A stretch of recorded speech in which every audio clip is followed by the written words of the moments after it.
Welcome to the Nomad Network, your first stop for complete and comprehensive Chicago Bears football coverage. Dive deep into analyses, updates, and all things Bears. Subscribe to our YouTube channel today and never miss a beat. Thank you in advance for your support. We promise to bring you the best because together we're unstoppable. Go Bears!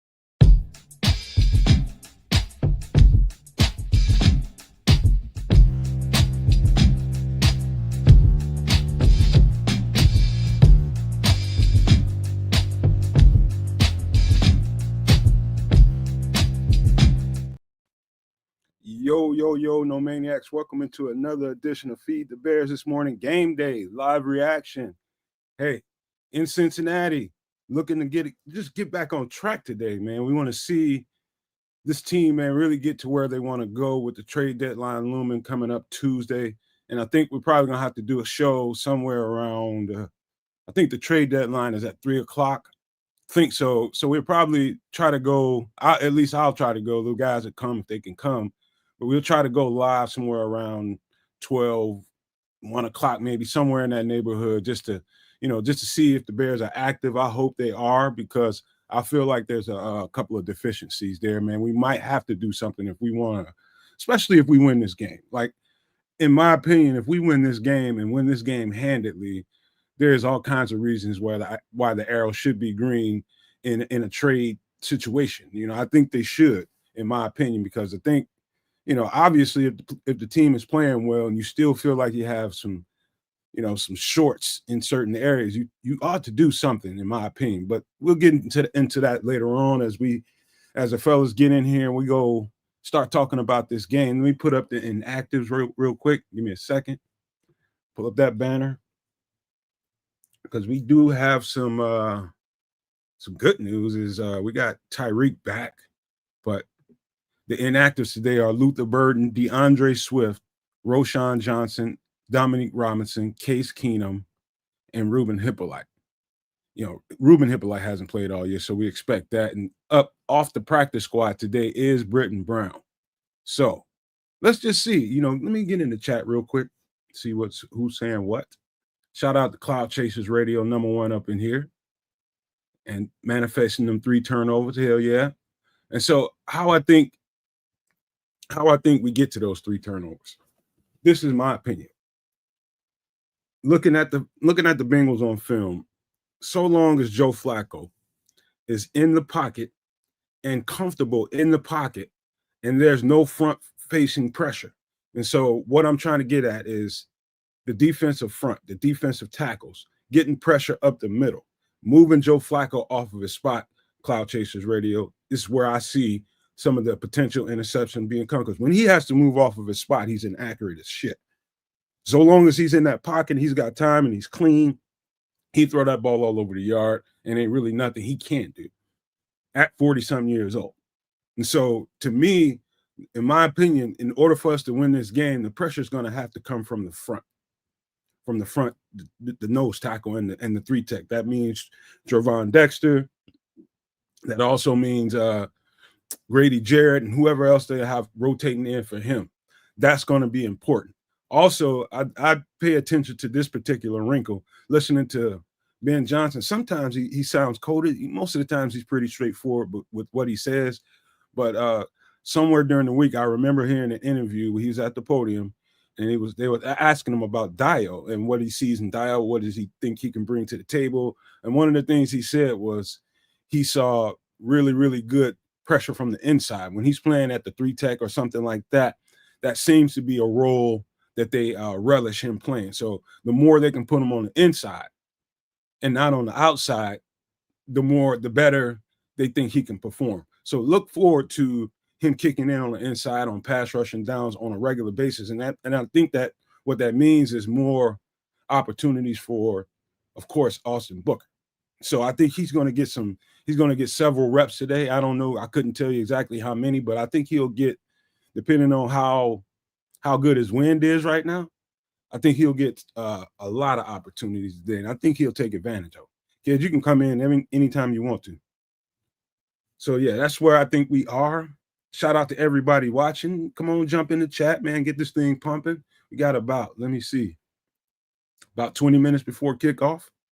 I'd say, yeah, 20 minutes. Let me see. Let me look at that in actors list one more time. Make sure I didn't miss anything. Yeah, I think I got him.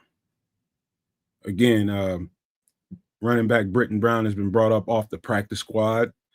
Want to see if they use him in a more reserve role, or do they immediately put him in as the backup running back to Kyle Monangai, or do they use Travis Homer as that backup and use Britton Brown for, just want to see how they play that. I want to see. Let me see here. Make sure nothing else is going on. Let me check Twitter real quick.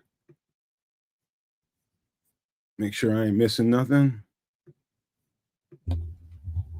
What's happening? What's happening? What's happening? Sure. What up? Yeah, it's ready for game day, baby. Let's go. Bear down. Yeah, what can Brown do for you? He can back up the rookie, the Kyle Monangai, who's the bell cow today, baby. So we're gonna see what he got. And we're going against a defensively challenged team in the Bengals. So the offense should be able to eat today. Eat cake by the beach. I think that's different, but it sounds good anyway. What's going on there, Ken? You might get sand up in your cake, man. That's the last thing I really want to do. But anyways, what up, y'all? It's game day. Good to have you guys in the chat. Shout out to all you guys in the chat. You know what, kids? Now that you popped in here, just reminded me to do this. Send some love out there to beautiful, my favorite place on the planet. Those beautiful people, man. I just want to send them some warm vibes, man, because I spent a lot of time in the last couple of days watching coverage, and it is bad, man. It is pretty rough. But I know those people are strong as shit, man. Some of the stronger spiritual people I've ever met in my life. And so I know they will rebound. So send some good vibes out to Jamaica, man. Those are that is definitely my favorite place in the world, man. So I love that place. Yeah, big ups and big love back home, bakayad, as we would say. Man, I reached out to all my family out there. They seem to be just fine, just peachy. So again, big ups to my family out there. Yeah, the resilience that Jamaicans have with respect to these tropical storms is a little bit crazy. They're out there playing dominoes in the water. It's kind of crazy the way that they handle this stuff. They've been through it so many times. It's an island. It's always been an island. So you know what I mean. I've kind of freaked out. I kind of freak out usually when these things pop off, and the way that they handle it, they don't even bat an eyelid. It's like an eyelid. Pardon me. They take it all in stride. It's a regular thing.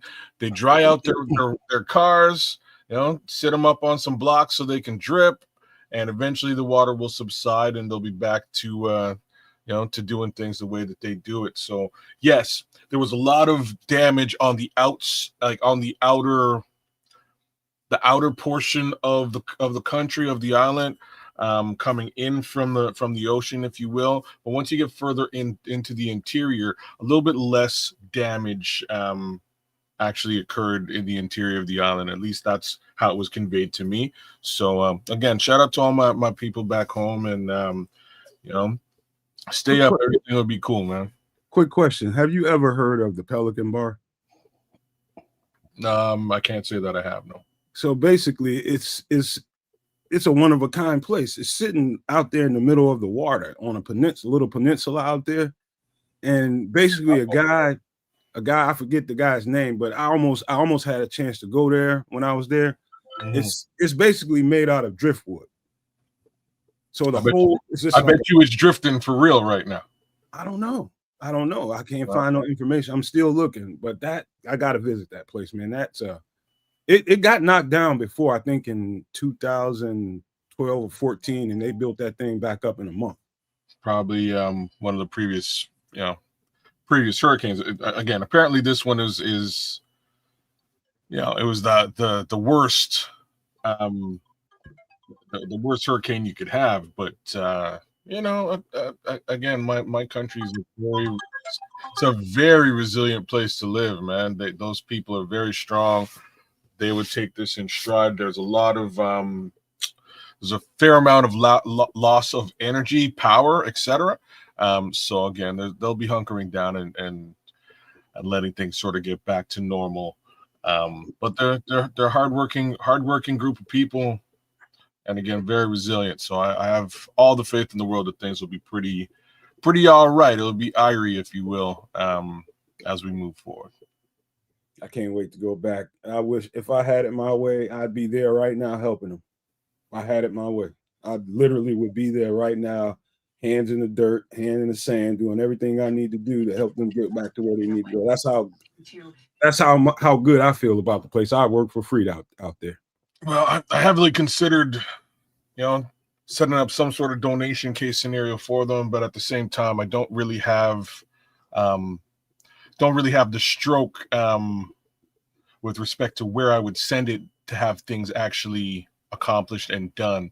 So didn't want to set anything up that might come across as fraudulent. You know what I mean? So if you have the opportunity and the wherewithal to do so, by all means, feel free to donate and support the rebuild out there. They would love your support. They definitely need your support. Fact is, they would never ask you for your support. Oh, that's cool. Just What's the type cool of people they are. One last thing. So if you want to if anybody wants to know something viable that they can, or tangible they can donate to, I think, what is his name? Sean Paul, one of the reggae artists. Don't trust that shit. Sorry. Look what our good friend Wyclef Jean did for his people in Haiti. I will be right back, but I would not send it to Sean. Yeah. Yeah, it's got to be some kind of, actual organization, or I don't know. It's just, jacked up all the way around. It's Mother Nature. You know what I mean?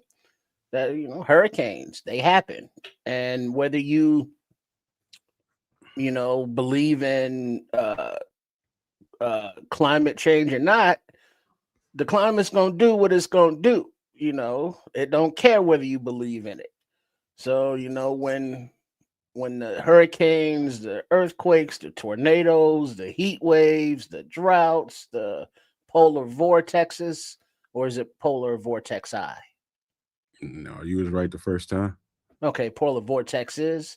When those things jump off, you just gotta band together as a community and help others, because in turn, others will be helping you, because there will be a time when we all need help. For sure. So you know what I mean? You gotta put it out there in the universe, and the universe will, hopefully send it back to you. Lastly, again, man, spiritually, some of the most spiritually strong people I've ever seen in my life. And I ain't kidding you, man. But back to this Bears shit. Shout out to Ciaran Collins. He is at the game right now. He says Bears fans everywhere. 40% of the stadium is Bears fans. Damn. That's a lot. And we do travel. It's like almost half, but were they in Cincinnati, the Natty? In Cincinnati. Yeah, well, another cool ass place, by the way, man. Cincinnati is one of the more underrated cities in the country, man, to go hang out and chill, man. It's got it's a nice vibe there at times. I'm surprised there's so many Bears fans over there, because it's Cincinnati, man. Well, it's not far. It's a short drive. I'll explain why. It's a road game, but they've had a football team forever, right? Like, you would think in a market where you have your own football team and it's not brand spanking new like a Vegas. Like, Vegas makes sense to me. They just got a team. Jacksonville's a little bit of a later expansion team situation. I can understand there being a lot of Bears fans potentially in a Jacksonville, but Cincinnati, just weird. Well, no, I don't think that those are mostly all local fans. Ohio, it's a few-hour Chicago drive. Fans traveled. Okay, fair. Yeah. That makes perfect sense. There is no need for a airline ticket to go there, and Ohio, Cincinnati, the hotels or the Airbnbs or whatever the hell ain't hitting like a Vegas, ain't hitting like a Florida either. So it's a very economical road trip. Yeah, you might not even need a hotel if you're saying it's a 2-hour drive. You could make it there, watch the game, and make it back home. Well, I didn't say 2 hours. It's more like a 4-hour drive. 4-hour drive? Yeah, you want to stay if it's 4 hours. Another thing too, man, being a person that stayed in Ohio for a nice period of time, you'd be surprised how many Bears fans you'll meet there. It's quite a we everywhere, man. I'll just say that. I've been living as far south as Atlanta, and it was pretty thick there. So I'm just telling you, that team it's one of them teams in the league that has fans literally like everywhere. Literally. Yeah. That's because the Bears ran the 80s, man. That's really what that is. Anybody who grew up in the 80s, for the most part, you might be a Bears fan. All right. So we're about 9 minutes from kickoff. Let me kind of recap. As you can see scrolling on the bottom, those are the inactives. And the one active that I think should be pointed out, Britton Brown being brought up from the practice squad, and also probably should have put in there that we got Tyrique Stevenson going today. Also, I think CJ is going to get the start at slot corner today. I believe so. I don't think they would have him active today and not start him. I think he's going to be the starter out there. So, I don't really know what to expect. I think probably after about a series, all of his muscle memory will come back as far as the scheme goes. He'll start remembering some of the stuff. I'm sure they got some wrinkles and play calls in that are new to, the last time he was in a Dennis Allen system. So I'm pretty sure they've done crash course with him, making sure he knows all the calls, checks. That's probably all he's been pretty much doing since whenever he's off the practice field. So I feel pretty confident in that start. And also, Austin Booker is back. The book is back. And their pregame, how they get the little clips, kids looking and the messages there for that. But you know how you do the, how they have the cell phones on the field and a little like 2 second or 5 seconds of what's going on the field. There are two things that are going. One is good. One is kind of sus. I know it's going to be sus in Kid's opinion because I already know Kid's opinion. So let's go with the fun one first. And the fun one today, since LB3 is out in concussion protocol, that means maybe we can get some Jade Walker's reps. And if we get some Jade Walker reps, maybe we can see what's going on there, kids. I'm queuing you up. We can see what Jade Walker does when he celebrates and the Skywalker. And for those not viewing on the screen there, it's Rome with his fro and Jade Walker in the end zone warming up in Cincinnati. And Jade is showing Rome his little Skywalker walk there. So we want to see some of that today. I think he's dressed out today too. Say that again? I think he's dressed today. Yeah, he is. Oh yeah, he's gonna get some reps. He definitely gonna get some reps. Oh yeah, I think all so right. too. I think And so now there's another one there that Kids is gonna react to, but he's not gonna be happy about. And let me give the audio description for those also just listening.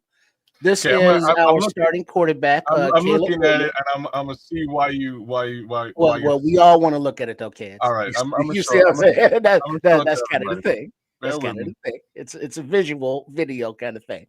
I'm gonna ask you why you think I'll be upset with this. Because now what we're looking at is Caleb Williams warming up before the game, and Kids is all about the Dak Prescott warming up where he swivels the hips and rotates his torso, whereas Caleb is taking his warm-ups. He's hopping twice on his back foot. His front foot is off of the ground, and then he steps. I love you, Triple R. You're a good friend of mine, bro. You keep going. So, I'm just describing it for those who can't see it, but take it away. You just look at his feet. All y'all, look at his feet. Describe his feet. What are you seeing there, Cat? He is not planting his back foot. He should be planting his back foot and driving off the back foot. He's bouncing on that thing. He's bouncing on it. He ain't planting it. That worries me And I needed you to articulate what you saw first so that I could really drill down and see what I'm seeing here. And you're right. He's not driving off the back foot, man. But And so we're not even at the hips or the torso rotation. We're still talking about footwork. This is all arm, y'all. This is how that ball's coming out. It's all arm and wrist, which is great. He has a special arm and he has a special wrist when it comes to the football. Unfortunately, if the power is coming from the foot and the torso, you can layer touch with the arm. And that's really where arm talent comes into play. He's not doing that. I'll give you guys a Caleb note, something to pay attention to, something that keeps showing up week after week. And that is after about a dozen plays or so, which I assume are the scripted plays, that's when he seems to kind of tail off. So watch today after about 12 to 14 plays, which are probably scripted. Watch and see if he can maintain the consistency. I expect him to get off pretty good, like he usually does most games. He'll get off on them scripted plays and stuff that they planned out. And then after that, as he has to ad-lib and audible and do different things on his own, let's just see if he can hold up to what he needs to do. So just notice that after about a dozen plays or so. Shout out to ATF, Marco King, Timothy Bazemore, Hawkeye, everybody that just busted up in this thing. Yes, Starkey Love. Good to see all you guys. Thanks for coming through. We're about to feed the Bears with the triple string dream. Shout out to Sports Chicago Style. Go over there, give him a little bit of a like, share, subscribe, comment. Do the same thing over at Keds a Canuck right here on YouTube with respect. And come on back and watch the game with us right here at the Nomad Network or on any of the networks you see fit. Fact of the matter is, I'm a little bit worried about this football game. I'm gonna say it just out. I'm gonna say it just out loud. What you worried about, man? See, I'm worried. Why you worried, man? I don't want to get too deep into my worries because I want to keep the world positive because positive vibes multiply. All right, so I want to keep the world a little bit positive, but I have a little bit of worries here today. I'm really glad about two things, and the things I'm glad about this week revolve around a potential pass rush, right? If we can actually manufacture a pass rush with Austin Booker being back, I'm interested. Now we can get Joe Flacco off that spot and we can rattle his cage a little bit. And once you do that, Joe Flacco turns into Jared Goff and bad things happen, right? So that's how this game can turn around. If unfortunately we can't get that out of Austin Booker again, it is his first game in God knows how long. It's a lot of pressure for one young man. We can't get that out of Austin Booker. It's fine. It is what it is. We have to win the game in a different manner. And that manner is scoring. We need to score points. Red zone. Well, now, does it help that Trey Hendrickson is out? Yes, except that let's give Caleb Williams and the offense some big love and respect in a specific area. So last year, this time, we were all scratching our heads and worried and wondering why this young man was on his back as frequently as he was. All right. So big ups to this team for improving in a certain area, and that is keeping the quarterbacks somewhat clean, man. This ain't no 68 sack season for Caleb Williams and the Chicago Bears. So again, I want to give the Bears a lot of love for that. That is a huge area of improvement. The downside is even though he's vertical, he's worried and skittish and nervous. And those three things, saying those three things is just an easy way of saying he's missing wide open receivers or he's just not getting the ball to them. So, he needs to do that. Real simply put, just needs to hit the open receivers that he sees out there, and great things will happen, especially in the red zone. Don't get locked into a specific, locked onto a specific receiver. Find the open receiver and feed him the rock, man. And go through your progressions, buddy. If you don't mind, I'm gonna respond to Starkey Love's comment. He says, why doesn't Ben Johnson let Caleb pass in the red zone? Lack of trust. I think there might be something to that. I wouldn't even say that. I'm sorry. Go ahead. No, go ahead. I'm just saying I wouldn't even say that that's the case. He does. I mean, there's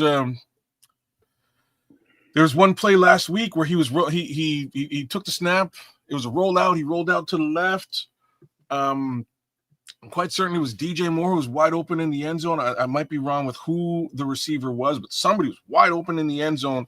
And as Caleb was rolling out, he decided to double clutch and pump it instead of just nail the receiver who was right there for that pass, right? And you don't get wide open receivers like that in the NFL on a regular basis. He gives him that opportunity, but as the opportunities become more fleeting and are missed, of course BJ is going to start leaning towards the run game because traditionally over the last few weeks it's been working. So that's my thoughts around it.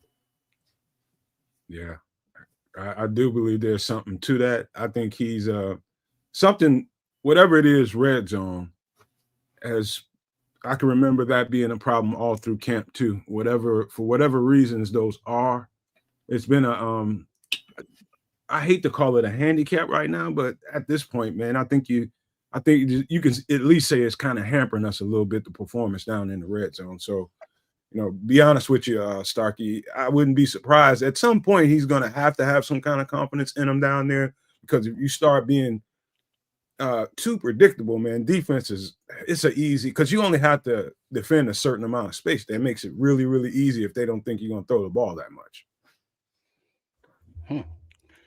Well said.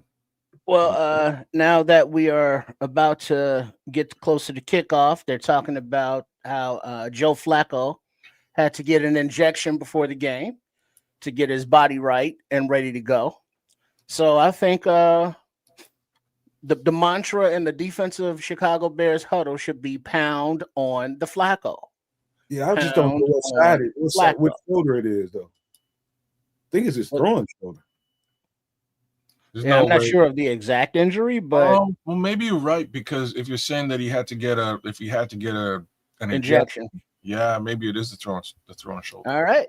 We have kickoff. The ball is away by Cairo Santos. Is caught at about the goal line, returned up the left numbers, and he is untouched past the 50. And there's one man to beat, and he beat him. Opening kickoff, touchdown return, Cincinnati Bengals. 99 yards. He was not touched by anybody. All right, I guess the ball game started. Somebody tell the Bears. You're muted, kids. I'm glad. I'm kind of glad I was muted, because I'm over here cussing up and down, and y'all probably didn't want to hear all of that. Okay, so that's how things, that's how we kick off a football game here. Good Lord above me. All right, let's go. Let's go put that ball in the end zone and not lose complete momentum tonight. Let's do that. Man, that shit sucked. Not super fun, man. I thought that's what Devin Duvernay was supposed to be good at or something. And Richard Hightower. Really? So the one thing that I will say here is our special teams roster right now isn't like full strength. We're missing Amon Ogbongbemiga. We're missing Dominique Robinson. We're missing Roschon Johnson. Our bodies are not playing the day that we generally count on. We do have super special teamer Travis Homer, though. Unfortunately, he was not much help. To be fair, the big situation. The Bears coverage team has been, kind of sucky all year. So didn't want to say that, but it is also true. This is also a factual statement. And one more guy who's missing. Special. They are not. No, we're also missing Ruben Hippolyte from that special teams group. So there's a fair contingent that ain't with it today. Huh. Well, after the PA attempt conversion was good, we have our kickoff, and now the Bears have the ball, caught at about the 4-yard line by Devin Duvernay, and he is gang tackled at about the 26. Oh 23. boy, Check that, 23. looks like somebody came to play football today. Let's see if that somebody might also be the Chicago Bears. He said Duvernay runs to the tacklers. Facts. Or he runs out of bounds, which is generally what I'm seeing. He didn't have a lot of bursts there coming out. All right, we have a 1st and 10. We have Williams in the shotgun, Manungai to his right. And they got back to pass, time in the pocket, ball is away to the right side. And it is incomplete to Cole Kmet. He dove for it, but it was out of his reach up the seam. 2nd down and 10. All right. That was not a terrible pass. Manungai was open there as a check down option, but I don't mind that pass to Cole. Get Cole cooking early today. All right, so we're back in the shotgun. Manungai to the right of Williams. 2 wide receivers up top, 1 down at the bottom. And Manungai takes the handoff and runs up the right guard, right tackle area for a gain of about 2-3 yards. 3rd down. Okay. I like that bunch scheme for use as a running situation. Are they running 12 personnel right now? Can you tell? You tell me. I'm gonna next snap. I can't see from this angle the numbers. So it looked like Roman DJ on the outside.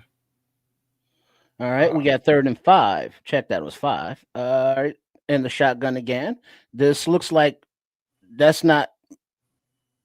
All right, we got a pass across the middle, complete to Oz, past the 1st down marker by about 3 yards, 1st and 10. Who was the running back in the game? Because it was not Manungai. I don't know if it was Brown or Homer. I couldn't tell you. I did not see the snap, the running back on the snap. To be honest with you, I wasn't keyed in there. I was looking for 12 personnel. In that case, it was not. Zacchaeus was there. I think they're going to 12 personnel now. Okay. All right, you got pitch to the left, but it's a throwback to the Kmet, who throws it downfield, and it's complete to Rome. So we got a little razzle dazzle. Holy smokes! Man, Johnson's a madman.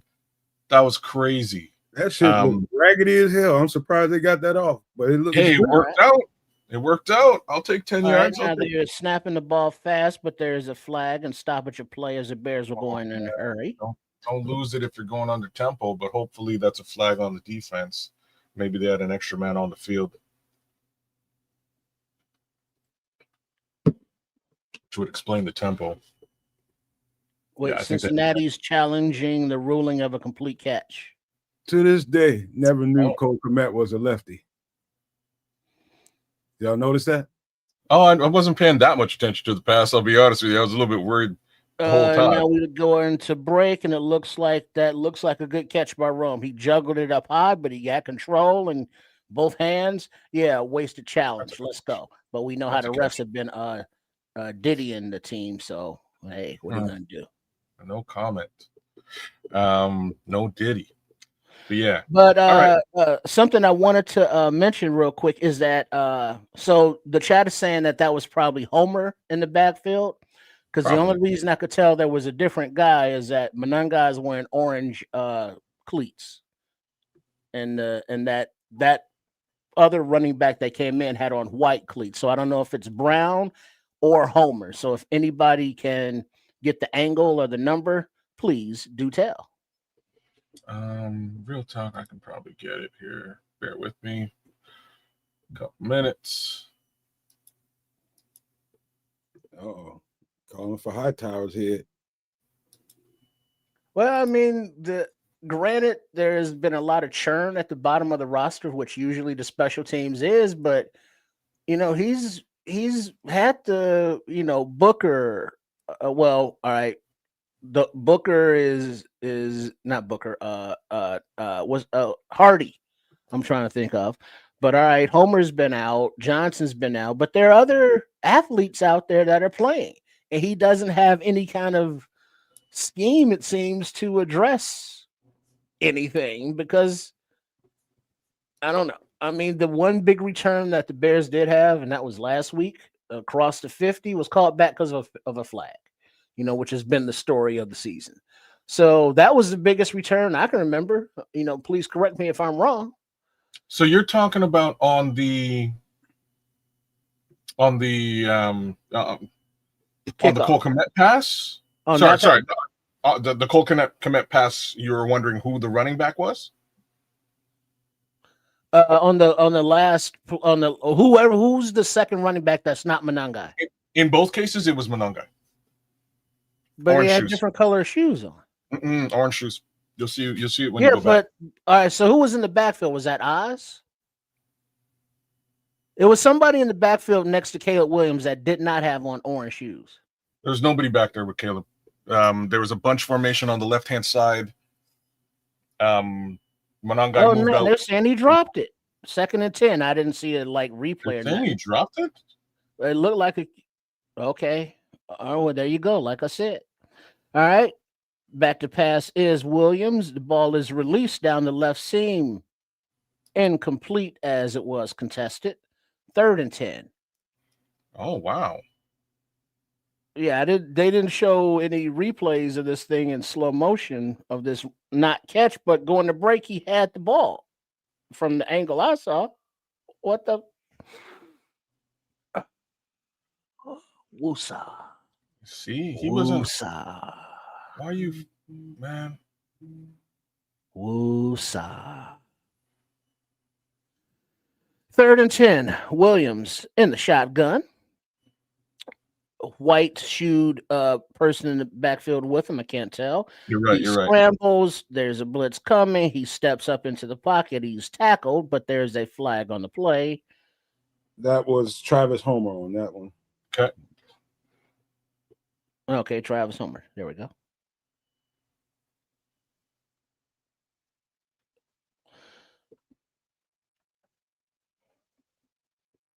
You're right. Monangai's 25, dreadlocks, orange shoes. That was none of those things. Illegal contact, defense, 5-yard penalty, automatic first down, Bears. We will accept that. We will. Man. Are they now showing the replay for the... No. Oh. Yeah, that looked kind of like a light penalty, but I think it could have been a makeup. Yeah, we got a pass out to the left. And he's got DJ past the sticks for about 5 yards for another first down. As Caleb rolled out to his left and found DJ for a gain of 20. There we go. That's where I want to see DJ out there catching the ball. Let's go.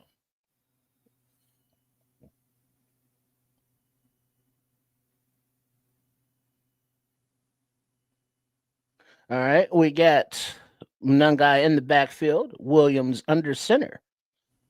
And the handoff to Monangai right up the gut, and he gets right to the line marker for a gain of 9 or 10. Yeah. 2nd down. Looks like he went right behind Dahlman there in the center of the offensive line. It was a nice north-south rush, actually, right? Nice 12 personnel formation there. It was 12 this time. I have a feeling they're gonna because they have the ability to do so. They're gonna run it a bit more frequently today to give Monangai. All right, now we got play action, but we got a pass to DJ Moore on a little wide receiver screen on the left side, and it gets down to the 10-yard line. Okay, DJ. Little misdirection. This is Ben Johnson right now. We're experiencing Ben Johnson scheming DJ Moore into this football game. and it's working. We need more of this. I like that play though. Pulled the defense to the opposite side. All right. I'll remind me to holler at Minister Charles for that comment in a second. But we got 1st and 10. We got a handoff to Menengai, runs to the right, kind of cuts back to the left, and he gets down to about the 7-yard line, 2nd and goal. Minister Charles saying he's watching the game on regular ass TV with an antenna, and he's 60 seconds ahead. Yeah, because I don't get the local broadcast, so I'm going through satellite dishes and VPNs and internet Wi-Fi, so there's going to be that delay, so apologies. 2nd and goal, it'll be like deja vu for you all over again. All right, Williams under center, Menengai in the backfield solo. At play action, Williams looks to his left, has time, rolls to his left, still has time, stuttering, runs, and he steps out at like the 4-yard line, and he's tossed out of bounds. No flag. They put Ozzie in there again, an extra offensive lineman. Oh, Ozzie Trapia. Yeah. Yeah, he's been doing that eligible thing. See, yeah, again, 12 personnel. That's interesting. Oh, it's because Rome slipped. Yeah, when Rome slipped, Caleb had to go. All right, 3rd and goal. From the 3-yard line, Williams under center. Hands off to Menengai, runs up to the left guard, and he's stopped at the 2-yard line and pushed backwards. 4th and goal.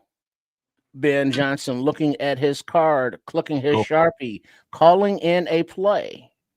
The offense remains on the field. Go for it, Ben. Don't BS here. Aunt Mas. Bro. He says, go for it. All right, from the 2-yard line, Williams in the shotgun all by his lonesome.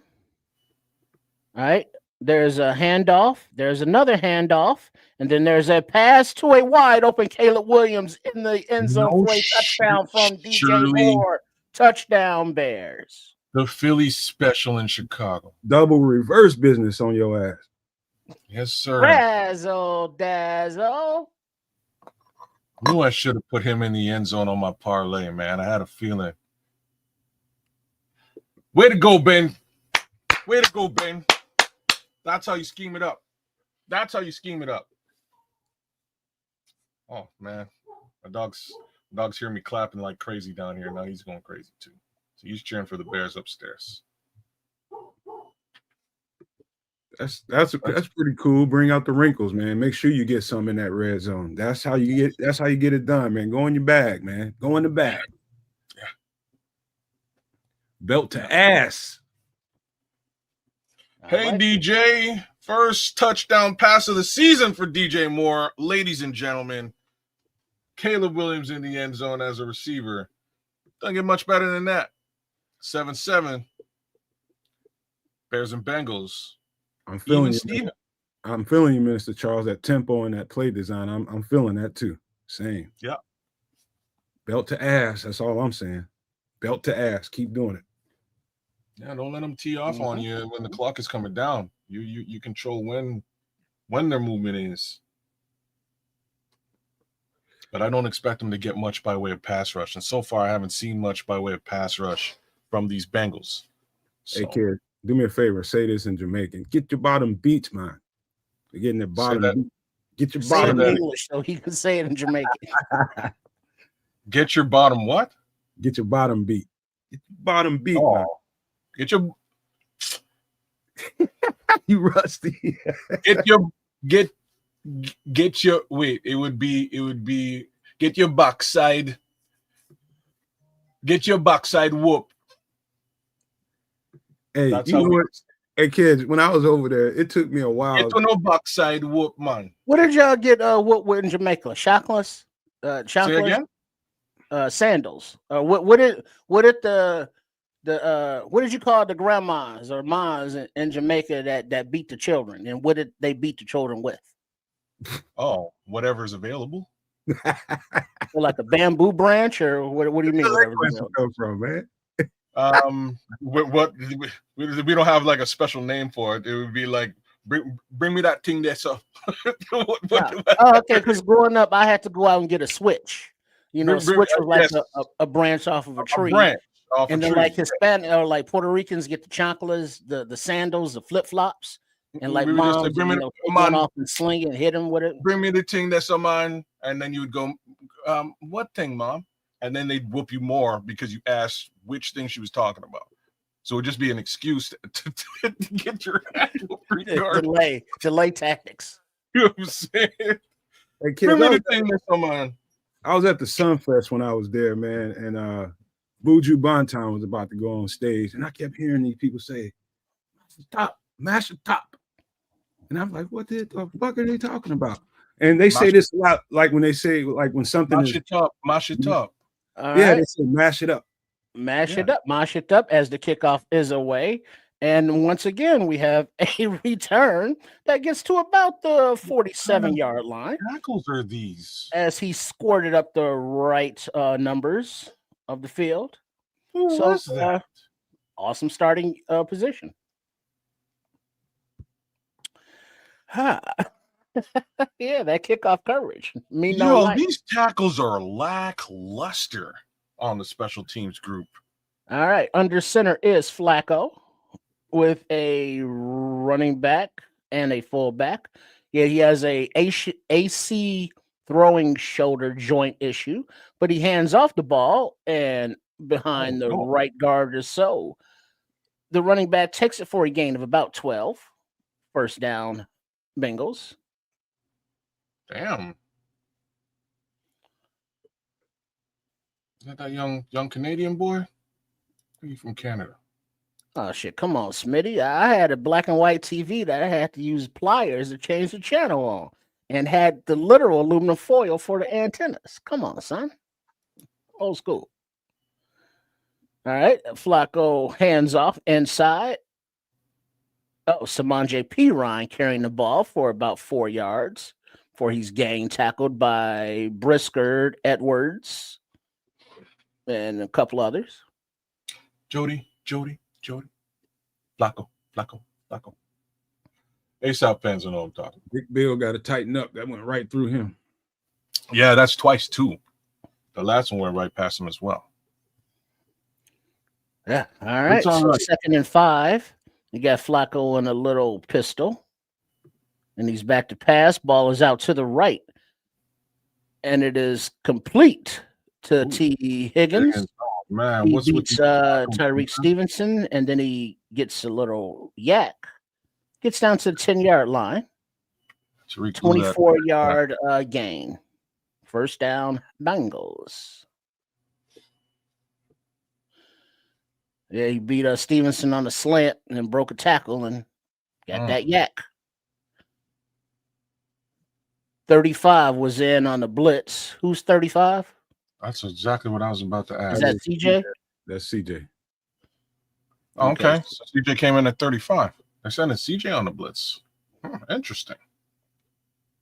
They're trying to use him like Kyler. That's okay, but I'm not sure if you got that kind of speed. Shit, if he don't. He's twitchy. But they're going to say he was down by contact, where Stevenson. Oh, he was. His knee went down and touched. So it's still 1st and 10 from the, what is that, the 27-yard line? Yeah.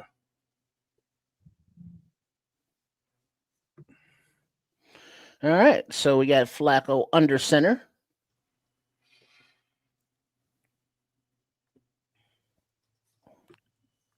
And calling the play. Hands it off, runs to the right, and this time he's stopped. Chase Brown just past the line of scrimmage, 2nd down. There you go. Yeah, there's CJ, 35. He's in on that tackle. Well done. Oh, he talking trash already. He ready. Man, between Stevenson, Kwani B, and CJ, come on.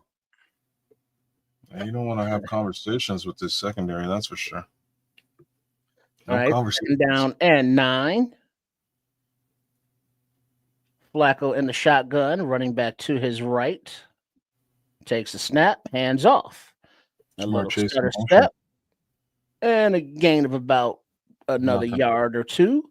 Tackled by Big Dex and Deo in there. 3rd down. Let's go, D. Looking all right so far, Aunt Moss. Talking about how CJ looking. Yeah, he Yeah, is. he's active. So far, so good. He came to play football today.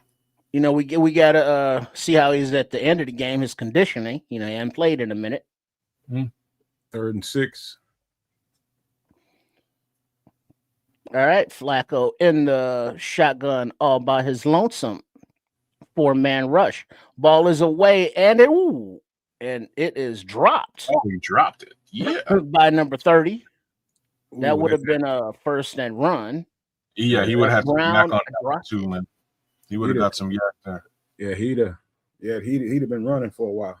That might have been a tutty, It could have been. but no go. I hate that play, man. That's the pick and rub play. Yeah. All But right, that's Ryan So McPherson get you open. is on for the 41-yard field goal attempt on 4th and 6. And the snap, hold, kick up, and right down the middle. So the Bengals add 3 as they have 10, and the Bears have 7. So defense There's 5:41 remaining in the first quarter. Defense tightened up in the front when they needed to. They got lucky on that last play, man. They definitely got lucky. He dropped that ball. For sure. Nice. It's a nice pick and rub play. He'd have been running for. Might have hit his head on the goddamn goalpost on that one. Any Austin Booker sightings thus far? Can't say that I noticed him. Yeah, I don't think I've seen him out there. I did see You know who Dio. Who? I ain't seeing Grady. Yeah, because they're running the football. You're right. So they've kicked. So I saw Dio on the edge, and I saw them kick him into to DT as well, which is cool. It worked. We're seeing a little bit more Billings in that respect, and Javon, but also a little bit more Dio Dangbo on the interior. Yeah, I like that. Thumbs up with Grady though. I'm not sure if I care. You know what I mean? Like I'm not sure about the impact that he's had this season thus far. And I'm saying that mainly because he's been hurt most of the season. Don't get me wrong. He's been hurt most of the season. If he's still hurt, he's still hurt. That's fine. It's going to impact his abilities out there. He wasn't great last week, and I think he's probably actually just still injured. So the Bears are looking very, very. Ben Johnson is looking very, very intentional with making sure that Caleb is spreading this ball around. You're seeing completions to Oz early. You're seeing completions to DJ early, and that's good. Because that's what we complained about all last week was making sure these other guys get live so the defense can't really slant coverage towards Rome and then take, you gotta get those guys going, and they're doing a good job of doing that so far. I think you should continue that, keep getting the ball in those guys' hands, and let's see how this shit shakes out. I'm in full agreement with all that, right? He like I said, you're looking at Ben Johnson intentionally getting DJ more involved in the football game, or to expand it out, getting the left side of the field utilized in this football game. That's what we're seeing, including lining up Romo Dunze on the left-hand side as well, right? Like it's just something he's doing. He's utilizing that bunch formation over there as well as 12 personnel, which is a little bit different, but we're seeing stuff happening on the left-hand side, which is not typical Bears football as of late. And you know what else happens on the left-hand side? Pass the Dutchie on the left-hand side. Mr. Charles wants to know what he should do with those wings, and I'm going to tell you, do the right thing. Get some damn celery, sir. All right, we have the kickoff, and Duvernay returns it to about the 24-yard line where he is met, and that's where the Bears will take over. You nailed it, Nomad. Celery, maybe some carrots, some dip of some kind, and you're off to the races, bro. Mhm. Oh man, but the minister ain't got no teeth, man. Hey, Minister Charles, hopefully those you are all hard graduated. shits too. You know what I'm saying? That's probably the worst cheese, thing. Blue cheese, sir. Blue cheese. You got to gum it for the flavor. I'm not sure if he can really. All right, mess first with and 10. You got Williams in the shotgun, the orange shoed wearing Manungai to his left in the backfield.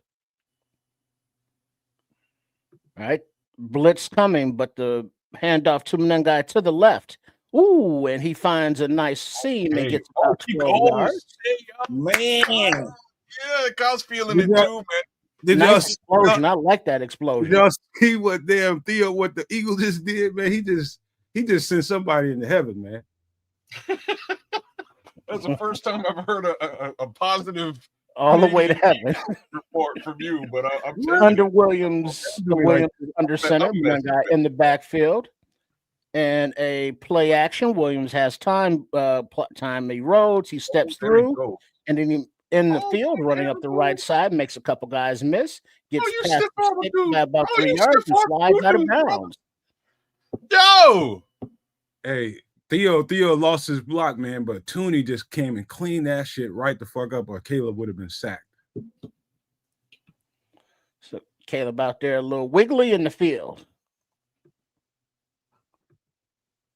Yeah, he kind of got his ankle hit on the way down. All right, so back to pass, and then he steps up to run, and then slides down right at the first down marker, but there is a flag on the play.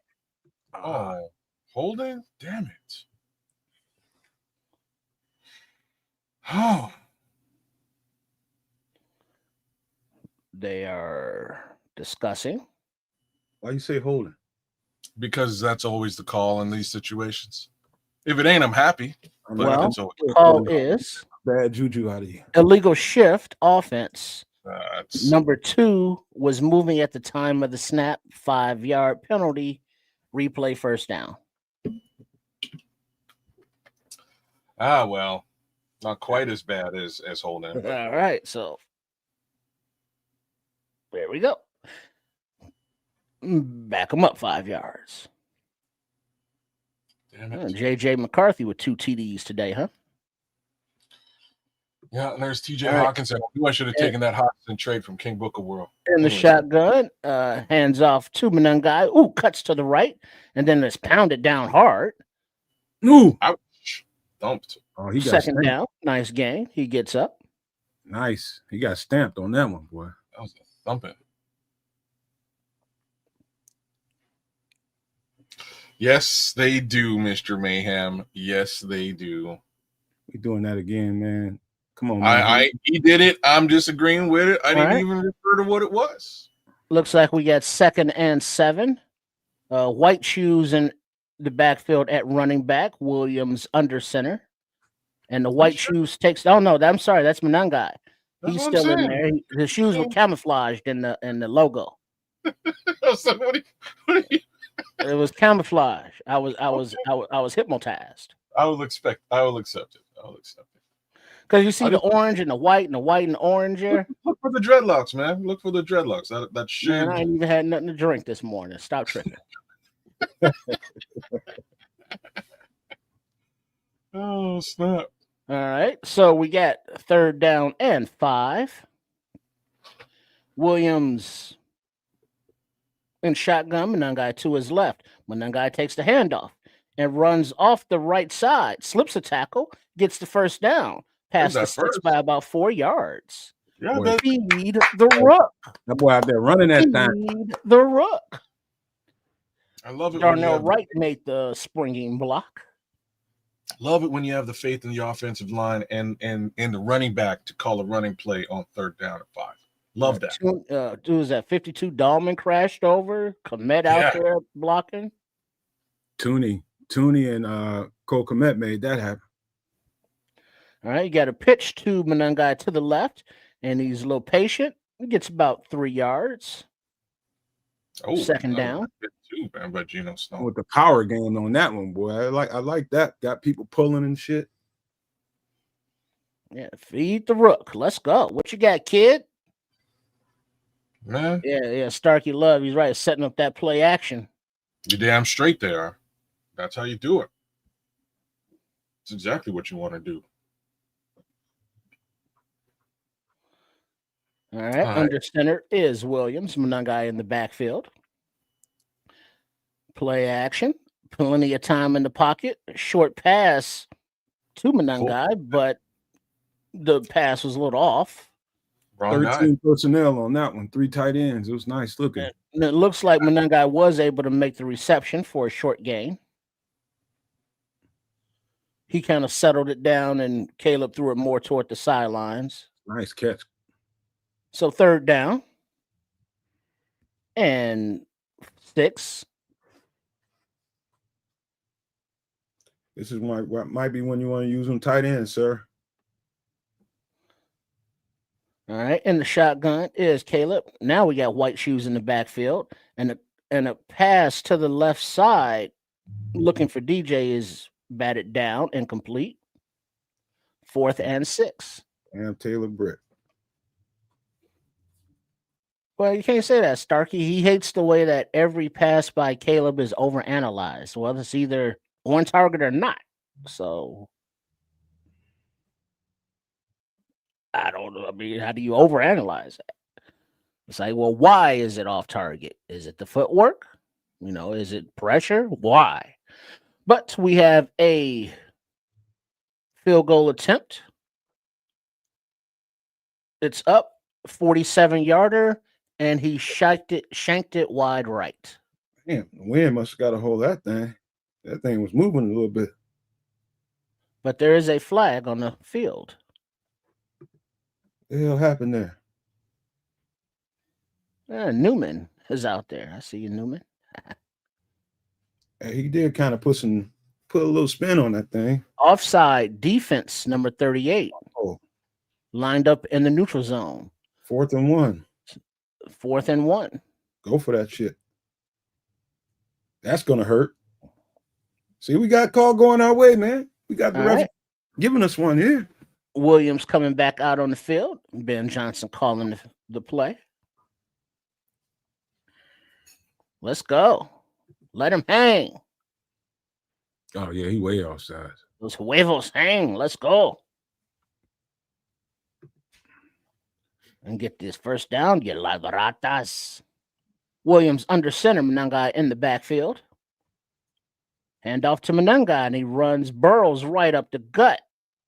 Downhill running, gets about 4 yards, and a first down does count. Munungai. That's what I'm talking about. Eat, kid, eat. That's what I'm talking about. Hat on a hat, bust somebody's ass in the hole.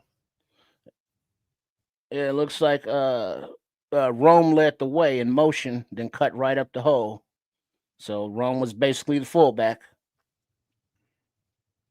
All right, so 1st and 10, 3 receivers, one which happens to be Loveland, so tight end, 2 receivers. Munungai in the backfield, Williams under center, pitches to Munungai, who runs to the right, pounds, drives the legs. It's about 4 yards, 5 yards. 13 personnel like that. That's working right now. Let's run it down their throats. All right, power football. I'm feeling this shit right now. Feeling it.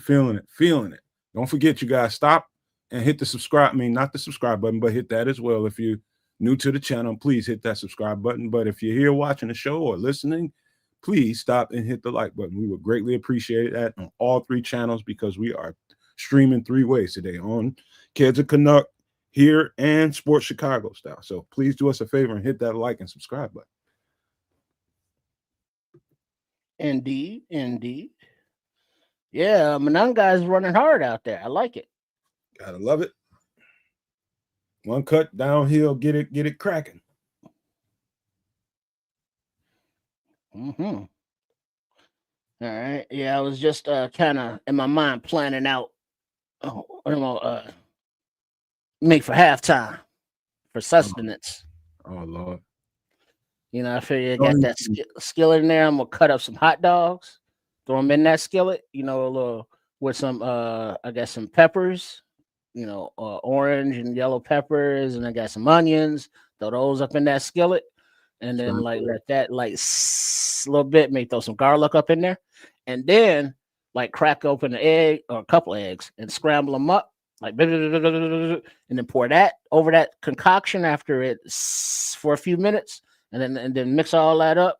Yeah, that should be yummy. Throw a little Valentina in there, you know, get a little kick.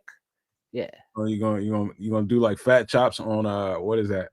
What is that movie with Tupac in it? Put some beer in that Juice. Yeah.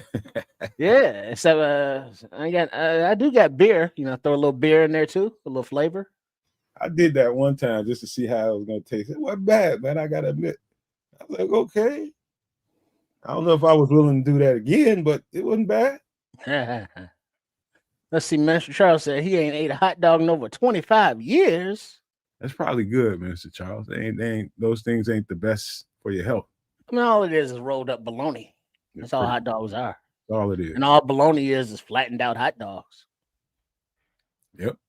Same stuff. Mystery meat.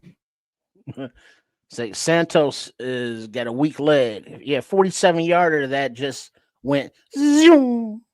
Did wind take it? Did it have a little hook to it or both? Yeah, but it was no bueno. But the Bears still had a ball.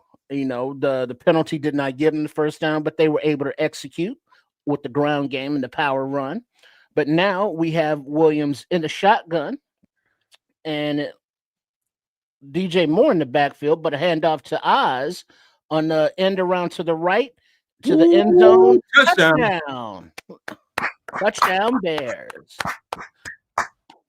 Nice.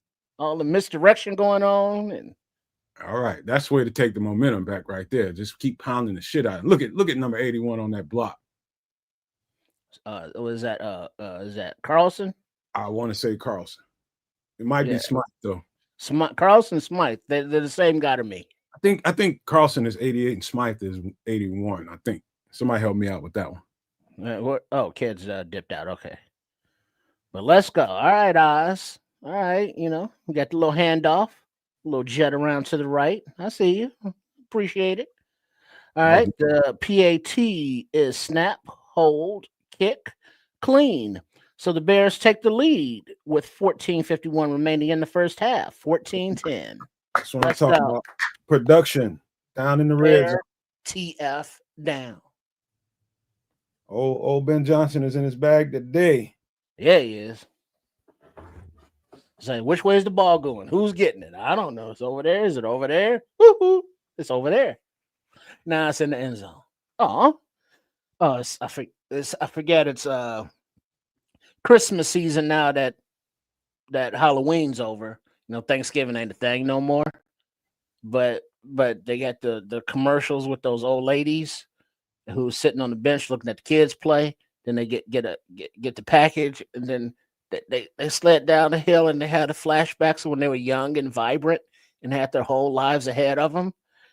And now they're in the sunset of it all, and it's just so. I don't know where you at with that. I'm too busy reading this chat. Just so touching. Oh, let me see. At how fast life is just woof. And now you're old. Shout out Scrolls. I didn't know if you was coming or not. I didn't see you earlier. Let me see.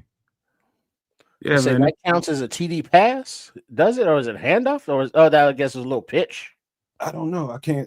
He was in front of him, so he pitched it to him. So I guess that's a pass. He flicked it to him. Forward. It had to be underhanded. Yeah, still forward. So I'll take it. And that counts. I'll take it. Sure will. I don't know where Kez went. Internet must have tripped out on him or something. Oh, damn. Okay. Yeah, he just boom. Yeah, just gone. Yeah, you know, tech is a thing.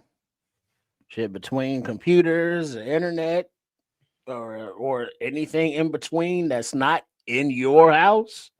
Yeah, or in his country in this case. Man. I'll be right back, Trish. Let me go get a little squirt of water quick. Right back. So yeah, big up to everybody tuning in, sharing this live reaction with us. As you can find the streams on 3 different channels simultaneously right now.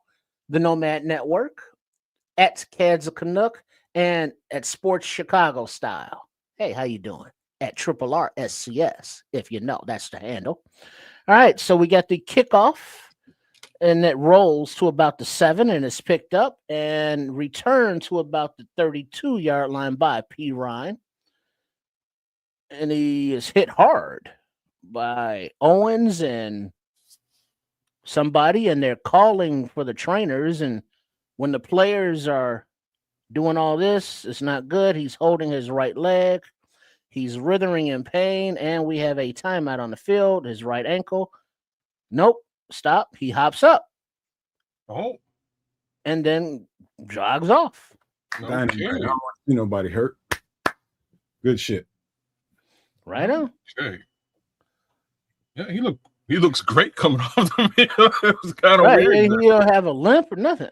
No. It looked like he got hip dropped. Ooh, that's a high ankle.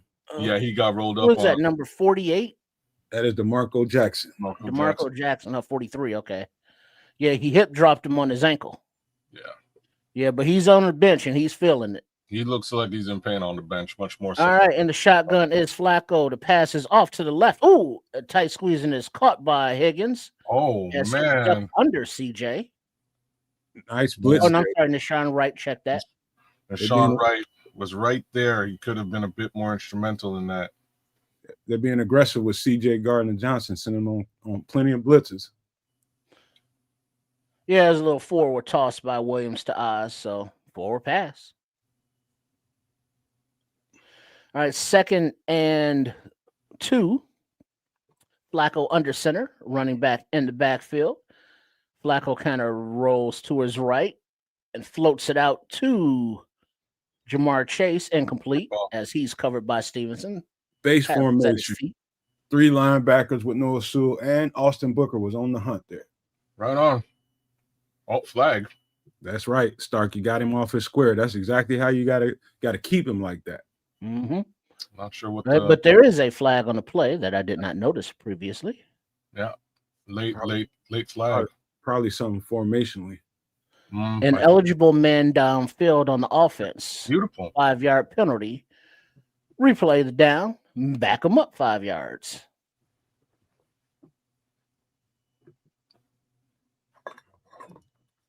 "14 minutes, 8 seconds remaining in the second." All right, here we go, baby. 2nd down and 7. Flacco in the shotgun, running back to his left.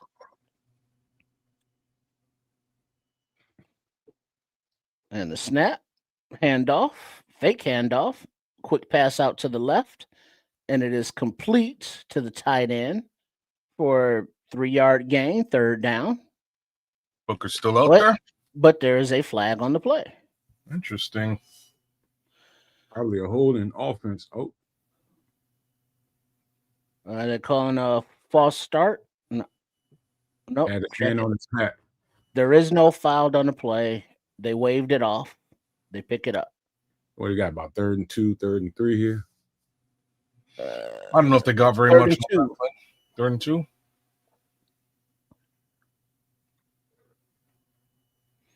All right, D. Come on, let's get off the field again. Let's go. All right, you got Flacco in the shotgun all by his lonesome. Oh, they just made it easier. Right, but there's a back that joined him to his left.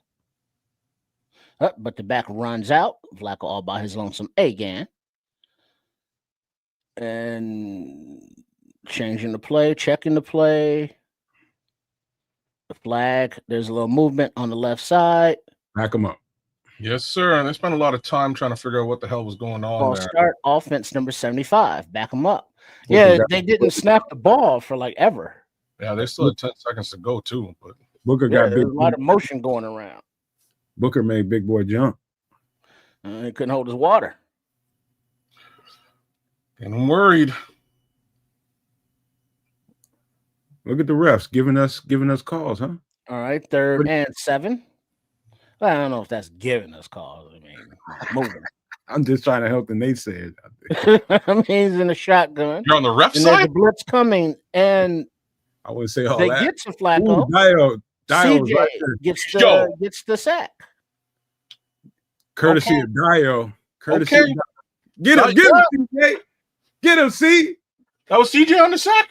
Yeah. CJ on the courtesy sack. of Dio. They Dio. one sack for CJ Gardner Johnson? Well, Dio. he's been blitzing the whole game. I'm just Finally saying. got home. I'm just saying. Yeah, because CJ and Brisker were both blitzing. Brisker got picked up.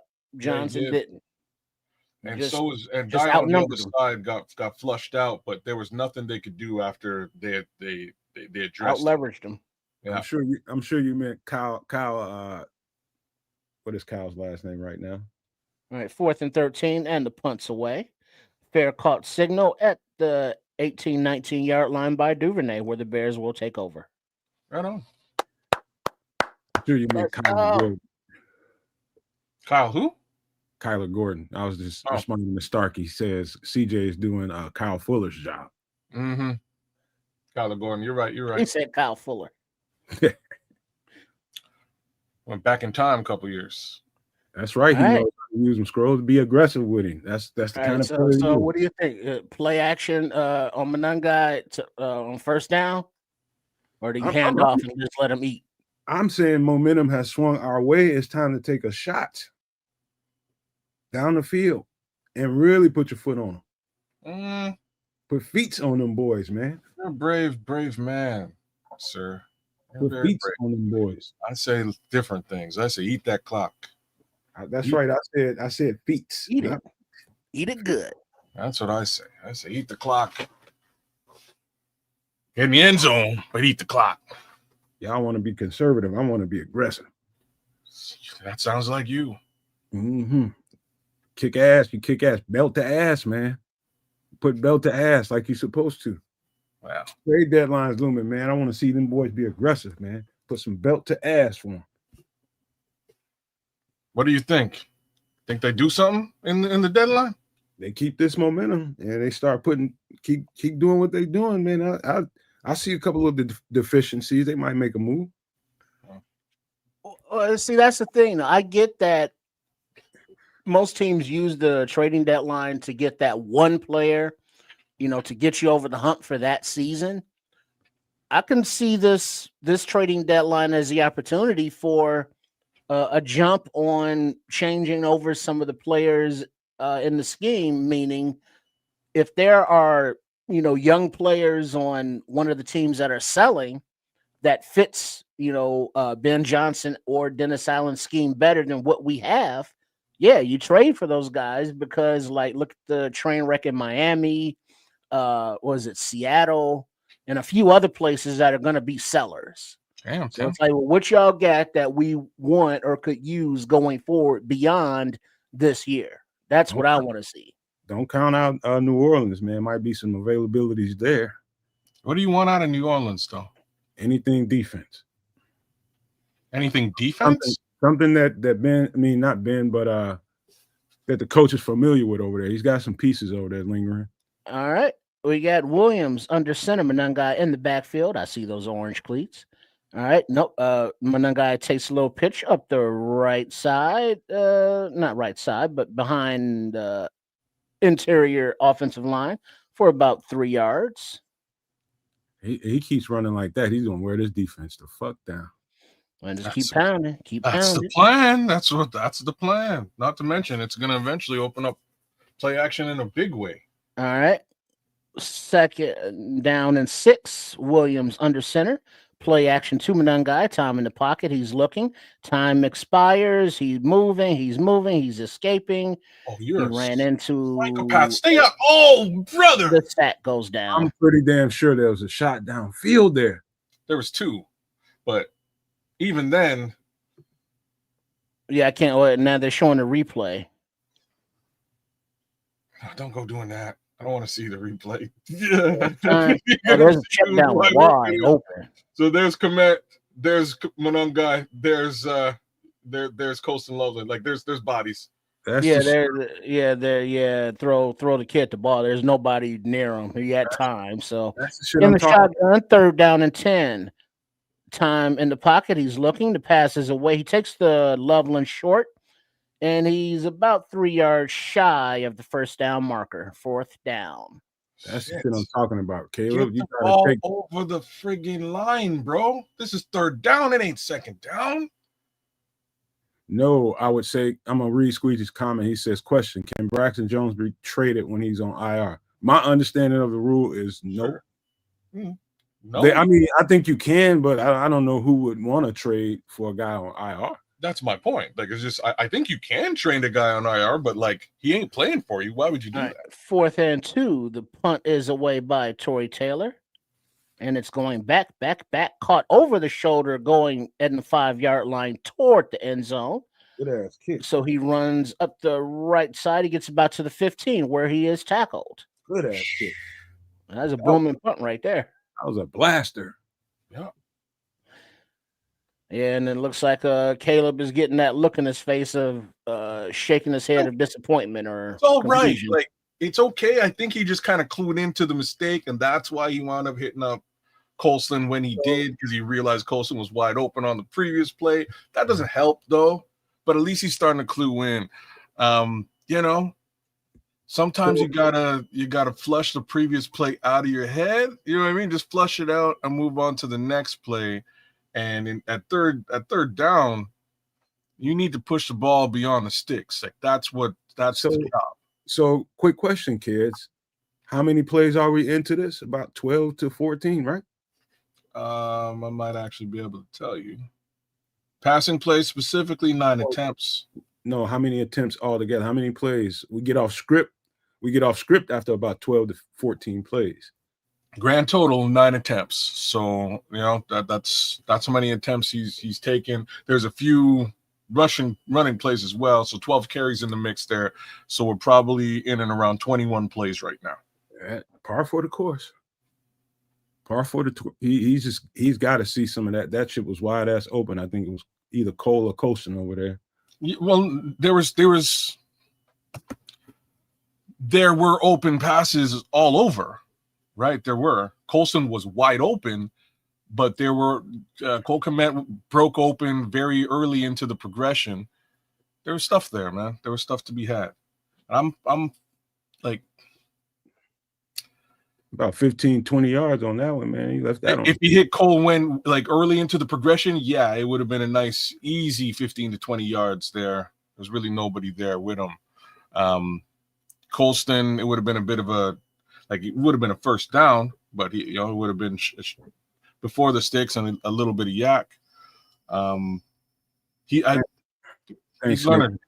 Thanks, man. He said total of 26 there. 26, yeah, that makes sense to me because I see a couple more. There's a DJ Moore pass. There is 2 Caleb Williams rushes. So yeah, I got 25 here, but yeah. Yeah, this is about par for the course. Hopefully he can get that's one he's gonna look at that on film like, dog, what the fuck was I thinking about? That dogs are chopped up. That's okay. Like, this is the stuff you need to learn from. You need to see it yourself and go, oh, damn. All right. We got Flacco in the shotgun from the 15-yard line, 1st and 10 for the Bengals. He hands off the running back to the inside, Chase Brown, and he gets about 2 yards. Kwani. 2nd down. Kwani filling that hole. Filling that damn hole.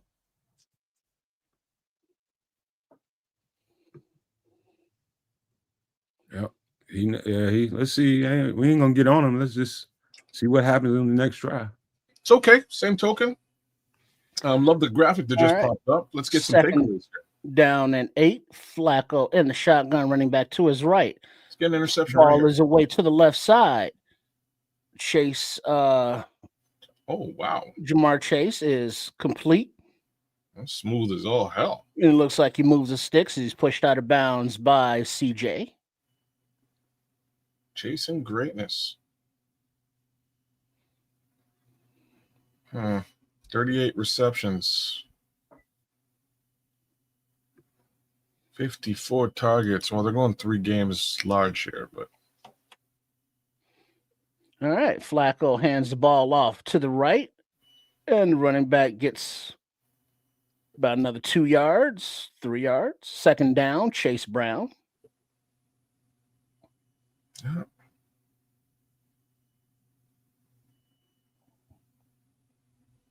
Second and 5. Yeah. A lot of Austin Booker right now. Good. That would explain why they're focusing on the run. All right. Under center is Flacco, running back in the backfield solo. Play action. Ball is away deep down the right side. And it is complete. Oh, To get your Yossi Vash at the 40-yard line, 1st and 10. Tyrique. All right. It's all right, Tyrique, man. You weren't really paying attention to a Yossi. You didn't think it was like a thing. And I can understand why. That's all right. All right.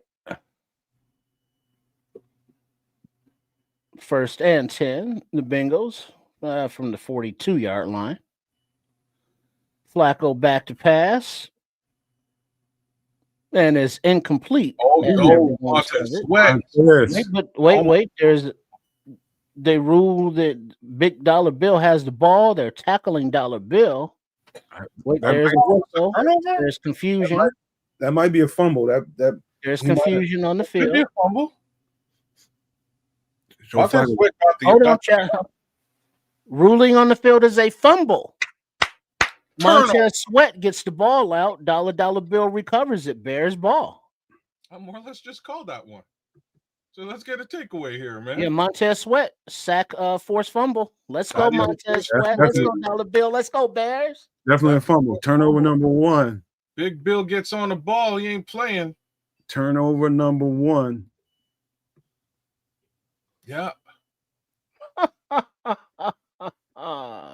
Turnover. There you go. Strip sack, Montez Number Sweat. 1.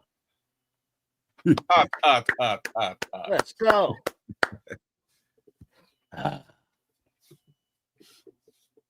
Nice. Let's get that momentum now. One turnover. Need that. Let's get the 7 offense. That will go a long way. Not a fumble. What are you talking about, Tim? What are you talking about, Tim? Kind of look like it's a fumble. Oh yeah, sack. That's forced fumble. It counts as a sack too. So sack, forced fumble. Yeah, but the ball was already knocked out of his hands. I don't even think they got. I don't even think. Yeah, but that counts as a sack though. Wait a minute. Didn't they use a challenge? But it was a successful challenge because it was on Rome, right? Rome. Yeah. So they got. Yeah, but even if he knocks it out, that still counts as a sack. Right, kids? To my understanding. Yeah. Yeah, sack, forced fumble.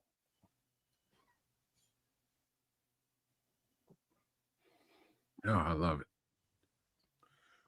Love it. Let's go.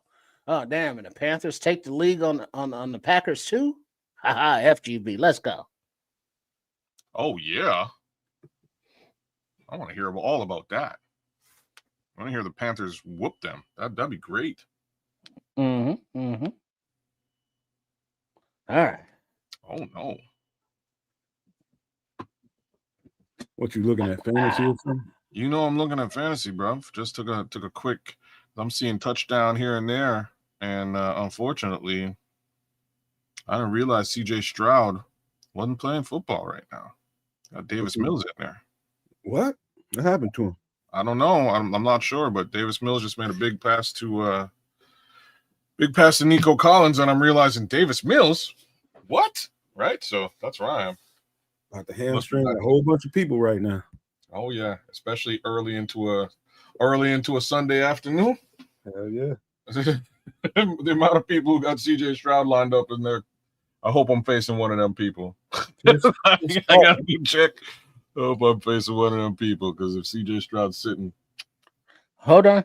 A call on the field of a fumble has been overturned.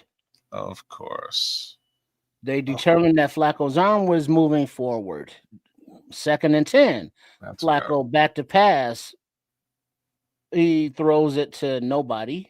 So 2nd and 10. 3rd and 10, excuse me. Yeah, he worried.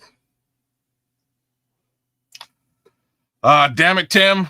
That's not a told y'all I'd be flexing on. We need that. We needed that turnover, and in my opinion, oh man. That ball was moving before the arm went. Well, He got his hand all over the ball. though. That's what they're explaining now. Pereira, the official, is that it was still in his hand going forward, even though he didn't have full control. But he did get this pass off, and he gets Chase Young across the middle, who's wide open and gets down to about the 4-yard line. 1st and goal. Jamar Chase running like you wouldn't believe out there. Let's get him the ball. After the non-turnover, a big play given up. That's kind of par for the course. That's what happens. He was just everybody just left Jamar Chase open. So that's a miscommunication there. I would hope. That's not the way it's drawn up. Stroud's being evaluated for a concussion. 1st and 10. Flacco lost the ball out to the right and drops it in the bucket. But that's no good. He couldn't squeeze it. Oh, he didn't hold it. Now it looks like there's a Stevenson in, but there's a little kerfuffle on the field, pushing and shoving. Flags on the play. That was all that. Oh, Grady's out there. Let's see. Dollar Bill's going out. Big Ford's coming in. Big Ford. Yo, it's his 100th game today, man. Big shout out to Big Bill. Oh, shout out. He probably celebrated that last night. Looked like it at the Golden Corral. Uh-oh. Watch out. Dollar Bill, y'all. Sheesh. All right, the flag. Rooting is incomplete pass, but after the play, dead ball, unsportsmanlike conduct, offense number 75. 15 penalty from previous spot, 2nd down. That's what we want to hear. All right, get a call. Blow the flag both ways. That's all we want. Whistle both ways. Loss of down and significant down in distance now. That was a hell of a throw by Flacco, though. I'll tell you that. Also a great route by the Hey, Montez, like, motherfucker, what's wrong with you? Tripping. A&W root beer. Good for Big Bill, man. With some vanilla bean ice cream. For Big Bill, man. All right. In the shotgun is Flacco, 3rd and goal from the 21-yard line. 4-man rush. Time in the pocket. Ball is away short, and it is caught, and he's tackled immediately. Ishivas is at the 15-yard line. 4th and goal.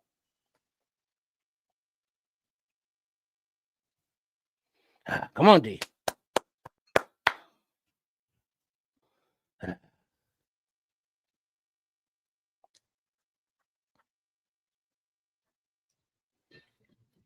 All right. 3rd Montez, stay in his head. And goal. 6 minutes remaining in the first half. So at the 15-yard line, Flacco in the shotgun, running back to his right. He takes the snap. Ball is away, incomplete. 4th down. No flags on the play. He was throwing it to Chase. Almost. No go. Yeah. TJ was all over that one. Right on, CJ. He's been active, baby. So the Bengals, or Bengals, as some say, line up for the the field goal attempt of however many yards they're not telling us, but 33-yard attempt, snap, hold up, good. Yeah. All right. Sorry. That's 3 for them. Score Bears 14, Bengals 13, 1-point football game. About 5 minutes left in the half. Hopefully we can get back in the end zone between now and then. Just hold on to this ball, eat a little bit of clock, and get to where you need to get to. Get to the red zone, get something done. But yeah. Let's go. Yeah. That's what Mr. Mayhem's saying. He said the Bears need to score a touchdown next possession. I'm in full agreement. Let's get that thing going. I think that works out very well for us if we can do it. Yeah, because the Bears get the ball in the third. That is true. Did they get the ball first? Like, yeah, that was the very first play of the damn game. Yeah, where they kicked it off. Exactly what you don't want to ever see in a football game, but hey, is what it is. They're able to come back, get into the end zone, take the lead, get into the end zone a second time. Let's do it a third and a fourth time. Let's get one right now and get one when we get back after the half. And then these Bengals will be chasing quite a bit. So I'm all for everything I just said. Let's do that. Let's maybe even get a turnover. Let's get a takeaway on their next position if there is one. I'd like to see another takeaway in this game. Continue that increase in that number, because that's really leading to a fair amount of win for the Chicago Bears. One more big thing to say while we're waiting for things to flip around is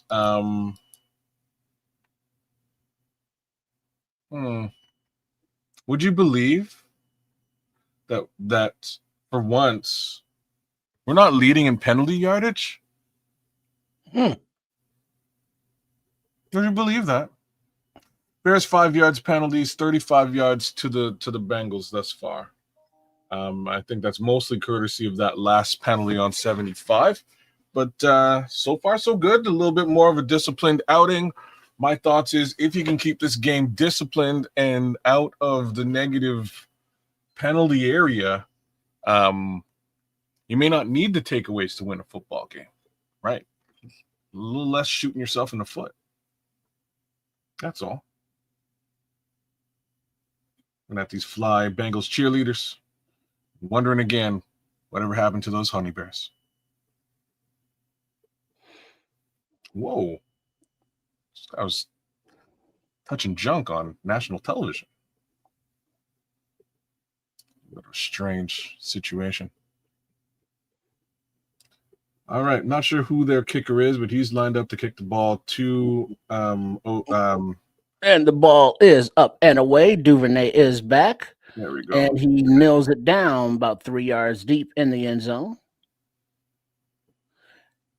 And so the Bears will take over 1st and 10. Where do they get the ball? 35-yard line. Yeah, 5:47 left to go. All right, drive it on, get this 7. We're good. Yeah, Mr. Mayhem, I don't think, I think he came out and said something about it. I don't think George will go against that particular mandate. Is what it is, though. Yeah. All right, so Williams under center, Manungai in the backfield. Alert, alert, alert, alert, as everyone is alert. Motion to the left. Manungai takes the little pitch to the left, who is smothered in the backfield, and a flag on the play. Oh, yeah, I think it's offensive holding. I think Theo holding offense number 79. Yeah, I saw it on the Eagle of the Canadian variety. They sent a safety blitzing in. Theo caught him with a chop block. They're calling it a hold. Yeah, and it's like Oh, put that in the end zone. All right, in the shotgun. 1st and 20. Manungai to the left of Williams.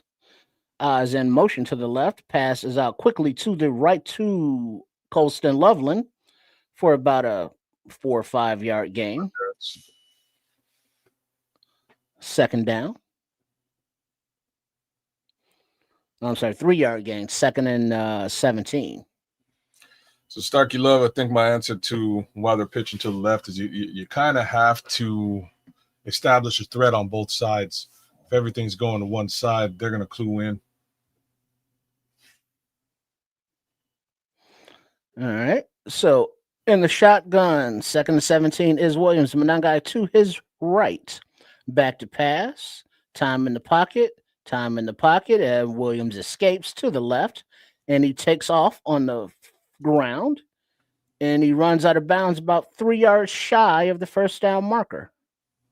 Man, my Pick boy's up of 13 yards. Sliding out of bounds. You know you ain't getting the calls when you're like, forget about it. Let me protect myself. Pass the line. That's crazy. Well, I'll take 14 on the ground there from Caleb Williams. That is fine. That is just fine. Get these last couple of yards here. All right. And the shotgun is Williams. Take the snap. Time to pass. The ball is away. And it's a little high, but it is caught and pulled in by Cole Kmet as he is down past the first down marker, but he is still down on the field after a pickup of 10, and the training staff comes out. Yeah, Cole Kmet's dealing with a back injury right now, and a high pass like that he's got to go in full extension for. And but it looks like the defender kind of came in with his body to Kmet's head. Yeah, and Kmet kind of grabbed with his left hand to his head. Yeah, he looked a little starry-eyed as he was grabbing his head there, too. Yeah, so if that's any kind of a concussion thing, he's done. Yeah, they'll sit him for the day, which sucks. But yeah, okay, that's all right. That's all right. Oh.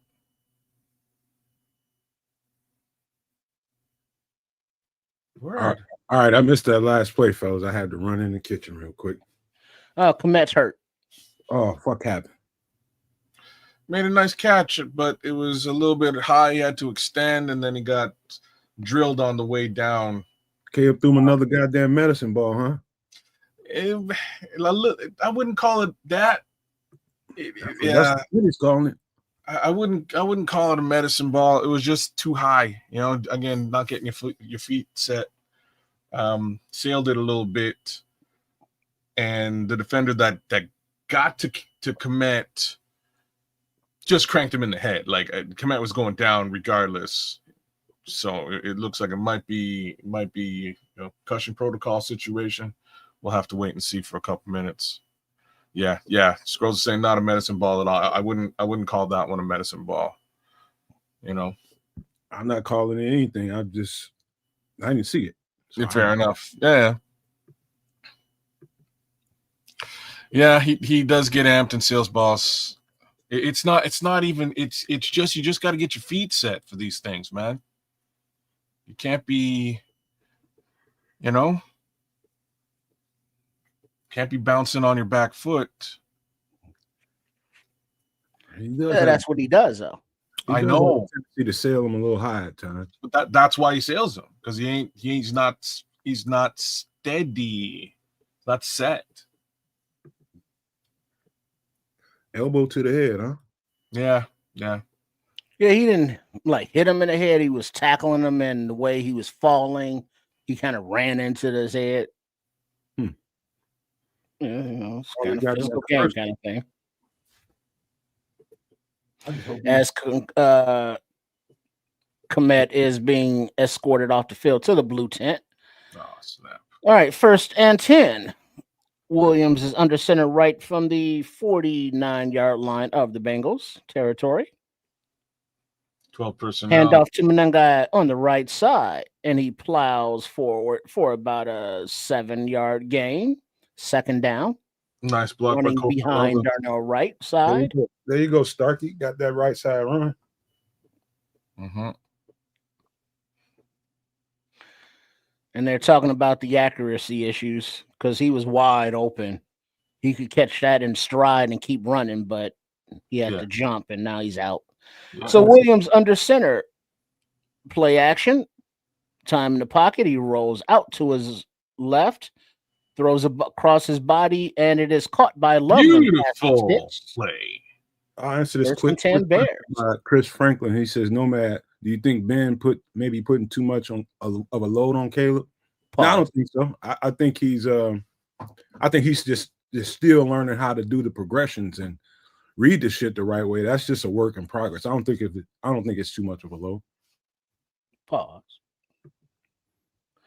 Right on, Loveland. Get involved, rookie. Oh man, only you would throw a pause there, but fair enough. I got a laugh out of it.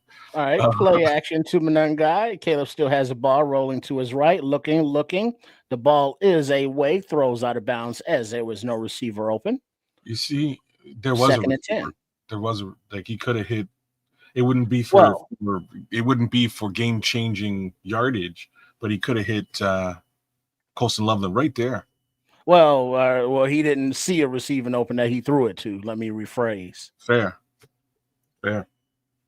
He aired that out and threw that away. But Loveland was there. He was running with him, backyard football.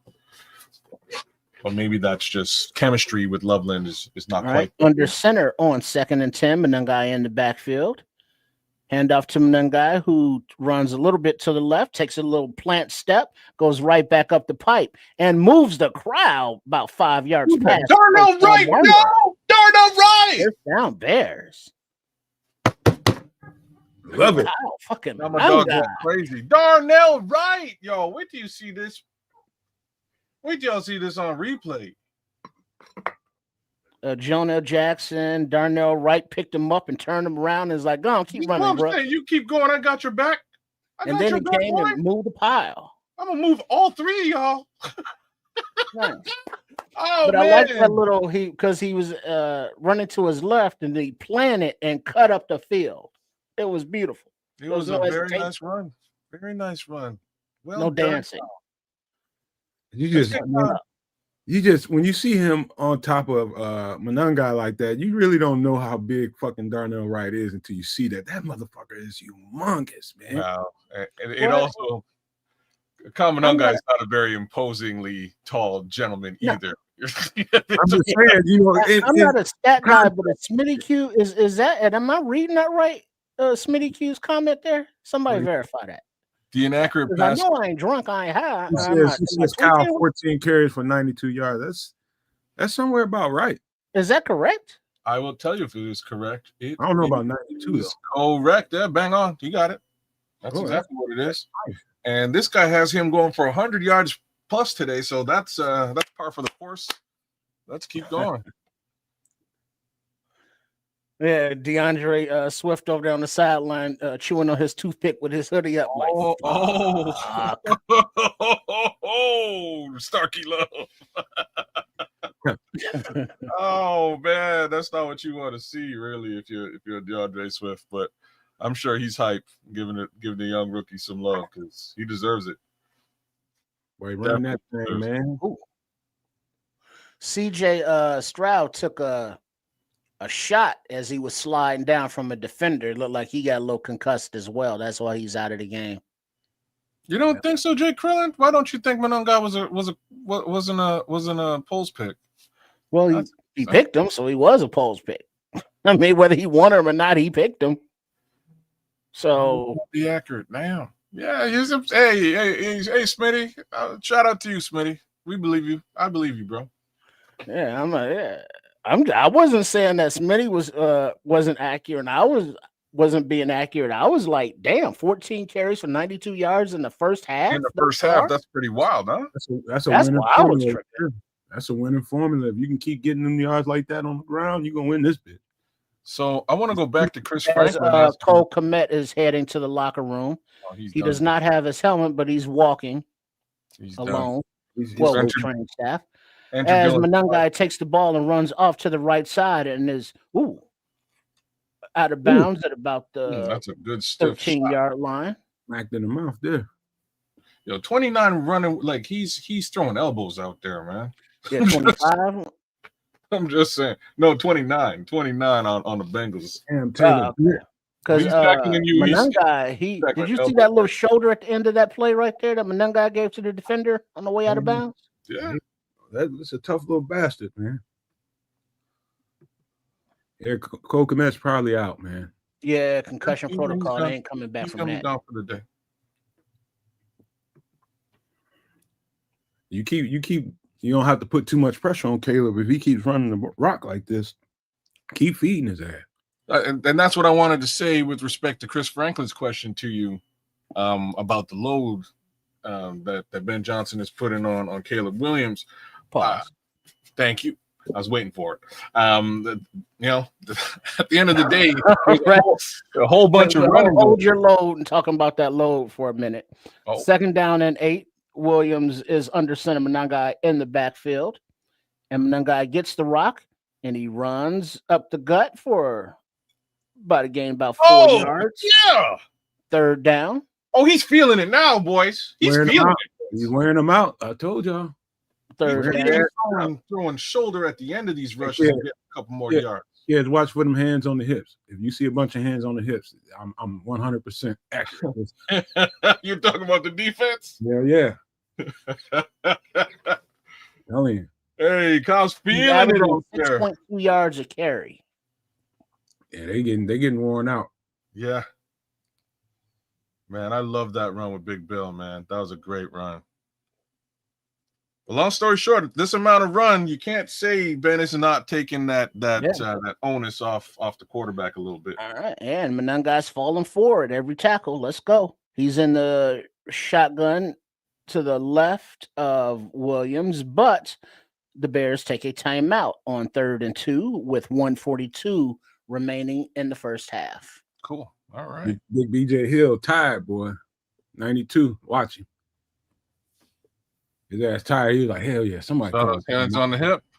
Hell yeah. I put my hand up on my hip. When I dip, you dip, we dip. Oh. I put my hand up on your hip. No, we ain't dipping. When you dip, I dip, we dip. Pause, did he? I was just I was gonna say, man, you beat me to it. Oh, there's no maturity going on over here. Yeah, not dipping shit. We ain't dipping all shit. Right, 3rd down and 3. Caleb Williams in the shotgun all by his lonesome. And he has the ball. He has time. He is looking. He is standing flat-footed. Plenty of time. He rolls. He escapes. The ball is up and hits the goalpost. Oh, my God. It's the upright. Boy, he missing. Yeah. He's missing some opportunities. It's just you just needed 2 yards there, Caleb. Do you know what you're doing? You had Monangai in the look at and they're zeroing in on it too.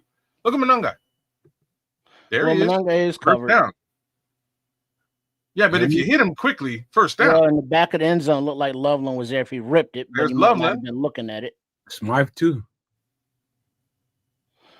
There's a little discombobulation there on I guess good defense by the Bengals. We'll chalk it up to that. As Williams is over there having a conversation, animated somewhat with JT Barrett. Yeah, he probably wants to go for it on 4th right now, and he's mad that they're not going for it on 4th and 3. Oh, wasn't it 2 a second ago? What happened? Minister Charles, man, when you gonna get your damn teethus? All right, the kick is up and good for the 3 points. As the Bears now move the lead to 17-13, 1:39 remaining in the half. Good point. The Bears do get the ball in the third. Good point, Starkey. We get that ball back next half.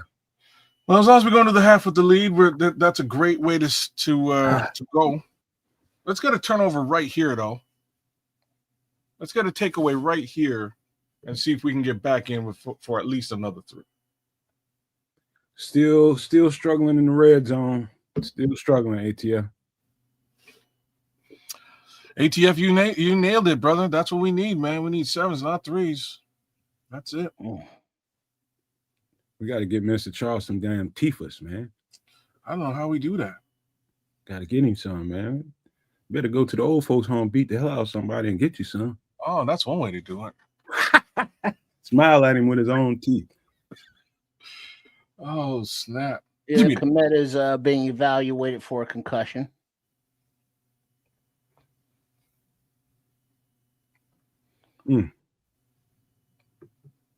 As the kick is away from Santos, and it is caught on the run at about the 7-yard line, and the returner gets to about the 39.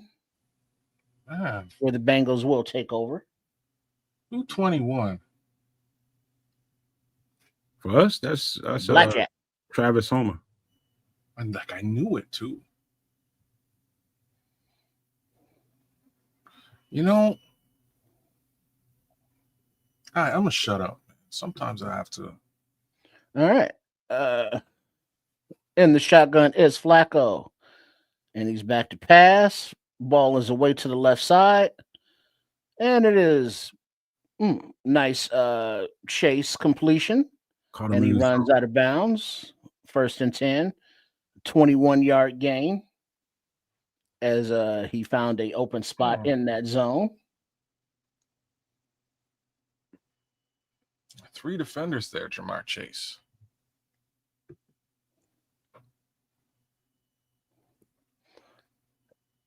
Interesting. All right. And the shotgun is Flacco. Back to pass. Ball is going deep down the left side.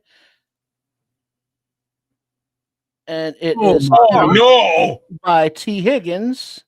Oh, As the defender was there, but was no effect.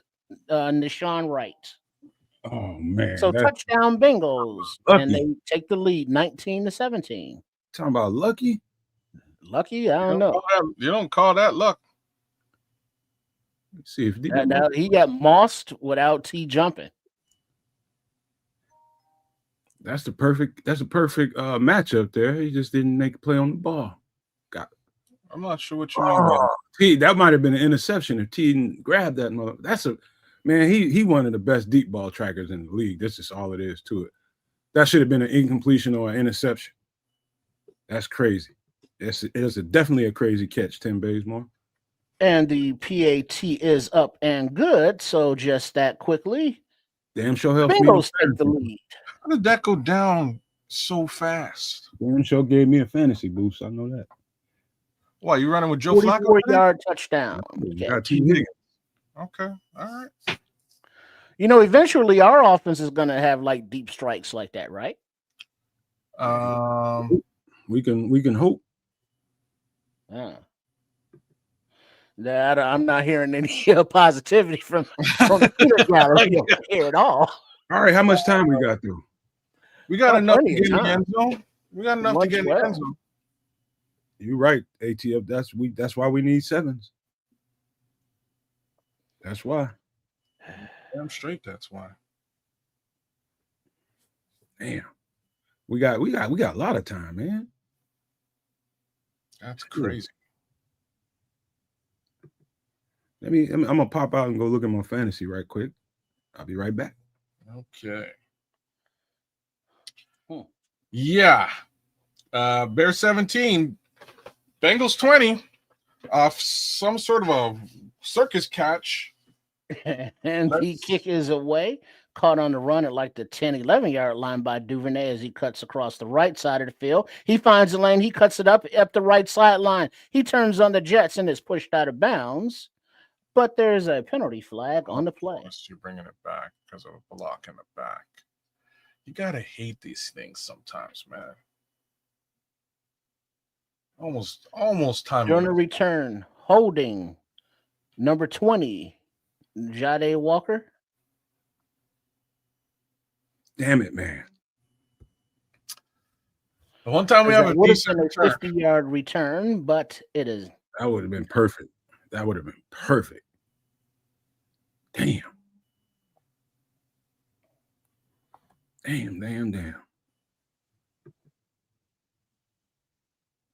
Hang in there, Jay Krillin. We're going to be all right. Hang in there, dog. Are you that was the call? That was the call. Come on now. All right. Back to pass is Williams. Time. He juggles. Time. It's muddled, but he gets out to the right and throw the ball away. 2nd and 10. Talking about they want to get to the 37-yard line for Santos to be in his range. He looks out of whack right now. Well, maybe they were all covered on this one. I kind of got to give him this one. No way to know based on the shot we was given. Yeah, couldn't see anything going on in the secondary at all. But maybe we'll get a replay, and we do not. We're moving on to the next play. All right. Williams in the shotgun, white-shoed player to his left in the backfield. Can't see the number. But the pass goes to the right to Oz, and he runs out of bounds about 2 yards shy of the first down, third down. Little Britton Brown action there. Yeah. Britton Brown. Okay, that's who was in. 3rd and 3. So, I mean, it's still doable. Starkey, this might be use your damn leg time. Well, when there's nothing out there you know what I mean? You kind of do. All right, the ball is away, out, complete to Oz to the right side. And he runs out of bounds well past the first down marker. And a little bit more. 46 seconds to go in the half. Good job by Geno Stone holding up on that one. He could have cracked him there. Gain of 13. Would still love to see a touchdown as opposed to just getting in field goal range. They still have 2 timeouts. So, I mean, they're at the 40-yard line. Williams in the shotgun. Looks like, I guess that's Brown to his left. Mm-hmm. Back to pass. Time runs out, but he yo-yos in the pocket. Gets open. Throws incomplete. Ooh. It was looking for Zacchaeus, but it was out of bounds. Yeah, whoever was on Zacchaeus might be hurt, man. Went down hard. He's been dealing with the Bengal that was covering him looks like to be dinged up, but Zacchaeus that's what I'm talking about. Whoever was covering Zacchaeus, right? Like, was covering. Yeah. It's good coverage, but damn, he hit the bricks.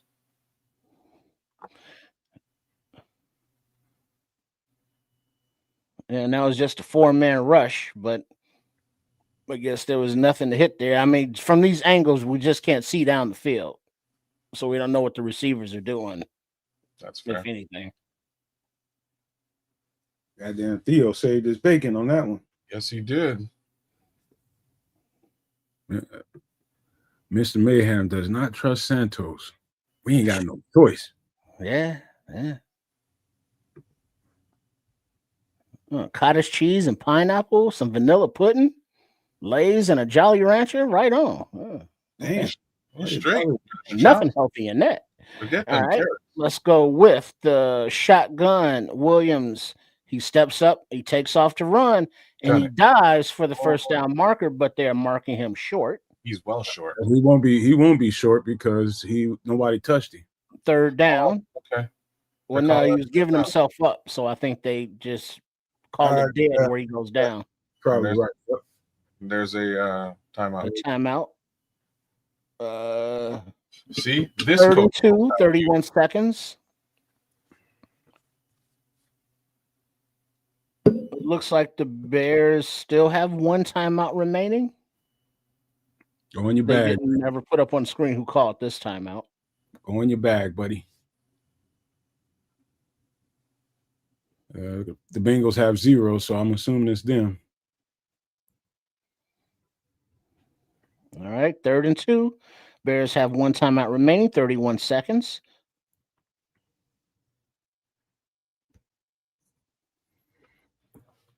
All right, and the snap, time in the pocket. The ball is floated to the right side to DJ. It is caught, and it is ruled complete. First down, Bears. Man, all you gotta do is, you just put a little pickup of 23. Touchdown, man. If you just he wants to stop the clock though here, right? But they're looking, and his toe may have been out of bounds on the 2nd foot. Oh, no! I think he got both of his feet in first. Good. That's good. That should be good. All right, but they're lined up. Yeah, he got both. And the snap's away, so it's good. All right, ball is away. Ooh, and the ball is high to Britton Brown. God. Oh boy, bring that ball down. Yeah. that should have been my ball, and he's not. Yeah, that was like pick 6 territory. Shit. Yeah. He was trying to hit the check down, but just a little inaccurate, let's call it. Is Manangai hurt? Britton Brown is one of the temptations, Starkey. Well, maybe they're using Manungai more for the pounding, whereas the time is running down here. Check down back. All right. So in the shotgun, takes a snap, has time, rolls to his left, is directing traffic, throws the ball into the end zone over the head, looking for DJ Moore, incomplete. 3rd and 10, 12 seconds on the clock. You sent him to go deep. It can't get no deeper. Yeah, he gets like 15 yards if he takes off and runs and then goes on out of bounds, but he chooses not to. And plus, extending these plays means you're eating time off the clock, bro. Yeah, he had plenty of green in front of him in the sideline. Boy, wide open in the center of the field, bro. Gotta go to the check down there. Is that close to low? Yeah. All right, 3rd and 10 in the shotgun from the 29-yard line.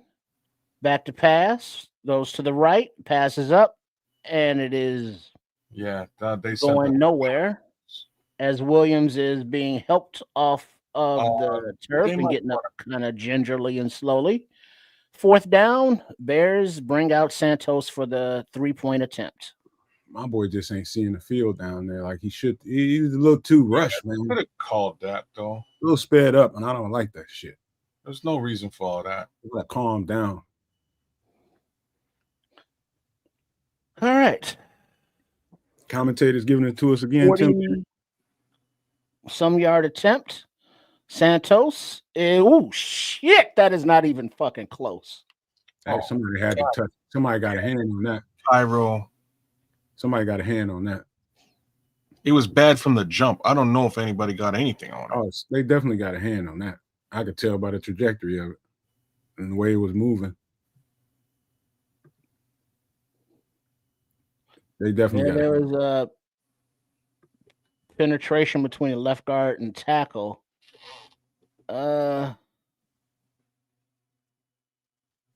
58. Somebody may have gotten a fingertip on this and Osai. It's still unclear right now. So the Bengals will just take a knee and take it to halftime with the lead of 20, Bears 17. And then Jerome break. All right.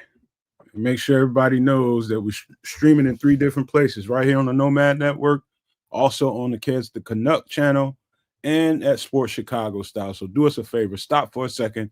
Make sure you hit the like button on each one. Anybody that's not subscribed, we would greatly appreciate you hitting the subscribe button. Thank you very much.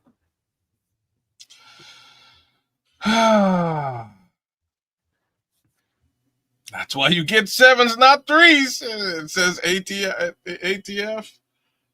Oh, man. It's all good. We're going to come back. We're going to get back in the end zone, do this thing again. But we're hoping to get in front of these Bengals by the half. I don't know if you can blame Santos for that one, Jay Krillin. I'm not sure if it was just Santos or if somebody actually got their hand on the football there. I don't know which one it was. 58 looked like it to me. It looked like 58 got some penetration there and might have made his impression felt. Other things to say about the first quarter. Travis Homer missed a bunch of tackles today on special teams, and like they're tackles that are coming at him. And that's why I asked who was 21, because the final kickoff, he got the tackle. He got there and made the play. But I've been noticing it for those first 3 long returns. We can't afford that. We can't afford to be giving them position where they can come in and quickly score with a loft pass to T. Higgins. Like, you can't be doing that. What's up, Paulo Rodriguez is in the house, man. Good to see you, brother. Yeah, we can't be doing that, man. We can't be allowing them to just get special teams yardage. So to give you guys a tale of the tape, Chicago Bears 270 total yards. We're up a fair amount in yardage over these Cincinnati Bengals. However, the Bengals are up by 3 to score 17-20 Cincinnati Bengals. Passing yards. That's where the tail of the tape gets interesting. 131 passing yards for the Bears versus 160 for the Bengals. I think Most of those passing yards came on that one play with T. Higgins. 139 rushing yards on the ground for the Bears versus 27 yards on the ground for the Cincinnati Bengals. Not seeing a lot of Chase Brown here today, but such is life. Seeing a lot of the other Chase, that's Jamar Chase. Got a little secret to tell you all. I got to be quiet about it. I think my girlfriend is in there putting up the goddamn Christmas tree. Isn't that against the law this early? In Canada, you would be flogged and beaten. I'm just messing around. I'm saying that because I just saw three houses all together on my street that all have their Christmas lights up already. And I was like, this is just wrong. The wrongness involved here is just a wrong thing, and somebody should be punished. I always thought that you had to do that somewhere around Thanksgiving. Yeah. And take it back down, the scroll says. And that's when her and that Christmas tree, man. Dude, I ain't fucking with her. She loves that Christmas tree, man. She probably don't know I'm in here saying this shit, but she crazy about Christmas, man. Crazy. Most women are, and this is why it is the biggest industry in North America. Man. Shout out the Coca-Cola Company. You won. I got it. I had to take it out. Jay Sanders, just because of the word you put in it. That's all. Yeah. Man. Jake Krillin, man, I'm with you, man. I hear what you're saying, and I don't know who the better guy is between Mr. Santos and a certain Mr. Moody. Well, you didn't really want to put that one up. Yeah, my bad. I didn't see that. Or this one either. This. Oh snap! Everybody's going crazy, man. Hey man, if we ain't winning, we going in the half. We had all the opportunity to be winning, so I cannot for a second blame this chat for where their heads are at, man. I can't. Hey, my dream. Yeah, ups and downs, and yeah, Caleb has some vision issues. You're right. It's funny because I think both Nomad and I noticed quickly that Ben Johnson is scheming in the left side of the field, scheming it into existence. And for the first little while, it was working just fine. Then we get to a position where Caleb is like, you know what I'd like to see? Like, I would like to see Caleb just stand in the pocket, nail the receiver, and take the hit.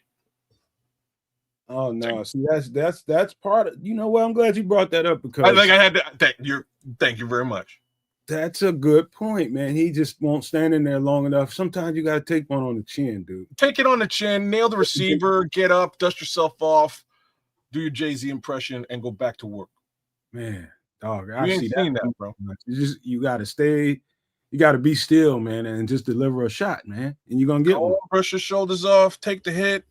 Price of doing business, man. Nail that guy. Sometimes you're gonna eat it. You might draw a call too because you ain't running around. You might draw a call, but hell, we know in Chicago ain't nobody trying to really give us calls. Either way, man, you might hit that receiver that you're staring that's wide open where he's at. You might. That's something I ain't seen. Got to be willing to get a little bloody in there sometimes, man. You can't. I've been seeing some really, really good pockets. Really good time. Scrolls, he can't be running. He can't be running for his life. Like, damn it. Any viable pocket quarterback will do that. Like I've seen name a pocket QB, and they will stand in there and take it, man. They'll stand in the pocket and take it and gun their guy. Aaron Rodgers, Goff. The homie we're watching today will stand there, eat the shot, and hit his guy. Flacco does it regularly. I'd like to see Caleb do that once or twice to make just to see if he's willing to do so. I'm not sure if he is. It looks to me like he's much more willing to get the hell out of there. Squalls wants to know, why is it so hard? Why is he having such difficulty in getting to the check down? That's a good question, man. Because he's trying to save his bacon. This is what I'm trying. That's the point of my comment. because he's trying to save his ass. He wants to come out clean. You might not come out clean, bro. You might get a little dirty. You might get some grass on your ass, but you might get the pass. Might be a reception. Gotta stand in the pocket sometimes. It can't always be. And like, to make matters worse, and this is something else I was alluding to earlier on. If you're 46 seconds left to go in a football game, if you're extending the play, you're just eating time off the clock. For the right? most part. For the most part. I don't, you know what I'm saying? Like in those situations, you want to get the ball out of your hand as quickly as possible. If it ain't there, I'm not going to be mad at you if you airball into the stands and get rid of the ball. If that's what you have to do, that's what you have to do. But dancing around and trying to find a play, you are eating the clock as well, and you have to be cognizant of that too. So that's just another thing to pay attention to. Well, I understand the missing people. He's missing people in the progression, which is a problem. Yeah. Missing people like lofting the ball too high. I can't really I can't understand that. You got to get your feet set. You got to stand, hang tough, to quote the worst band ever.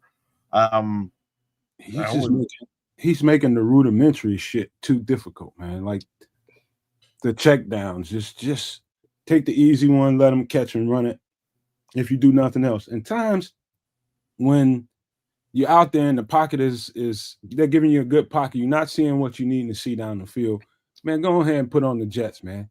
Just start running. I love the comment by Tim Basemore here. So Tim Basemore says, Caleb Williams plays like Patrick Mahomes in the pocket. There's some tap dancers in the pocket. And yeah, he's like that, except, and here we go, except he hasn't found a backyard ball partner yet. That's what he's missing. And I think that guy's name is Colston Loveland. All right, I'm just going to put things together. I think his name is Colston Loveland on this team. And I wish they had better chemistry. Colston was hurt for a very long time this season, so maybe it just hasn't been built up. I've seen Colston Loveland out there wide open a few times today. Me too.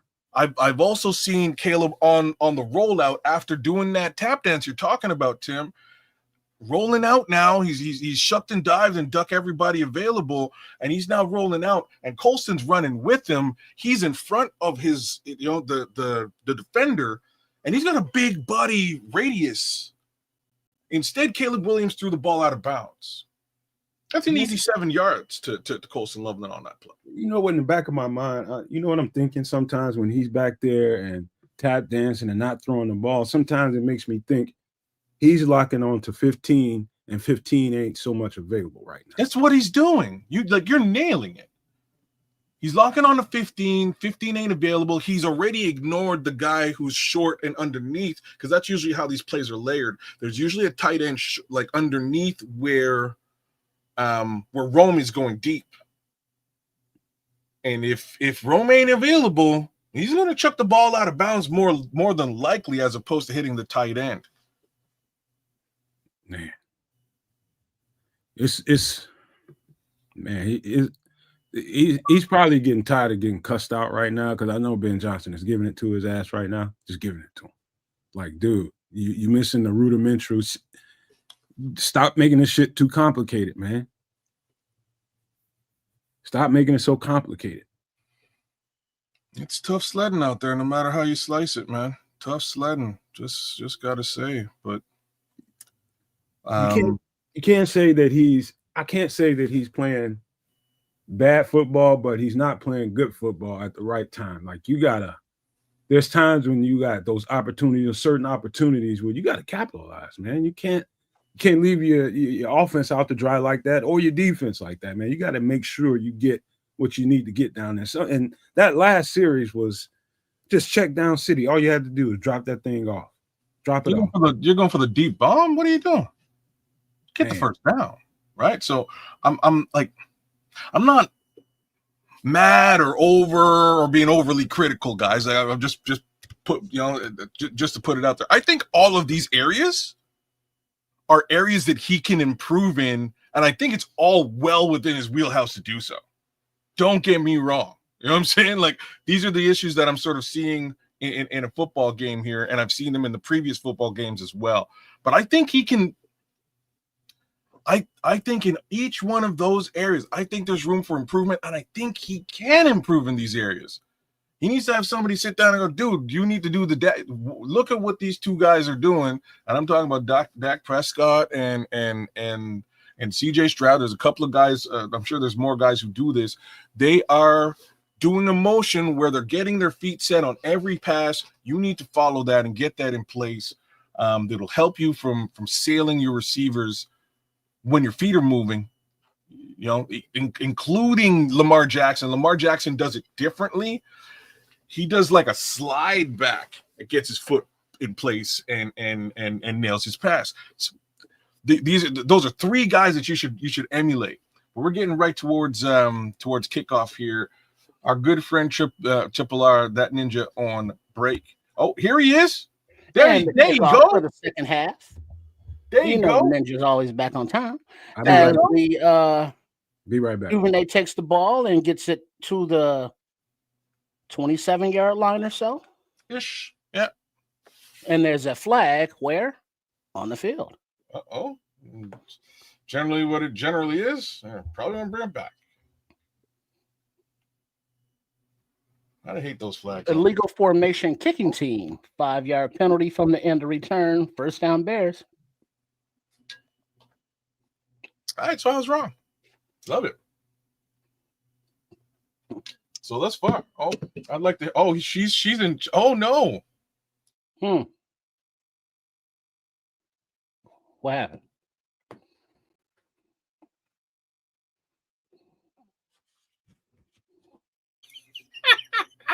Sorry, I had to, and even she's laughing about it. So it was Aditi Kikawala interviewing Ben Johnson, and things went much better this time around. He gave her a quick, easy answer and left. And he's shaking his head about it right now. He's still mad he had to talk to that lady again.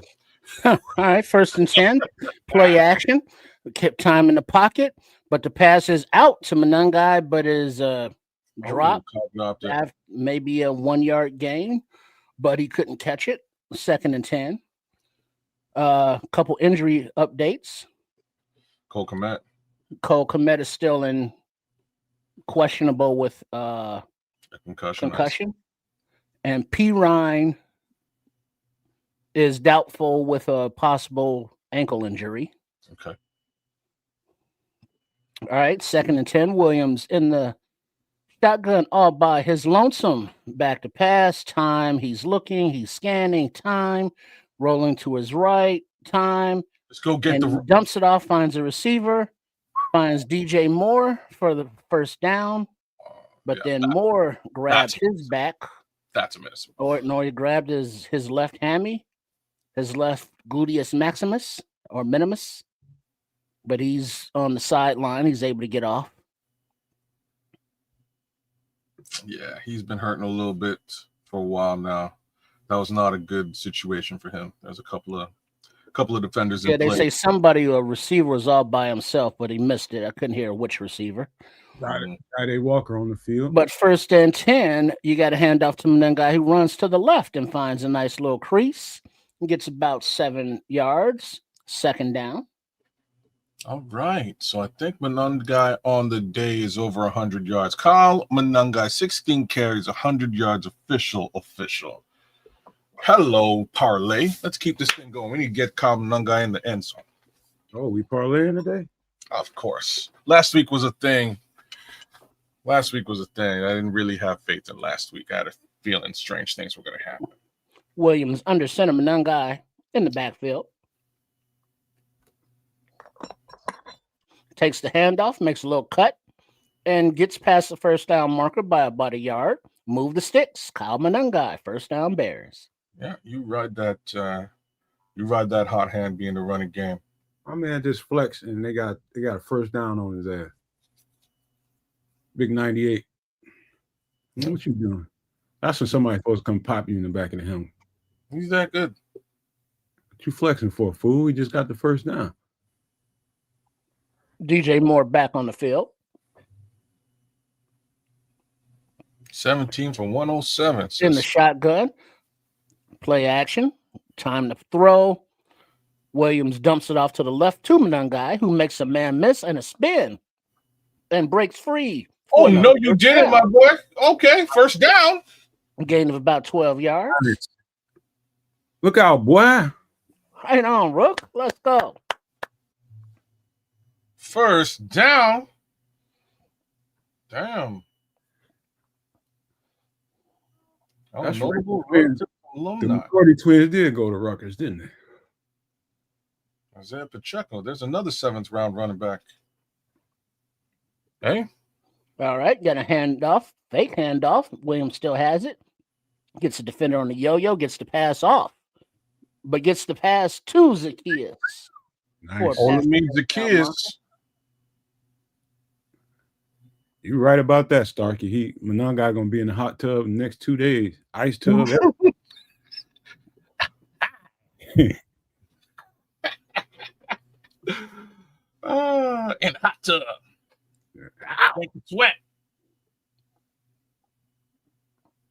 Yeah, he's gonna be sore. All right. Williams under center, Monangai in the backfield. Any play action, time in the pocket. Williams scans the field, dumps it off to the left side, which is a little screen to Monangai, and he picks his way across the middle of the field past the sticks for another first down. Bears. Bears. You think Ben Johnson ain't getting his ass about taking them check down? Well, this is now what he's got to do. Is now he got to kind of scheme in the check down. Yeah, this looks like more of a screen though. It is a screen. Yeah, it's set up. It's set up. A lot of blocking there. All right, 1st and 10. Williams under center from the about 16-yard line of the Bengals. Monangai takes the pitch to the left. He cuts back to the center, and he drives his legs for about a 7-yard gain. Joe Dolman. Hey, by the way, Kyle Monangai is gonna put a whole bunch of goddamn Bengals in the hot tub too. Mm-hmm. No, did he? Oh.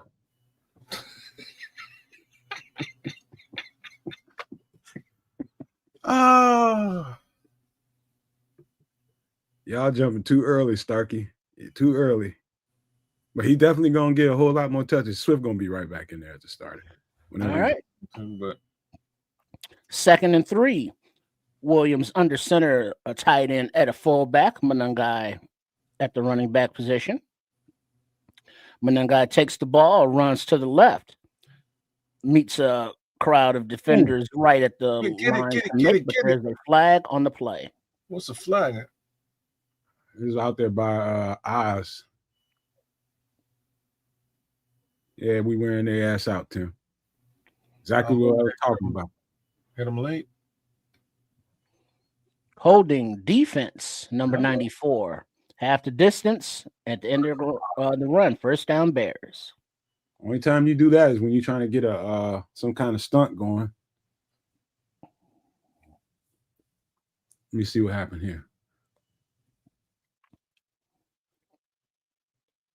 Okay. He tried to stop him from pulling out. Mm-hmm. Trying to get to the next level. Yeah. 1st and goal from the 4-yard line. Play action to Monangai. Ball is away. Incomplete to Odunze. Oh, come on. Rome. Just lead him. No, that's Caleb. That's a bad football. Yeah, it was behind him. Yeah, it's behind him. We should have led him. Because he's wide open. Throw it to the back of the end zone while he throw it behind him. Money, Caleb. That's money. That's money. Yeah, they had the whole end zone all by himself. So they're trying to say maybe it was deflected at the line of scrimmage, possibly. Oh, at least that's what Caleb's trying to say. All right. Under center is Williams with a fullback and a running back. Monangai gets the ball to the right side, cuts. Then he is stacked up, but he's still driving. He looks like they're knocking him just short of the goal line. Right there at the one. Just inches short. Oh. Come on. Let's get Kamananga in the end zone. Let's get Kyle in the end zone. He deserves it. It's 2 down 120 yards rushing today. It's 2 down territory, man. It's pound this motherfucker in. Make them submit. All right. 3rd and goal from the half-yard line. Williams under center. Monangai in the backfield. Toss right. Give me a toss right. And there's whistles before the play gets really started. Play clock down to 0. Delay of game offense. 5-yard penalty. Come on, Caleb. Now. Even worse. They be having that shit right now. How do you get a delay of game down here now? Getting out the huddle fast enough. 4, 3, snap. Do something. They were like 3 seconds off on that play. Yeah, that's super late. Getting in and out the huddle, man. All right, 3rd and goal. Damn, she's straight. You watching that too? From the 5.5-yard line, Williams in the shotgun. Monangai to his right. The ball is away. The pass is caught in the end zone. Colston Loveland, touchdown. We'll do a late hit too. I just dump you off my fantasies team today. Now you get in the end zone. It's about damn time we found him, though. That's very knee-jerk, kids. Well, no, knee-jerk. It's week 9. You know what I'm saying? Like, knee-jerk? It's week 9, bro. I'm sorry. You should have stashed him, man. Yeah, Loveland just He's went been out stashed there, for 9 weeks. Run a little post, a little slant, whatever the hell that is. And Williams found him. Now the Bears 23, Bengals 20. PAT attempt is snap, hold up, and good. Bears 24, Bengals 20, with 8:11 remaining in the 3rd quarter. Let's go. Welcome to the NFL coasting. Yeah, Colston, he popped his TD NFL cherry right there. Congratulations to him. His ass going to be hurting tomorrow, too. That's going to hurt. That's going to hurt. I remember one of them shots like that. It didn't bother me during the game, but boy, by the time I got my clothes on after that shower, my whole frame was sore, man. Whole frame. I mean, like all my upper body. Ooh, I remember that day. Starkey, I wanted him to get the touchdown too, brother. I was pulling for Kamananga, but once that penalty came in, what can you do? What you can do is you can hit Colston Loveland. And it's about time, man. I think Colston Loveland is a big key to this offense, and he's not being utilized. And I don't think that's a Ben Johnson thing. Anyways, we winning. Thank God we got in the end zone when we did. We need to do this a couple more times. Real talk. We need to take away right here. That would really solidify this football game. Best thing about this, we got a fresh defense now. Very fresh defense. They've been sitting for a while. You're right. You're right. That defense on the other side got to be a little bit on the sleepy side, man. They got to be a little bit tired now. Man.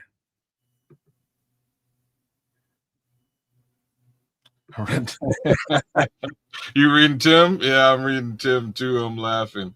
Roma Dunze. Yo. He's not even on the this is a first. He's not even on the docket for receiving today. Would you believe that? I would. It was too much for Roma Dunze in the past several weeks. That is fair. Shit, this is exactly what needs to be happening. Now, Roma Dunze, as we said, next series he'll start getting the ball. Next series, you watch. Just as we said, they're gonna start slinging that thing to him. Why? Because DJ's out there probably half speed at this point, but just going.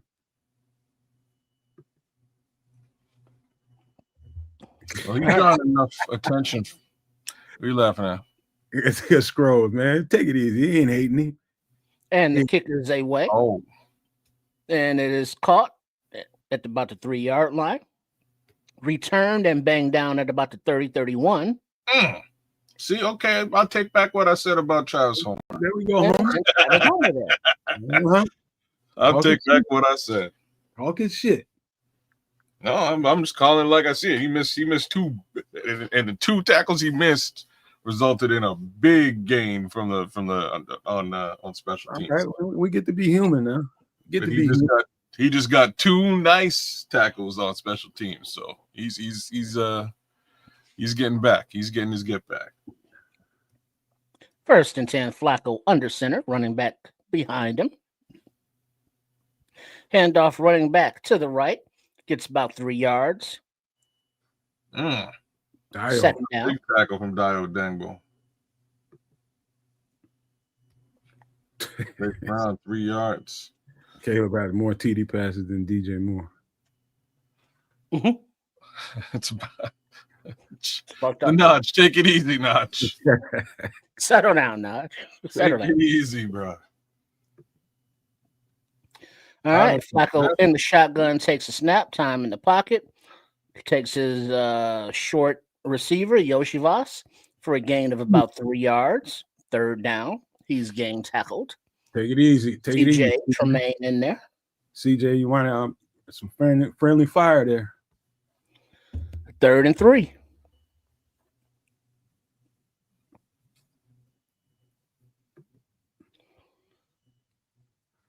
Yeah, unless the team is blitzing, they ain't getting pressure. Well, again, they've Flacco is solo in the backfield in the shotgun. Takes a snap. Blitz is coming. Picked up. Ball is lofted out down the left sideline. Flag. Push off, probably. Dropped it in the bucket to the wide receiver, but there is a flag on the play. 2 different flags. Probably a push off. I'm hoping. One by the line of scrimmage and one by the catch.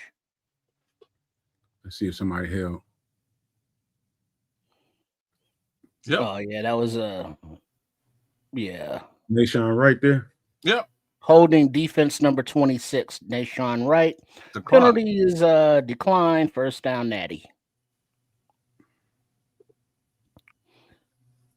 Flacco just dropped it in the bucket once again. Nashawn Wright ain't been. He doesn't get turnovers. He's no good. Well, I hear that. 1st and 10. Flacco shifts into the shotgun, running back to his right. Takes a snap. Ball is away, floated up the right side and right into the gut of his receiver. A flag. And a flag on the play. Just shy of the end zone. Joe Flacco, ladies and gentlemen. Just floating it up there. Another beautiful pass. Going right to his receivers. So nice. Pass interference defense. Number 29, penalties decline. 1st down, Bengals. Man, sit your ass down. 1st and goal. Oh, damn. Bye. Oh. Help came too late that time. Got off down. Those little underthrown balls. He never turned his head around. He was beating them up. So, yeah. Got a little off All right. down. And from the shotgun, inside handoff is met and tackled and stopped. Big Ford. TJ was in there early. Big Right, J. 2nd and Ford. goal. Yeah, Ford made the tackle. All right. See, it looks like we're going to have a. Let's see, what is that? 44 points already in this game. And neither defense looks like they want to do anything about that. I don't think. All right, let's go. Flacco in the shotgun, running back to his right. He takes a snap. He's looking to pass. Ball is out to his right. And it is caught short of the end zone. CJ on the tackle rolled Higgins out of bounds just shy of the end zone. But Higgins looked like he extended his arms and he's politicking for it. He should be. It's close. I think he might. I don't know what you call that. Yeah, he has incredible hands. I mean, that looks like touchdown Bengals, because he hit the pylon, while he was still in the air before he landed out of bounds. Yeah, he turned his body over so the knees and elbows didn't really hit the ground first. His back did. Yeah, they're gonna give him tutty on that one. Yep. So right now, 26-24 Bengals as they review the scoring play before they PAT it.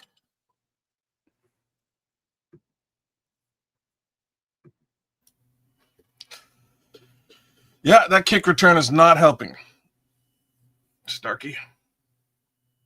We would be winning this game if it wasn't for that kick return, to be frank. But the scoring play was confirmed. Now the PAT attempt the snap, hold, kick up and good. Bengals 27, Bears 24. 5 minutes, 19 seconds remaining in the third quarter. What do you know, no maniacs? Here we go again with a tight game.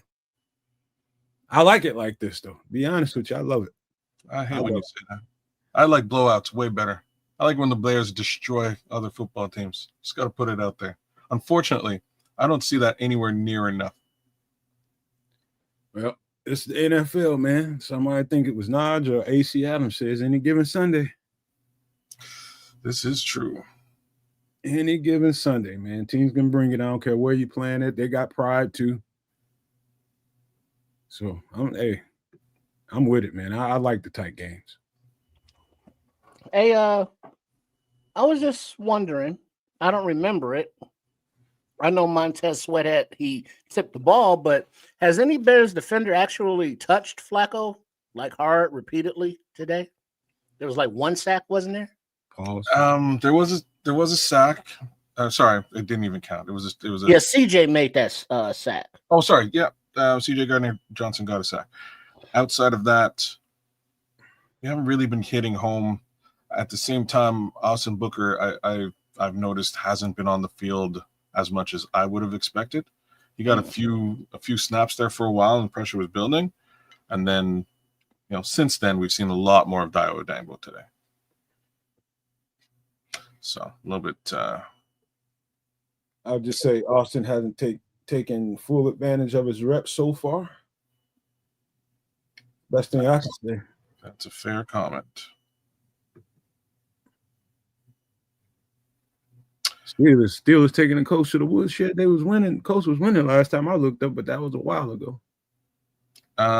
So for those of y'all who are Rico Dowdle owners as well as Kyle Monangai owners, good things are happening as far as fantasy football is concerned. But with respect to the football game, the Carolina Panthers are up on the Green Bay Packers right now, 13-6 in the third. So that's a game to keep everyone's attention in some capacity, and hopefully, so did I, Starkey Love, in my other league. I started Kyle, and he's doing very well.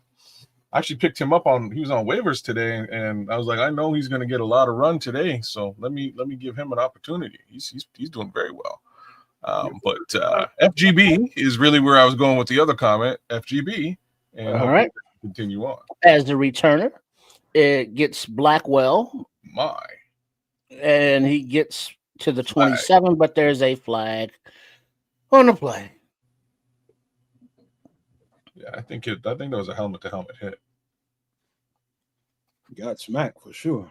Yeah, he did. I want to see Caleb. You need to take a shot down the field, man. Check that. No foul on the play. They waving it off. On the play. All right. Just for shiggles. Yeah. So the penalty situation isn't as great as it once was. 34 yards for the Bears, 39 for the Bengals. Yeah. Still too many self-inflicted wounds. As Williams is under center, Monangai in the backfield. Hand off to Monangai. He finds a hole to the right side of the right guard. Gets about 9 yards, second down. They missing. Tim Bazemore asked, "What's up with the special team today?" They're missing a couple of nice key pieces, man. Yeah, there's a bunch of them that are out. Yeah, Hippolyte, Dom Rob, you name it. They're like most of the folks on special teams are not playing today. All right, 2nd and 1. Play action of Manungai. Plenty of time in the pocket. Ball is away deep down the middle, and it is complete to number 84, Colston Loveland. Crosser, dig route. And he gets that guy I was talking about. 33-yard line, 1st and 10, Bears.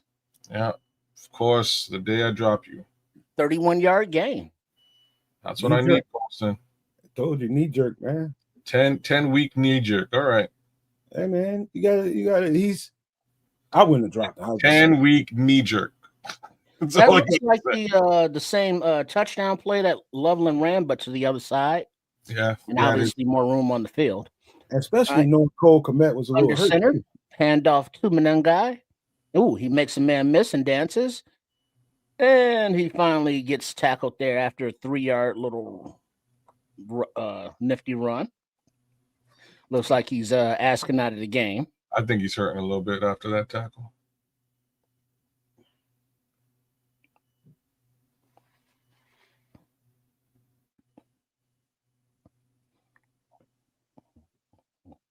How many carries does he have? He got to have over about 23 carries, 134 yards. Yeah. All right. You got Williams in the shotgun, hands off to Brown. No. Who makes a man miss and then pounds up Brown and gets right to the yard marker, just a little bit short, 3rd down and less than 1. Bengals helping him. I know what you can do for us, Brown. Tote that rock. Let's go, kid. I like the commitment to the running game. Uh-oh. Yeah, Manungai looks sorry, just adjusting his socks or something. Probably got an ankle. Well, there's no trainer about him or nothing, though. So, or working on him, that is. All right, 3rd and short. Williams under center, hands off to Brown, who dives over right guard, past the sticks, 1st down. I'll take it, Brown. What can Brown do for you? Well, you know what he can do. Yeah, Roschon is out with what's his issue now? Back issue? Yeah. Yeah, he's not even available for the game. He's inactive because of his he got a bad bike. Yeah, he also got no love from this coaching staff. They do not. Well, that too. All right, Williams under center. Brown still in the game in the backfield. And a little toss to Brown. He runs left. He finds a hole and he cuts up the field. And he finds the end zone. Touchdown. Touchdown. Britton Brown, Chicago Bears. Nice alley to run in, man. They made a nice alley. You got to give some credit to the Eagle over there. And I don't know who else was in that, but they made a hell of an alley over there. Boys. What can Brown do for you? Apparently, you can get in the end zone before Kamanungai can in this game. He's killing my parlay. I actually had a parlay against him. I didn't think you'd get that many snaps today. I gave him a little too much credit. It was those tight ends over there. Well, we needed that. Blocking. The PAT attempt to snap, hold up, good. Bears regain the lead in a little shootout we got going here. Bears 31, Bengals 27, 157 remaining in the 3rd quarter. That's right, Starkey. Goddamn, Kyle Manungai done softened them up.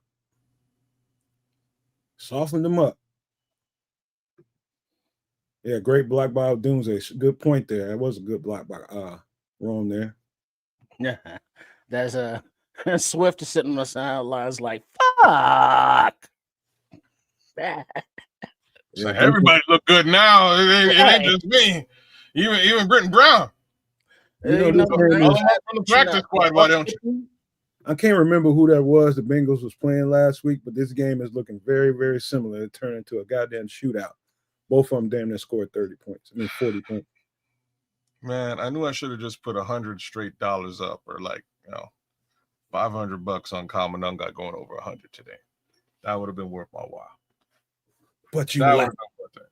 you lack the testicular fortitude to do it. Well, it's not that. I like the funds. That's really what it is. Man. That'll hurt you a little bit. If we're talking about testicular fortitude, I got a whole bunch of other things I'm betting right now. So there's that. Yeah, yes, you're right. It was the Jets game last week, Smitty. Shootout. Yeah, the Jets beat them up, man. Justin Fields came back, got the start and beat up on the lowly Cincinnati Bengals, who are only lowly because both Trey, their two major superstars are out. Trey Hendrickson and Joey Burrow. Hey, fellas, I'm gonna go wet my whistle real quick. I'll be right back. All right. But that is where we are. 200 yards on the ground today, folks.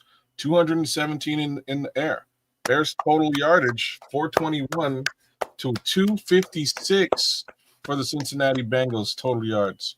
All their yardage is in the sky though, which just means our secondary is just not what it should be, considering I believe our secondary is one of the better secondary squads in the NFL when healthy. Unfortunately, we ain't been healthy since week 1. I had to go to Miller time, y'all. Calm my ass down. Welcome to Miller time. Speaking of which, I could probably get me a little drinky poo as well. I had to do it because I think you're gonna need it, Chief. And the kick is need off. it. Hell yeah, tight games like this. You mean in celebration mode? Oh no, sir! Bring that man down. And there's Travis Homer again. Honestly, yeah, I retract my statement. Full retraction. Yeah, they're showing the replay, and the Bears had like 5 blockers out there to the left, and the defense is slanting to the right. Holy shit! Perfect. And look at Romo Dunze blocking too. Theo Benedict with a great seal though. Inside seal, that was nice. Thank you, FFG. Get the lights, folks. Handoff up the middle for about 3 yards, met by Edmonds, and I guess that's can't see who's on the bottom of the pile for the Bears. Second down for the Bengals. Smitty got his wine out. Hey, rightfully so, bro. Rightfully You got that wine. got You me got red or white? Got me in back. Or it ain't got no color. It's just labeled wine. Kind of clear. Yeah. What we call it wine around here. Wine? Wine. All right. Flacco in the shotgun all by himself. Blitz coming balls away. Complete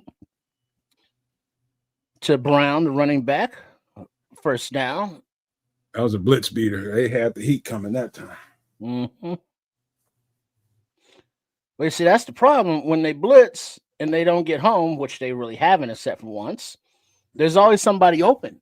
And the experience of Flacco, he's going to find them. And he's still accurate. Still on that milk carton, Naj.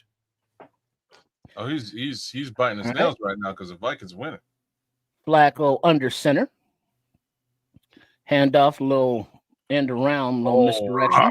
Dale. Ishivas is tackled. Lost contain a little bit. By CJ after about a game, about 3-4 yards. Dale had him dead to rights and froze. Trips, he's thinking about making it into some shampoo. Mm-hmm. Mm-hmm. All right. Second down and 6, Bengals, and the shotgun. And there's timeout. End of the third quarter. Oh, okay, third quarter. All right, so they got a break on the field as we go into the fourth quarter. Bears lead 31-27. Something might have happened to Dex because I ain't seen him out there too much recently. I've been seeing a lot more Jonathan Ford. Keep an eye on that, though. A lot of points in this game, and I don't think either team is done scoring. All right, it's time to drink some of this damn beer. Chug a lug. Man, you ever drink out of a beer funnel? Yes. Yeah. Dude, Yes, I have.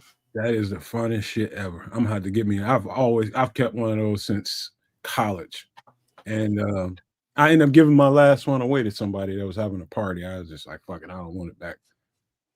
But yeah, that's fun. I got my fucking aunt who is in her 70s to Chuck Lug one time for Thanksgiving. It was fun as shit. Auntie, take it to the head. Took it to the head. Yeah, bro. We used to do it on our sales trips. We call it funnel management. Damn, Smitty says Gibbs just had one. What'd you say, kid? That was cool. I said we used to take them.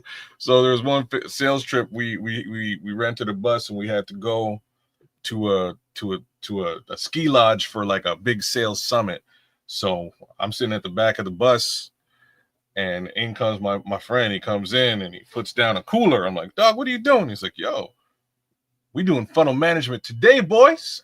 He cracks open the cooler, pulls the funnel out of the cooler. I was like, okay.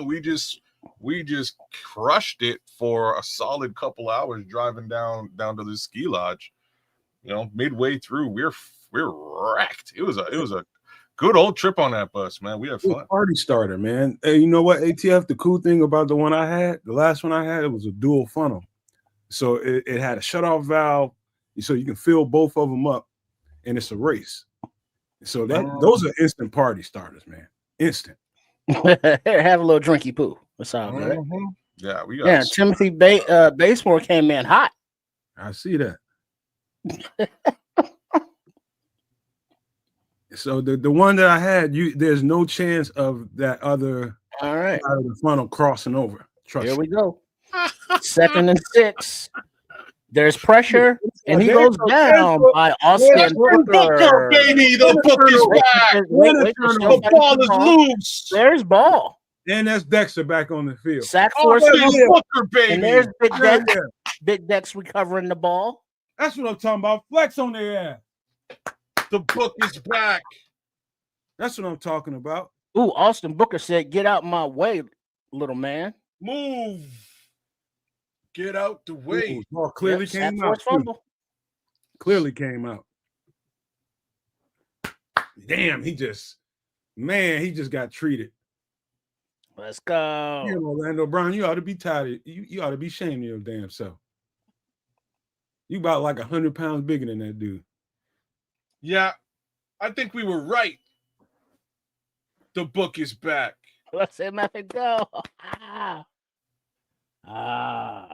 Right on. Sack. Force fumble. Austin Booker. Man, we got to come up with a name for him. The book, we did. The book. The book is back. You know what? I did a design.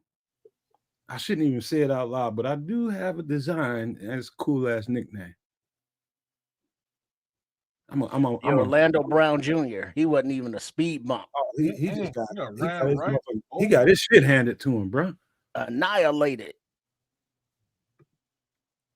We'll see, Starkey. We'll see if we get Kyle back on the field, but he missed that whole last series. I know that. You watching that though? Like on the tackle, he's feeling for the ball.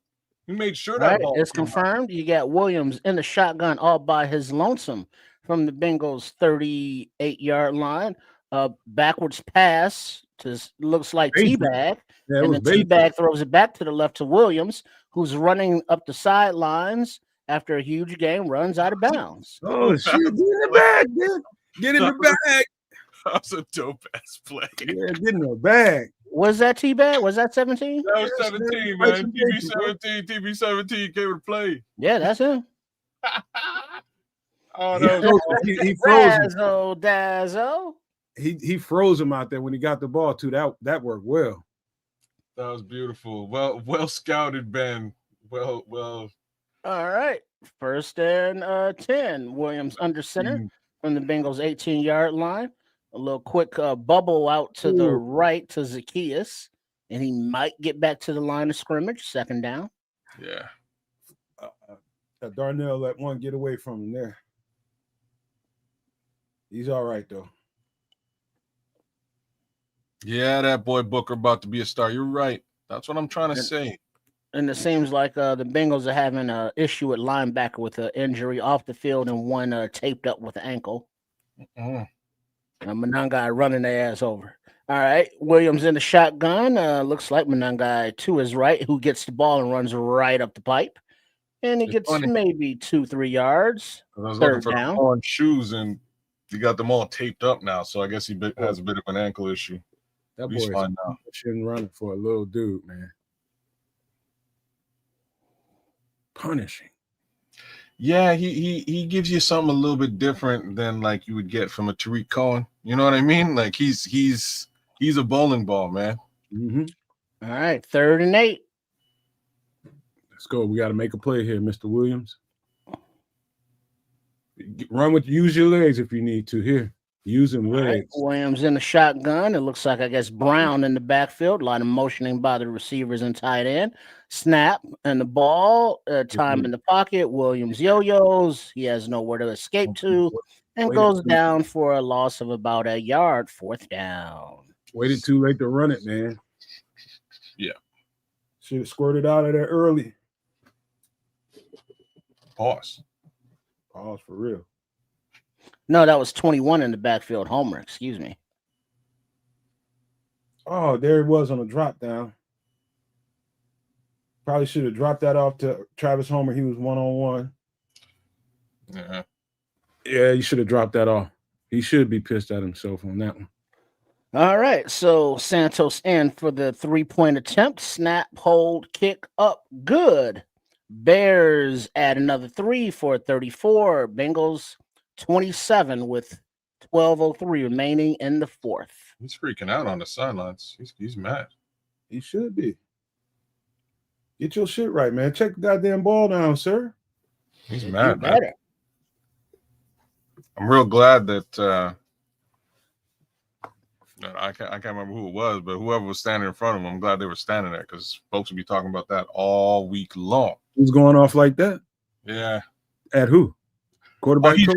I don't know who he's. I have a strange feeling he was just mad at himself. He's sitting on the bench yelling. I don't think he's really going off on anybody. I hope he had a mirror. Shit.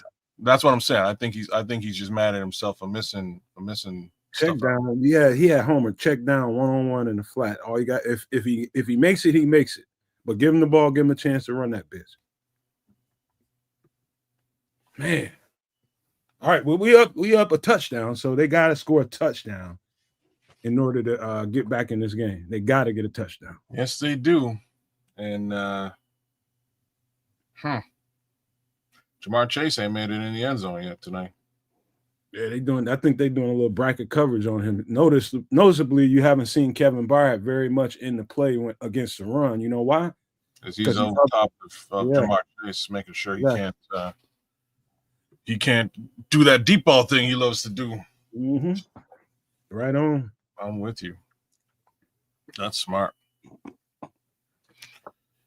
But that also leaves T. Higgins 1-on-1 with Nashawn Wright, which hasn't been to our favor today so far. It ain't. I think it could be worse. I think that one play could have went either way. That long pass down the field. He got on the Tyrique a couple of times today though. He has, man. Tyrique ain't been playing great today either. I wish I could argue with that. But I would much rather have him back on the field than not. So I'm giving him a little bit of a benefit of the doubt. He might still be ginger from his injury, right? Might still be hurting a little bit. I don't think that's any excuse. It's just like it's a couple of times I've seen him in pretty good coverage, tight, got off balance once, and then the other time he just didn't get his head turned around. And that's you got to get your head turned around at the right time to give yourself a chance to play on the ball. So that would be my problem with it. As the Bengals return the ball to about 25-yard line, 26. Who's 40? DeMarco Jackson. I see Hicks down there among others on special teams. Good tackle by Jackson on that play. What's up with the scores around the league? I don't know, but let me Let me check on the NFC North stuff. See if I can get us a All bit. right. You got Flacco in the shotgun all by his lonesome. Yeah. Snap, and he's looking, and he's taken down quickly by number 98, Montez Sweat. See, and that's what happens now. You see? That's what happens. Gonna make you sweat. Let's go. He out of backfield, and it's a short passing down. He gets loose. Well, it helps because they didn't block him, so that does help. Yeah, when you leave him wide open for. I saw what it was. It was Kevin Byard over top of Jamar Chase and made him have to look elsewhere. All right, 2nd and 16. Back to pass is Flacco. Okay, this is what we're missing, y'all. That's on his ass. And complete. This is what we're missing. So they just dedicated a double team to Austin Booker, and now you see Dexter getting breaking free. Now you see Montez Sweat on the other side breaking free. It can be a problem when you actually have another threat on that defensive line. I'm smelling what you cooking. You see what I'm saying? Mm-hmm. You ain't double teaming Montez Sweat. Montez Sweat's gonna eat. Mm-hmm. And you're definitely gonna need if you don't block him at all. You know what I'm saying? All right, so 3rd and 16. Flacco in the shotgun, back to pass. He's looking, the ball is away, and it is complete to number 5. That's the first down marker by about 4 yards. So there we go. About a 20-yard gain on 3rd down. First down to T. Tyrique wasn't out there on this last series. It was Tyrique. No, he was there. Oh, sorry, that was an earlier one. Nick McLeod's on the other side right now. I don't know if it's for that play, but I'll keep an eye out there. Well, that play was Nashon Wright. I just noticed McLeod being out there. All right, 1st and 10 from the 41-yard line. Flacco throws it to the left, incomplete.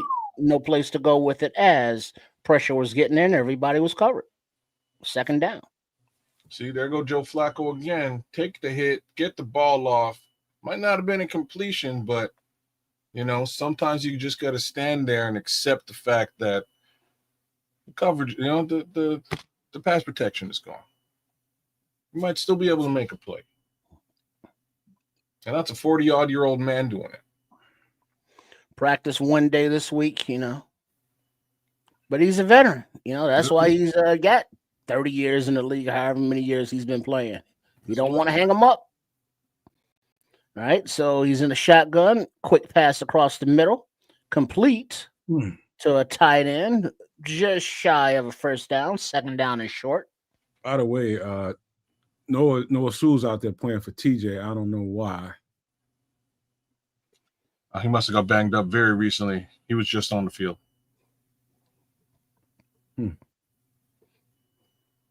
Yo, Bears are pushing almost 450 yards total offense today. We need to play here. All right. Flacco in the shotgun once again. And he hands off the little inside run, and the back dives for it past the sticks. 1st down, Bengals. Yeah, they haven't been getting much on the ground here today. 38 rushing yards. Pain injection. Oh, pain injection. Thanks for the updates, Nas, man. Appreciate it. Nice little updates here. All right. Flacco is back under center. No, check that in the shotgun. Back to pass. Plenty of time. Dumps it off to the right. And Chase Brown hurdles and leapfrogs out of bounds for about a 7-yard gain. 2nd down. Reek back on the field. Checking for TJ right now. See if he got back out there.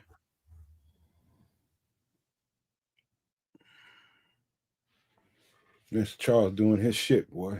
Mm-hmm. The French roll. Ain't that crust kind of hard? All right. You got Flacco in the shotgun, 2nd and 4. He's passing a little outlet to the right to his running back. Or good play. Good play, Montez. He gets about 2-yard gain, third down. Good play, Montez. Let's go, D. 8:20 remaining in the fourth. We can get him off the field right now. Right now. I wouldn't be surprised if they went for it on fourth here. Mm-hmm. Yeah, this is probably 4-down territory. Yep. They know how their defense is doing.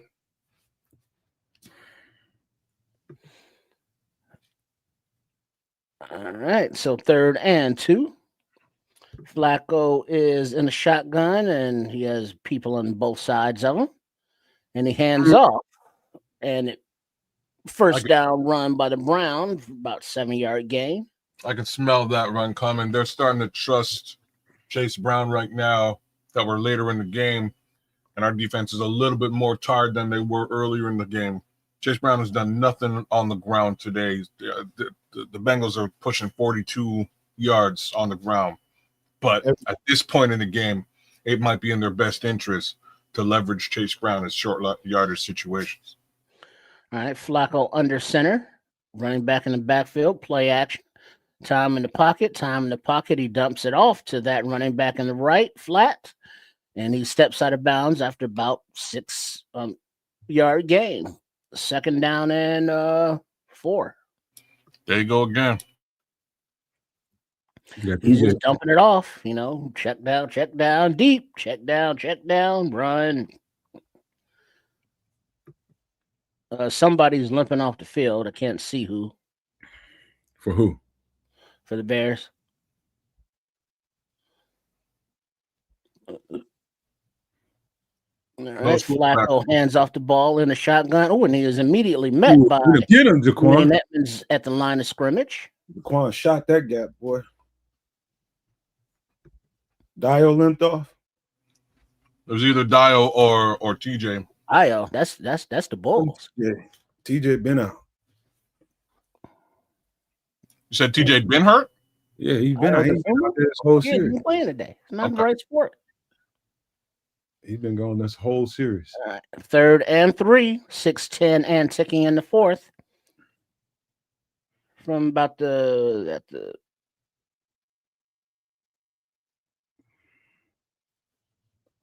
get him. Yeah, Noah. And he throws to the left, incomplete. Noah. I guess he wanted to go to Brown in the flat, but he was covered, so he couldn't go there. And Sewell was applying pressure. Yeah, they have 3 time set up, but good God, thank you. That wasn't Flus. The offense is remaining on the field for this 4th and 3 with 5:58 on the clock. Where they at, though? Wait, there's a late penalty flag. It might be illegal grounding. That'll back them up.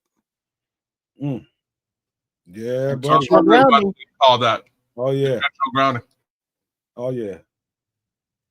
Loss of down. They ain't going for the shit. Nobody out there.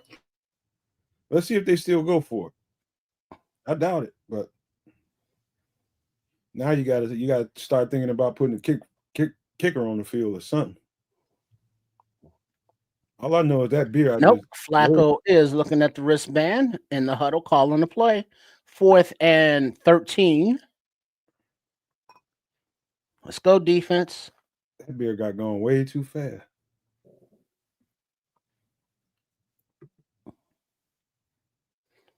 Wait, check that. The special teams comes on the field instead. Smart play. Looks like a 54-yard field goal attempt. Snap, hold, kick up. And short. Damn. Too short. Dum. Yeah, life is too short. Kicking yourself now for not going for that biatch. Whew. Hey, I'm going to give me another. that intentional grounding that was crucial. That was because it was lined up. It would have been right down the middle. It was about 3 yards short. All right, now offense, hand off the ball, run the clock out, feed Monangai, feed Brown, and let them close it out. Caleb isn't having the best day today, and I don't want to get, snuffed out for saying that. You know what I'm saying? Because that's a sensitive subject to a lot of people, but it is what it is. But the team, despite the injuries, despite who's missing, despite the mistakes, has the lead and the ball in the fourth quarter. Right? I mean, this should be just keep getting first downs and let the clock tick. Kids has got to be eating, ain't he? Yeah, you know what? I got a little something, you know what I mean? And let's see for an update. The Packers tied up the game with the Panthers. They got 2:28 left in that game at 13 all, with the Panthers just receiving the kickoff. Yeah, we do need a touchdown, Mayhem. I agree with that, buddy. I'm gonna be honest pound the rock. No cute stuff. I'm hoping right we got to pay off Kyle, man. Kyle deserves it this game, man. 235 yards on the ground today, all inclusive. But a whole bunch of that's Kyle. He deserves it. He's worked for it. 136 on 24 carries, man. Well played today, Kyle. That being said, I'm gonna go get myself a little something to drink. I will be right back.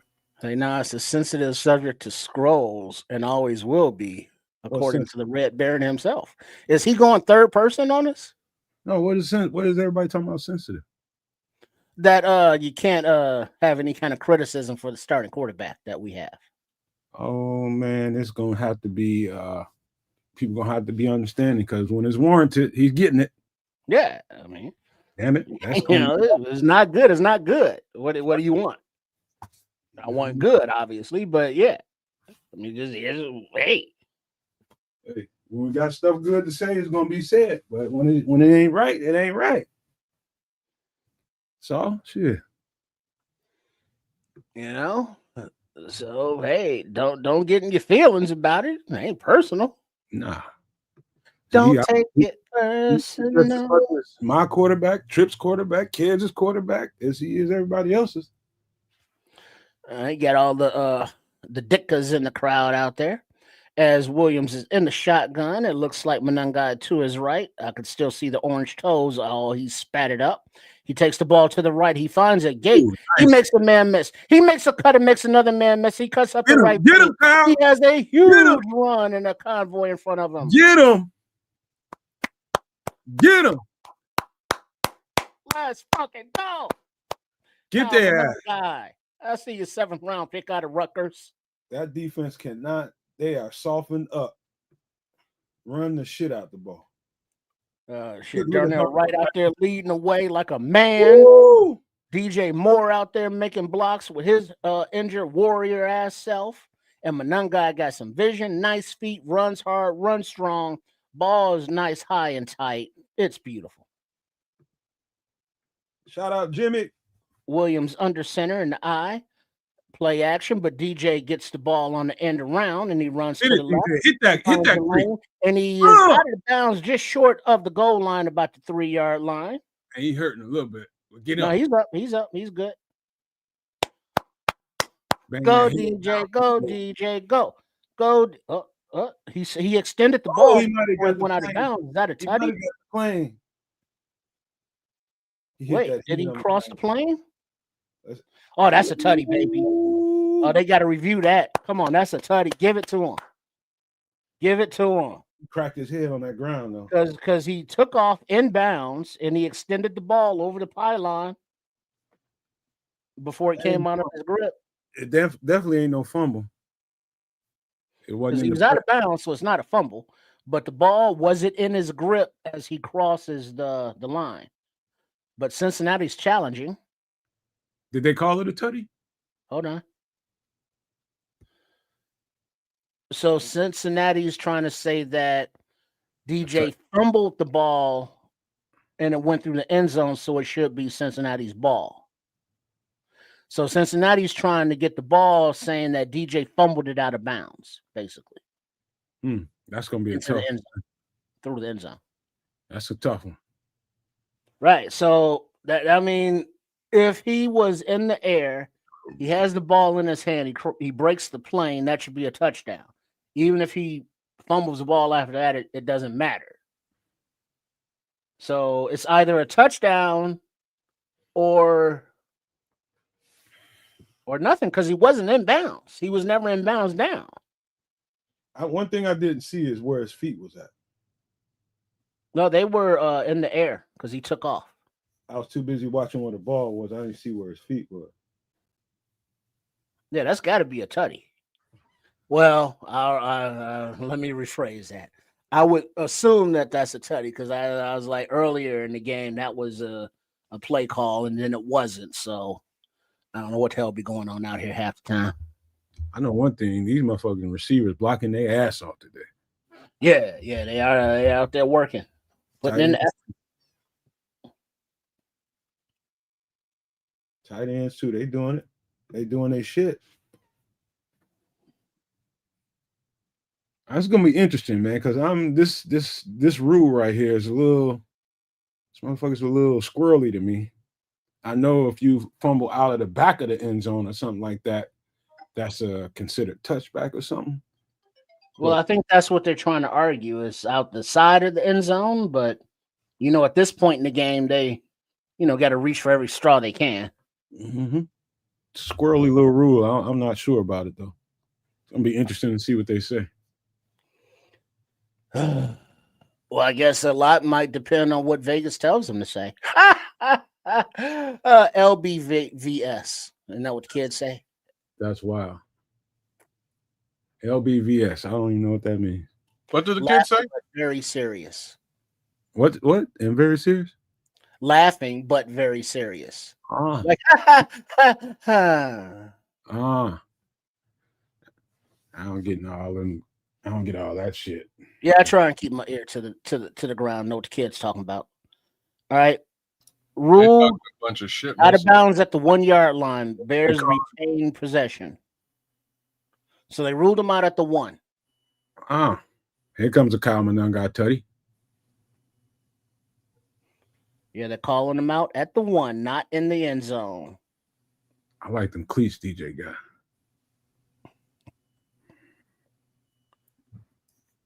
We'll take it. Oh, no, it is a touchdown. It's a tutty. It is a touchdown.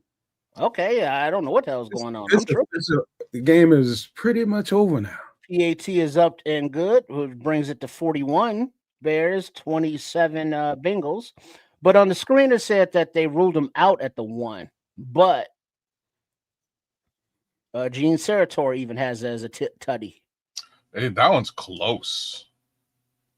He had control when he crossed the plane with the ball. So I imagine just for a fraction of a second. Yeah. Because look at his feet. Feet are well in bounds. Oh, yeah. Yeah, he extended it. It went airborne. This is so what is that was the end of rounds or is that a toss? How did he get that ball? Is that a forward pass or is it a run? I don't know, man. I think that was a pass. I forgot how the shit happened. Because I know it was an end around. I just don't remember if he crossed in front of him or behind him. Some Bear fan love up in the stands. You gotta love that shit. So that's a DJ. That's a run. Or sorry, that's a pass. That's a pass. Okay. All right, so it was another little toss pass. Question: did he get it out of the backfield or was it like a screen out or something? It was out of the backfield. Like end around almost. As the return comes up about to the 33-yard line for the Bengals, where they will take over with 4:47 remaining on the clock. No, it's a run. Saying that, 17 yards. It's a run. 17 yards run. Right, so it wasn't end around kind of thing. Let's fucking go. You know what, Joseph? I'm glad you came, Jack, because we're gonna get into that as soon as the game is over now. Because before the game, in the shotgun takes his dump off to the right, and he makes 41. A few men miss, and Chase Browns gets the first down.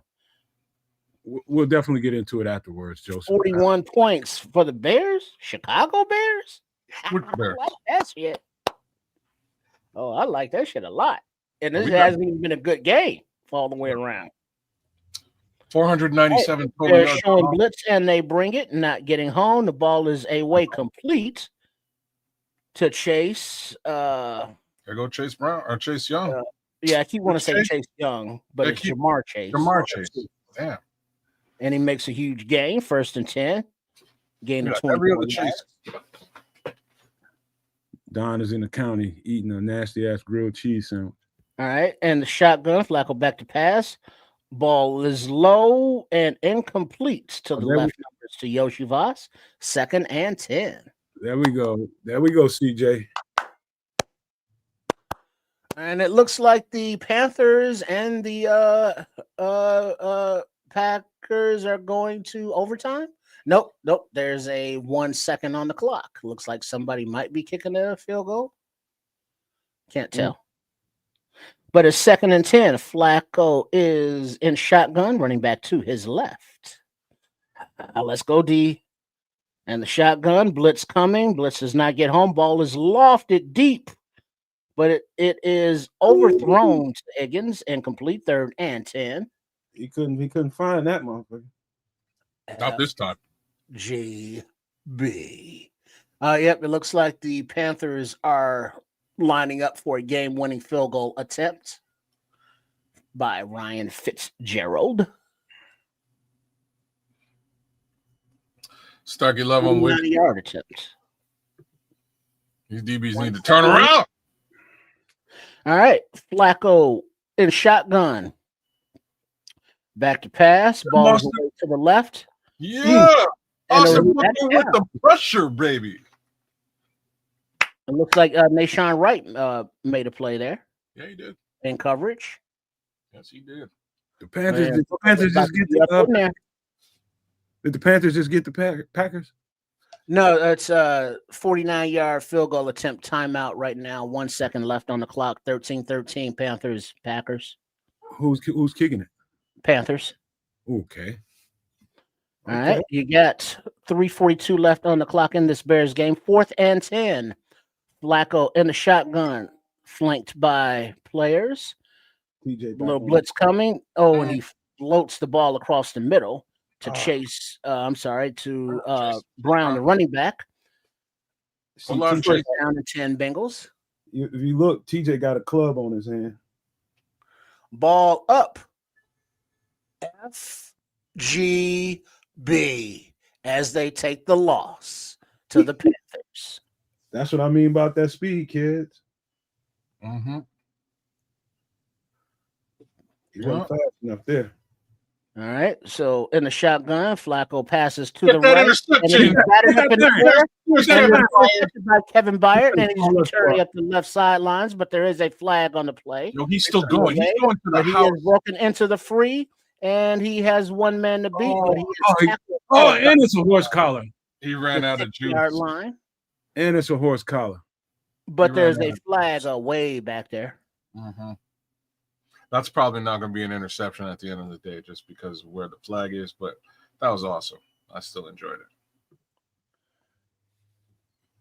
Ah, man. Yeah, this guy can't wait to say that. They're That's talking not about possibly Nick McLeod, pass interference, defense, number 24. Yeah. Ball's at the 5-yard line, first down Bengals. Yo, shout out to Ben Johnson with the Denny's menu. He's really learned how to use it, man, because he's like, what?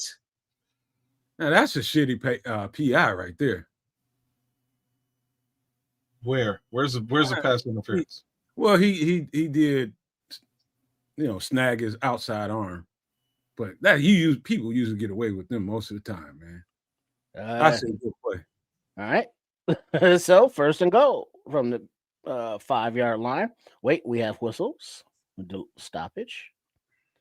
Ben Johnson takes a timeout for the Bears. 2 minutes and 50 seconds remaining on the clock in the fourth quarter. Bears 41, Bengals 27. He did snag the other hand, but yes, it's a PI. But most times in sticky situations like that, they don't get calls like that. Oh yeah, the Bears ain't getting them calls.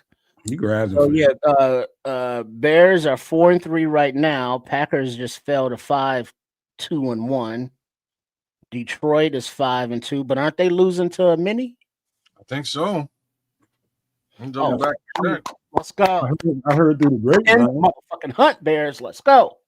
All right, first and goal are the Bengals from the 5-yard line. And the shotgun is Flacco running back to his right.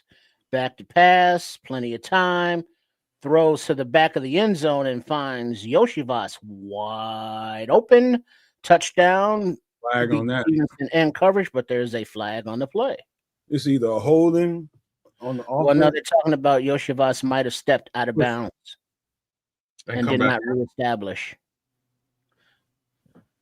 Yeah, because the back just threw her hat off, raising the roof. Oh, yeah. That's definitely out of bounds. He's out. It's 2 hats off. To you. Wait, check that. No foul on the play. Ruling on the field is an incomplete pass. 3rd down. Well, how come that's not I thought that was a penalty. If you step out and come back in. No, that's just an incomplete pass. Oh, okay.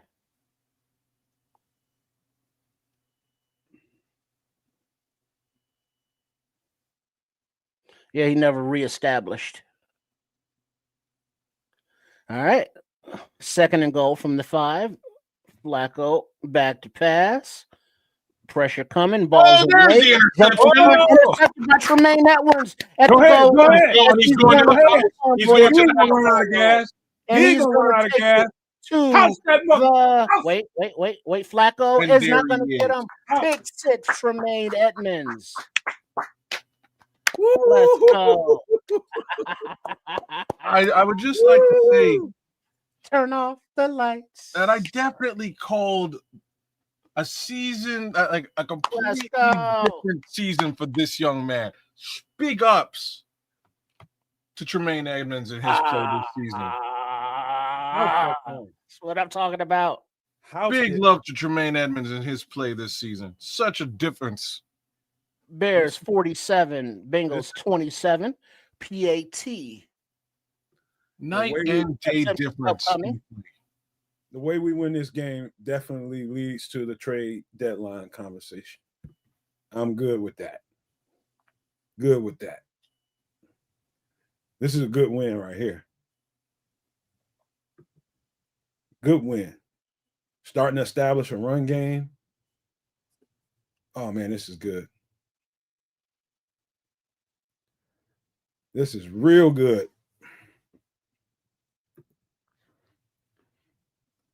Oh, that felt so goddamn good right there.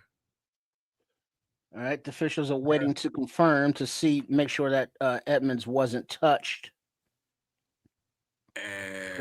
He's rolling. Chase Brown is there. No. Ooh, that was Tyrique. Tyrique blasted his ass. Down by contact, really? What contact? I guess got a fingertip on him. Really? As he was diving for the ball? Yeah. But don't you have to have the ball before you're touched down? Yeah, I would think so. He didn't have the ball yet. They're trying to say he had the ball. No. I don't want to see it again. And I know they ain't going to show it. Establish he has the ball, then as he touched him while he has the ball. Okay. Yeah. It sucks, but it's true. It's the right call. Look at that face again. That kid's face. Who? Me.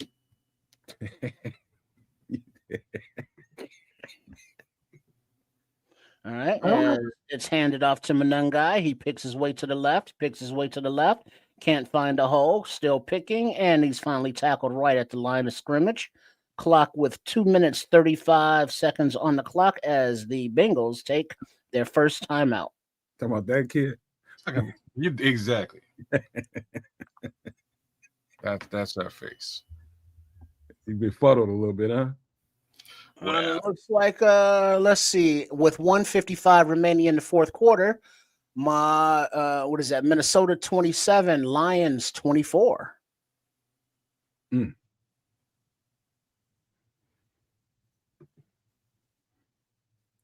Areas out of bounds. He did touch him, man. That's just the rules, mayhem. No, I ain't saying he didn't touch him, but like, when did he touch him? Well, I guess they're saying he got a fingertip on the shoulder pad as he dove and caught the ball. That's my point. You know, then he have to establish that it's a catch or not. Was it a catch at that point or not? Well, yeah, I think he had the ball because he was in the air at the time. Oh, some level, and you getting jerky again, man. A false start, number 79, half the distance to the goal, second down. Theo did a little wiggle before he was supposed to. All right, 2 timeouts remaining for the Bengals. 2:35 on the clock. 41 Bears, 27 Bengals. So what is that? 14-point lead. I'm gonna do math. That was like a 97-yard pick six. Yeah, it was, but it wasn't. Handoff on 2nd 11 to Britton Brown. He gets maybe a yard. Timeout Bengals. That's their second. 2 minutes, 30 seconds on the clock. Let's go, boys. Let's go. Oh, yeah. Caleb Williams to Roman Dunze. 85-yard touchdown.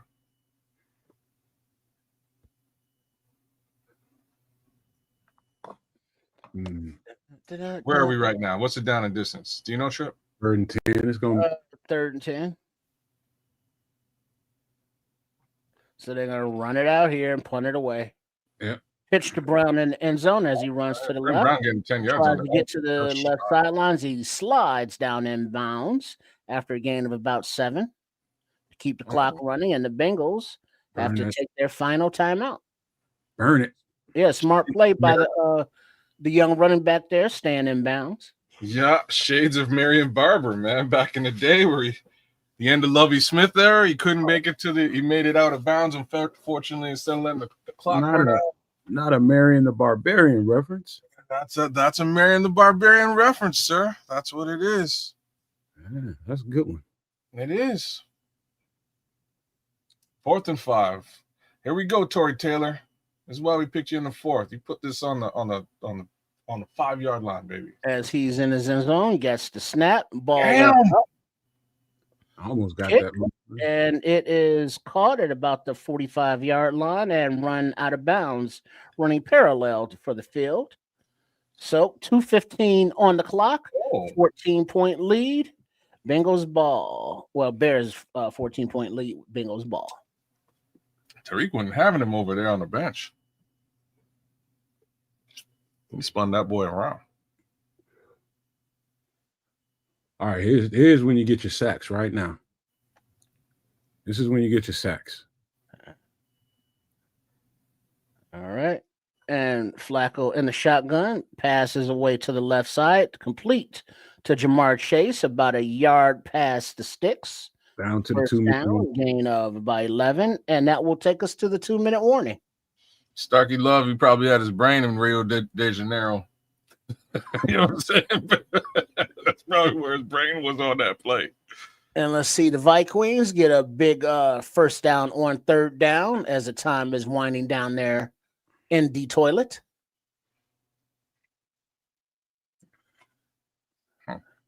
Be right back, fellas. I'm going to go take a water break and then get ready for this post game. So it looks like, the Bears hold on to this game, get to that 5th win. And as the Vikings are in victory formation and taking a knee, and Detroit takes their final timeout with 56 seconds on the clock, down by 3 points.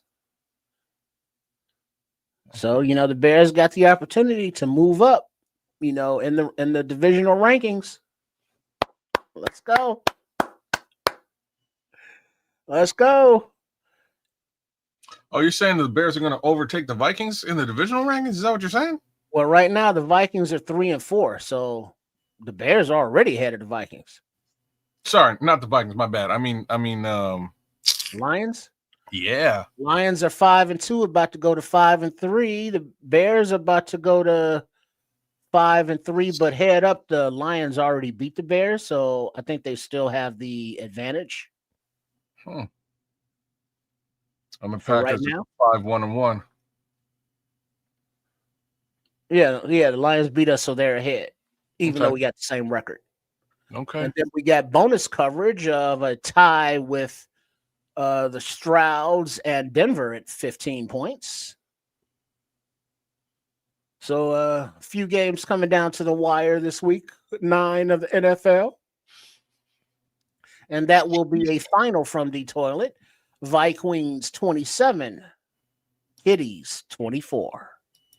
Woo. Somebody do a wellness check on the Don Burr. But yeah, Don. Of course, she ain't nowhere to be found, mother. No, he ain't showing up tonight. Almost, Conveniently tap out on any communication today. almost called you out your name, Don. It wouldn't be the first time. Ah, man. All right, so it looks like the Texans have the ball deep in their own territory. 1 minute left in that game, tied up at 15. But Flacco has the ball, and he dumps it out to the left, and it is complete. And their running back Brown skips out of bounds after about a gain of 3 or 4. Can't tell you. Damn, Second down. Brown.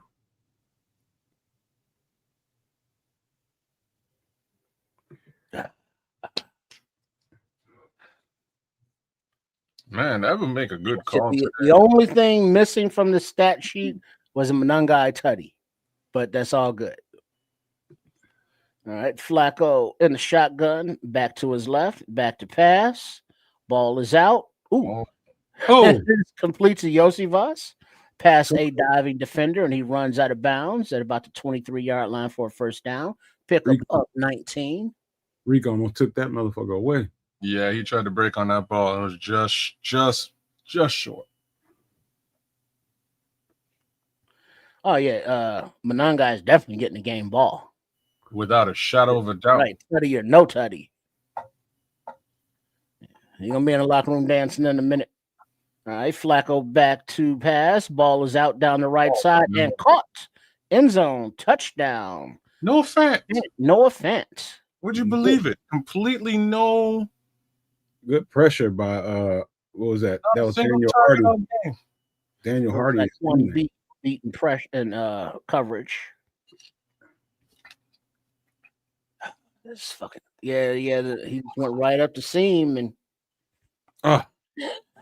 he didn't do nothing special. Come on, Jaquan. So the Bengals are going for 2. He ain't coming, Renish. All right, you got Flacco in the shotgun, back to pass. Ball is away to the right side. Ooh, right into the hands of T. Higgins for the 2-point conversion. The Bengals now have 35. The Bears have 41. 1:43 remaining in the game. And it looks like the Bengals are out of timeouts. Bears have 2 remaining.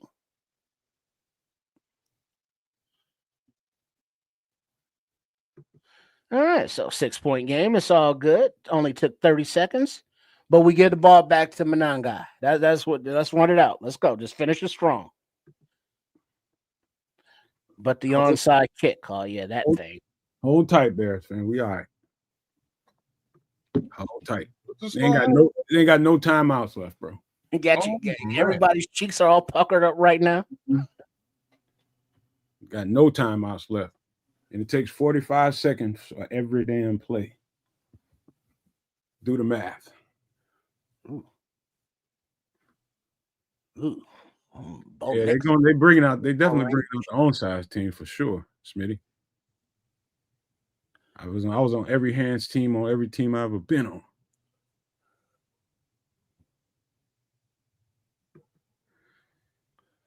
Get this ball, get down. Get the ball, get down. That's the rule. Don't try to play no hero, get the ball and trying to run it back on no shit like that. Get your ass down. All right, they're lined up for the kick. Don't know which side it's going to. Possibly the left side. That's where most of the players are. It goes. Oh, what are you doing? And it bounces. Oh, they got it. Oh, my God. It didn't go 10 yards, though. I don't think it did either. unless it hit a bear, It did. but it did not go 10 yards. And the players are all piled up, so There's no flag on this thing. they still don't know who has the actual ball yet, as the pile is moving like a. Seen those snake orgy balls? That's the way that pile is moving. I don't know. I didn't get the reference. I don't. You didn't see Anaconda or Anaconda 4? One of those. I seen snakes on a plane. Or it was the one where they were in the jungle and then they was looking for some flower orchid, blood orchid, I think. So it looks like the ball hit Daniel Hardy's foot. And so it wasn't 10 yards, but it touched his foot. Yeah. But doesn't it have to be 10 yards in order for this? No, not if a bear touches it. And so it's a live ball. Oh, for fuck's sake. Yeah, the ball didn't go 10 yards and it was just rolling on the ground. He couldn't do nothing about it. He's blocking and it just hits him in the toe and Bengals recover it. So they have the ball 1st and 10 from the 43-yard line. And the ball is away to a wide open dump off and he incomplete. He dropped it, I guess. Yeah, incomplete because he was wide open. 2nd and 10. 1:37 on the clock in this fucking game. I tell you, I swear. Yeah, it's incomplete pass there. 1:39 on the clock. Bears lead by 6. Oh, man. 2nd and 10, Bengals. Flacco in the shotgun takes a snap. Ball is out. It's complete. And complete. Once again, T. Higgins beating Stevenson for a 1st down, gain of about 12 yards. Clock is ticking, 1:25. No rush by the Bengals. Let's go get it. We need a play here, y'all. 45-yard line of the Bears. Ball is away. Shit, are you kidding me? And Higgins makes another complete catch. But he is down, hurt on the field, takes off his helmet. Got his shit busted on that one. Bah! It wasn't a really punching hit. He just kind of landed on him. Brisker did. Yeah, it wasn't the hit. It was he landed on him, basically, in that gravity. I think he'll be all right. Yeah, like a wind knocked out. But I guess offsides defense number 92, Hardy. No, Daniel Hardy. That's declined. 1st and 10. 1:11 on the clock.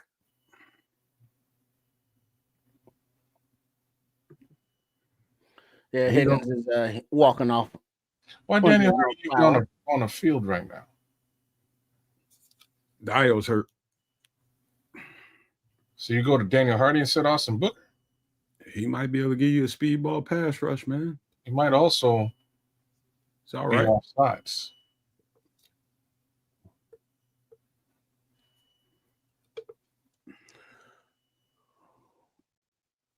Let's go. It's like, manifest, y'all. Manifest. Come on, y'all. Let's get this dub, Bears. Let's go, D.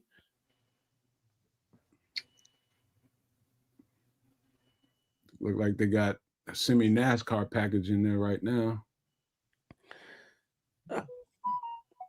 Yeah, this is a whole lot of time. So, Why is the clock not ticking? Oh, there we go. Well, because now they just set it ready. All right, Flacco is flanked on both sides in the shotgun. Plenty of time in the pocket. He dumps it off to the left and to a wide open Brown who hurdles and flips out of bounds. Flag on the play. Past the sticks, but there is a flag on the play. TJ looked like he pulled a hammy at the end of there. In secondary. 16-yard gain. Damn. They're talking about Nashawn Wright for illegal contact or illegal hands to the face. But that penalty is declined.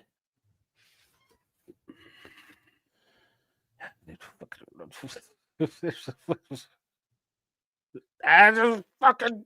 Remember that thing I was saying about blowouts? You mean scoring sevens instead of threes and such? Yeah. All right. Flacco in the shotgun, hands off, inside run, goes nowhere. Loses a yard. Second and goal, 58 seconds. No timeouts anymore. No, the Bears are taking a timeout right now. Oh, why would Cincinnati you is do out that? of timeouts. And that leaves the Bears with one. Oh, shit. I'd say it's a good timeout. Make sure you got It, the right. it might be a good timeout in case they do get in the end zone here. You might want to have time to do something. Make sure they got the right play call on. Shit. Oh, man. Well, I don't know. Mr. Mamie said I shouldn't say 5 and 3. We was counting the money before we cashed the check. You got to know when to hold them. When to hold up. Know when to fold them. Know when to walk away. Know when to run. All right, Flacco takes the shotgun snap. Balls into the end zone. Touchdown. Yoshivas. 54 seconds on the clock. Only thing I can say there is they left us too much time. For fuck's sake. It's 41-41. It's 41-41.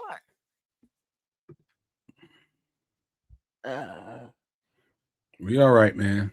All we need to do is get one or two plays to pop. Yeah, but now now is where we're gonna need our quarterback though. Yep, for sure.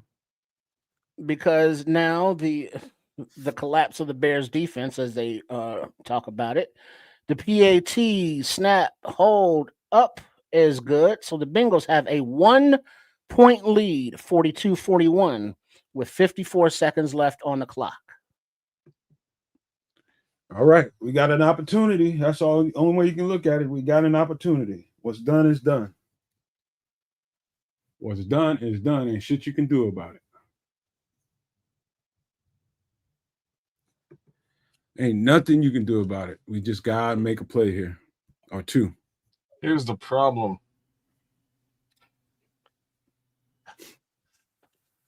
You know what? I ain't even gonna say nothing. Probably shouldn't. I'm not gonna say nothing. Oh man, come on, Bears, man. Come on, Caleb. 457 yards, 44 attempts with a shot before the game. Shit.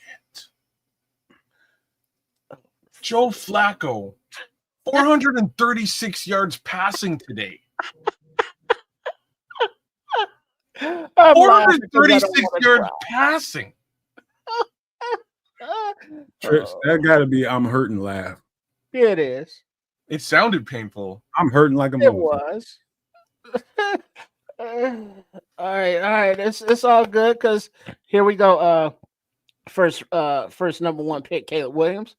The ball is yours. You got a timeout, 54 seconds to work with. All you need is a field goal.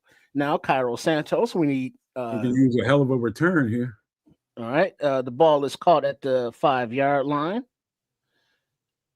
And Blackwell returns it to about the Britton 28. Brown. All right, 50 seconds on the clock, a timeout in his pocket. Let's go. We got this. Let's go. You know, you want to be legendary, win a game. Doggone right. Now, if you're Cincinnati, what are you doing? Are you blitzing? Are you playing back? You're playing back. Don't stare down wrong. You're rushing 4. All right, Williams in the shotgun. 3 receivers to the left. Munungai in the backfield. 1 receiver shifts to the right roam. 4-man rush. Holding the ball. Dancing in the pocket. Holding the ball. Throws it. Incomplete to Loveland, just short of the sticks. 42 seconds on the clock. Second down. Might have been one of them times you wanted to run. 35 yards to get into Santos's range. Probably should have ran it, Caleb. Well, there's been a lot of that today. We need a shot, man. All right, Williams in the shotgun all by his lonesome. Find DJ Moore, son. Roman motion to the left. Snap. Time in the pocket. Time in the pocket. Time in the pocket. Throws, and his arm is batted down and complete. 3rd and 10.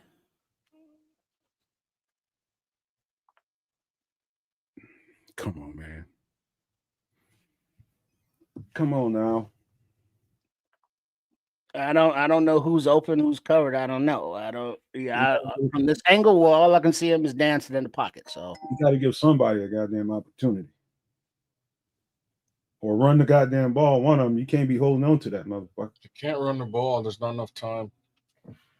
We got one time out in the bag, man. As in, if Caleb needs to run it, I'm with you. All right, in the shotgun, he got the snap. Pressure's coming. He rolls out to the left. He has time. He's dancing in the pocket. He comes back to the right, and he decides to run. And he gets past the first down marker, close to midfield. 23 seconds on the clock. The Bears take their final timeout. Okay. You get two more. You get 2 shots here. I mean throws. And they don't have to be to the end zone. Outs. Something. But Ben Johnson, he's ordering. Yeah, right. Like if Moody was still here, that backs up that kicker line to get. But he's not. So we got Santos. So we got to keep it under 50 yards. Hurry up and get the ball, whatever happens afterwards. And the shotgun is Williams. Monangai 2 is left. 25 seconds on the clock from the 42-yard line. Snap. There it is. Picked up. Ball is away. And it is complete to left. Loveland Bears. Calm down. Calm down. Let's fucking go. Yeah. Welcome to the Colston Loveland breakout game, y'all. The day after I drop him from my fantasy football team. Welcome to the Colston Loveland breakout game. Hey, Mr. Kedro. Yes. Shame on you, sir. I feel no shame. I generally don't. Seconds on the clock. Bears regain the lead by 5 points. I generally don't. Did you see the kid stand in the pocket, drive the ball down? Beautiful play. Bengals fans are broken. It's fucking over. Nick. Nice throw, Caleb Williams. Been giving you shit all day because you've been shitting all day. But you hit your fellow rookie or hit the rookie tight end right there. Love to see it. He drove that motherfucker right there, and he put it right on. And then athleticism by Loveland. I would have been happy with the first damn down. Me too. Shit. All right, now the Bears are going for 2. Rightfully so. Make it a 7-point game. Rightfully 17 seconds. Under center. Williams play action. Time to pass. Throw to the back of the end zone. Oh, now you like Colston now. Nobody. Now you like Colston. All right. So 17. So they're showing a replay of the game. Yeah, one ping pong Loveland did off a guy. I said keep Santos' ass on the pine. You're damn straight, man. That's what I was worried about. I was worried about damn Cairo. Love to love him, baby. Snatch that lady. Loveland, baby. All prevent defense from here on out, Starkey. I will not miss tackles. Right at 100 times. I guess he will miss tackles, and so will his friend. All right. Tackles. That's a lot of points in this game. As Santos is lined up to kick. Now, special teams don't Don't be fucking around. Let's go. Now the ball goes deep into the end zone, and it is down. We'll take that. Whew.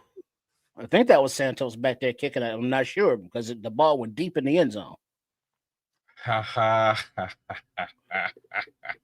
Well, you know what I'm saying. I know that's why I'm laughing. I ain't even got a comment on it. I'll just leave it there for the people. I missed that whole thing. I was too busy looking at the chat. Don't you worry, man. Don't you worry. All right. The Bengals are coming out. No timeouts on the clock, down by 5 points. They're at the 35-yard line with 17 seconds on the clock. Flacco is in the shotgun all by himself. He takes a snap. Looks like a 3-man rush. Holy shit. Ball is going out deep down the left side, but it is in the hands of Nishan Wright, but he was out of bounds when he caught it. Incomplete, second down, 10 seconds on the clock.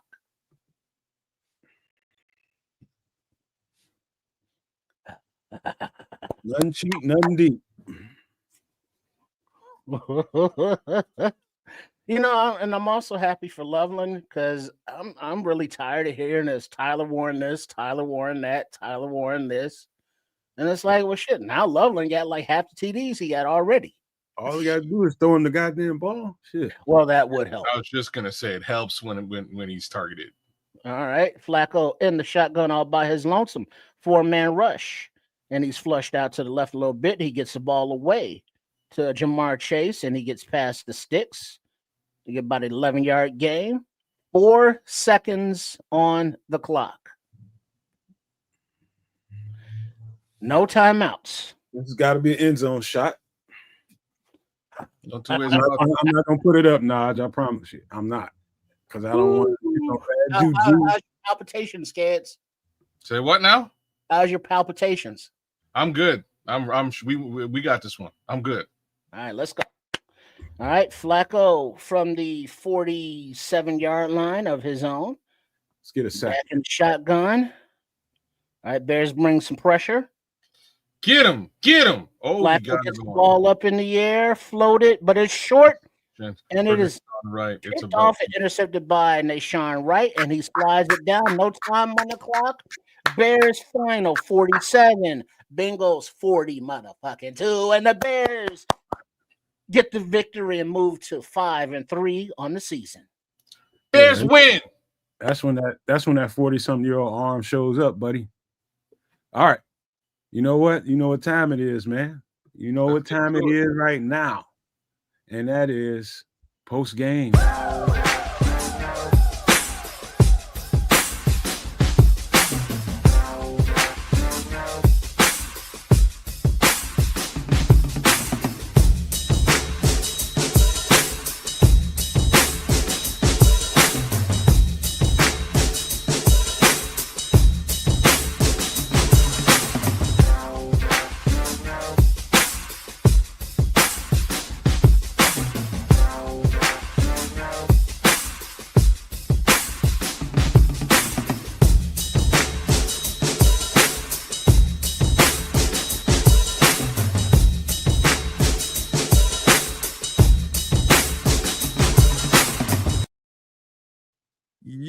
Yo, welcome to the post game. And man, was that interesting, to say the least. And that's a light way of putting it. Very, very, very interesting into this game. You know, if there was you talk about, there's all kinds of ways that we could have screwed that up, but we did not. We held it together, made plays when we needed to, man, and ended this thing. And I'm not going to take up too much air in the building. I'm going to pass it on to the Canuck, and then we're going to go from there. Bears win. I'm an idiot, clearly. Ghost and Loveland got like 40 points today in fantasy football, and I literally cut him hours ago. Kids, can you hear me? I can't. Brace yourself. Loveland had 6 catches, 118 yards, 2 tutties. Go ahead. Gut punch. That would have pulled out my fantasy football week for sure. Right now, this particular week of mine in fantasy football is very much in question. But what's not in question is the Bears won today. They pulled out another game. I'm glad to see I here are things that I'm hoping happen today. I'm hoping that Caleb Williams recognized that he's got a target in Colston Loveland that for the better part of this football game, and I know he noticed it at least once, has been wide open. Right? I know he noticed it, and he went off to the sideline shaking his head going, man, I saw Colston that time, and I should have hit Colston. And towards the end of the game, he hit him a couple more times, and it started to become a thing. So if you're a defense facing the Chicago Bears, which is how this is supposed to be, at some point, a defense facing the Chicago Bears needs to go, who do we double team? Colston Loveland? DJ Moore? Rome Odunze? It should be a question. Thus far, it's been clearly Rome Odunze. Right? Ben Johnson went out of his way to scheme in the left side of the field today, scheming in Olamide Zaccheaus, scheming in DJ Moore, which is a beautiful thing. It keeps defenses guessing as opposed to, we're just going to double team number 15. Straight up and down, number 15 was blanked today on the tail of the tape. They wrote him out of the script intentionally. He was not a part of the game today. He did see a couple of targets earlier on. Unfortunately, they weren't pulled in, but went to everybody else. Long story short, that's sort of the tail of the tape with regards to the passing game.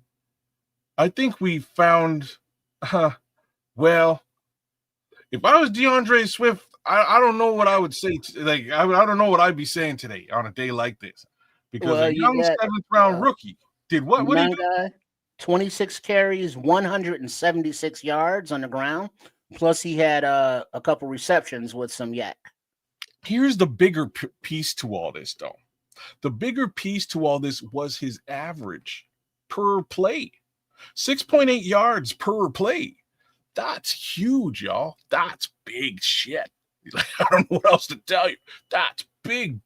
Right? DeAndre, unfortunately, for the better part of the last few years, has been averaging in and around 3 to 4.5 yards per carry. That's huge for Kyle. If he can keep up on that pace, it's a big deal. Hopefully, if I'm DeAndre Swift, I feel super healthy right now. I feel real good for next week. Right? You know what I mean? You want to get back on the field and show what you can do, because now that there's a running game and the offensive line is making some moves, it's a different deal. But Paul Rodriguez, you nailed it. There's two things to be said about the other side of this game. Man, that special team situation leaves a lot to be desired. Again, I'm going to give them the fact that the better part of the special teams regulars were hurt today, so I'll give them that. The other side to this is, even with CJGJ, that secondary ain't awesome anymore. There's some questions in that secondary. When this man can come out, when a 40-year-old man can come out and put up 400 plus yards on you passing.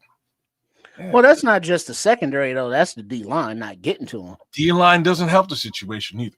The D-line ain't helping the situation.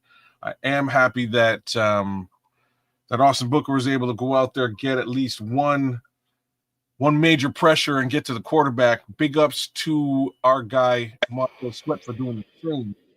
But I think once they start to work those two in together a bit more frequently, we might see a little bit more from this defensive line. Let me get a quick shout out to Sierra Collins, though, real quick, because he was at the game. He said, "Nomad, the Bears took over Bengals Stadium." Nice.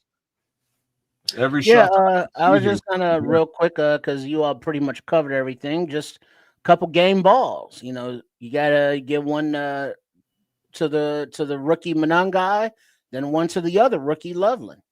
So a couple rooks today with game balls, and the Bears take the victory. And this defense, we want to talk trading deadline. I think running back is not a priority as we once were projecting, but the secondary and D-line, and if their scheme fits from other teams, young guys who maybe don't fit those schemes anymore where they were drafted or fell out of favor for whatever reason, bring those guys in. But right now, this defense is like, ooh, like, whoa. So yeah. It's so much to say. I got like a jumbled up word salad going on in my head right now, and I need to just speak clearly. A win is a win. Number one, we got a dub. Be happy about that. Clearly, but in post-game analysis, you have to point out some things, and too much topsy-turvy. We had some holes going on special teams, of course. We also had some letdowns on defense, and we also had some missed opportunities by the offense. And so winning ugly is winning ugly. But I think the conversation must go to, if we are going to make a move at the trade deadline, where do you see the biggest deficiency right now? In my opinion, just in my opinion, we might need to do something. We might need to get a corner from somewhere. I know you too well. Tyrique Woolen might need to do that. I believe the opposite. I think the secondary stinks though. So like I understand why your head's there. I wouldn't say stinks, but we might be missing a piece though. Talk. They let up 400 plus today. Yeah, Nation like not the guy. That's kind of what I'm. But you can also argue that another pass rusher could help that situation out a whole lot more. That's what I'm trying to say. That's exactly where I was going, right? So that's what I think. I think if you're going to make a move, you do one of two things. If I love our secondary the way that it is when these guys are healthy, unfortunately, that's not where we are. So I think you continue to do what you just did. You just got a veteran without giving up any capital to help bolster the secondary, and I think that was a perfect move in CJGJ. You go get a guy. I brought his name up earlier. You get a guy like Stephon Gilmore, who is a veteran and knows what he's doing. This way, you're not locked into a long-term situation moving forward. You don't let go of any capital, and you help bolster your secondary via that means. There's still some decent guys that you could bring in with respect to the secondary in free agency right now that wouldn't cost you anything. From a cost perspective, you drop your pants and you go get a Myles Garrett, you go get a Max Crosby, you go get a Trey Hendrickson. You get one of those three guys, do what you need to do to get them, bring them in, rush the passer. Now we're talking. That's my thoughts. Unseen, unheard, Barlissimo. I don't have a recollection in my head where we put up 45 points recently. Brother, that's some ChatGPT business right there. Let's see. Yeah. It's been a minute. That's a great question. When was the last time we scored 45 fucking points? But I told people, man, that it's a good chance that we were in 40 burgers are the norm territory if we can get clicking with these other football players. Matter of fact, I just said that last week, didn't I, kids? If we can get other guys involved, and not just 15, we can be in the 40 burger territory on a regular basis. We got that kind of weaponry. Yeah, we certainly do. The problem is we don't utilize it as such. Today, that was my real worry. It was Cairo Santos and whether we actually could utilize it. And here's your answer, Baralissimo. September 30th, 2018. Damn. Bears 48, Buccaneers 10. I believe that's the game where we spanked Tom Brady. I think that's what happened in that game. You know what? I'm gonna tell you. I'm gonna put it to you guys like this. Inside Hallis Hall, as the evening wanes, and they're sitting there with this trade deadline looming, there's going to be probably some extra hours spent talking about the possibilities when they get home. The question is whether you think a corner or something like that is the answer to fixing some of your woes in the secondary, or do you think it's the pass rush that's not helping those guys play their best football? That's the question you got. That's the question Poles and Dennis Allen and Ben Johnson should be having. Okay, we know it's defensive related. We know it's defensive. If we're going to make a move, we know that. Well, so, can it be both? It is both, because one affects the other directly. Well, but even if the pass rush was better, this secondary, you know what I mean, is still what it is. And even if the secondary is better, the pass rush still isn't what it isn't, or is what it isn't. So I think it's both. Here's my problem. You have long-term investments in the secondary already. That's my issue with this, with the idea of the second of investing in the secondary again, more capital. You have Smitty, who is on IR right now for the season. You have money invested into Jalen Johnson. You have money invested into Kyler Gordon. Both of them, again, IR and IR. The only guy in the secondary you don't have money invested into is Tyrique Stevenson, and I think he's playing decent enough and will continue. You know, I wouldn't suggest you put more money back there, more capital back there either. But you got to do something with respect to the secondary. Like, you got to. So there's a guy down in Miami that I should speak to. We've talked about him quite a bit this offseason. He's on a 1-year contract. His name is Matthew Judon. And the Dolphins aren't going any goddamn where. Number one. Number two, that trade would probably cost you somewhere around a six round pick at this point, because you got this. That's about as much as you ought to give up for a Matthew Judon at this point. Them getting the extra 6 for just letting him go for the rest of the season ain't going to hurt them at all. So that's an option. There's an option there. Matthew Judon could help for sure. So you're right. Matthew Judon is a relatively cost-effective fix here. Like, I can't argue with that. I'm just at this point of the mind where you just go get the guy to fix the problem in full, right? I think part of the issue here is the Bears have sort of tried to manufacture a pass rush by paying piecemeal small amounts of money to multiple people, and at this point, paying all those guys is a lot of money that you could have just paid for one guy to do the job correctly, right? That's my feeling on it. Paying another guy to maybe do the job ain't doing the job.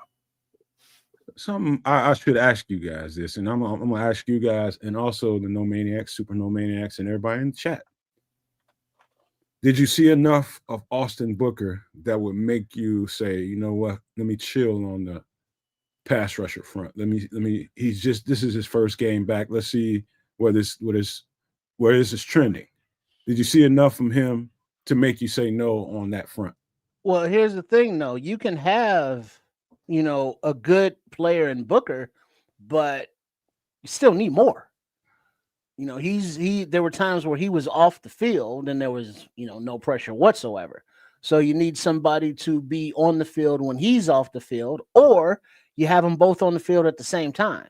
So he is good, but he's just not enough. You said it. Because now what you would be manufacturing here is an actual rotation, like a destructive rotation. So we don't really talk about Montez Sweat in this conversation. He ain't getting the job done. Mind you, you layer him up with another, destructive force and Booker, and now you've got a rotation of guys that can get the job done. Pull out Austin Booker, you put in Max Crosby. Pull out. One problem with that, kids. There's only one single problem with that.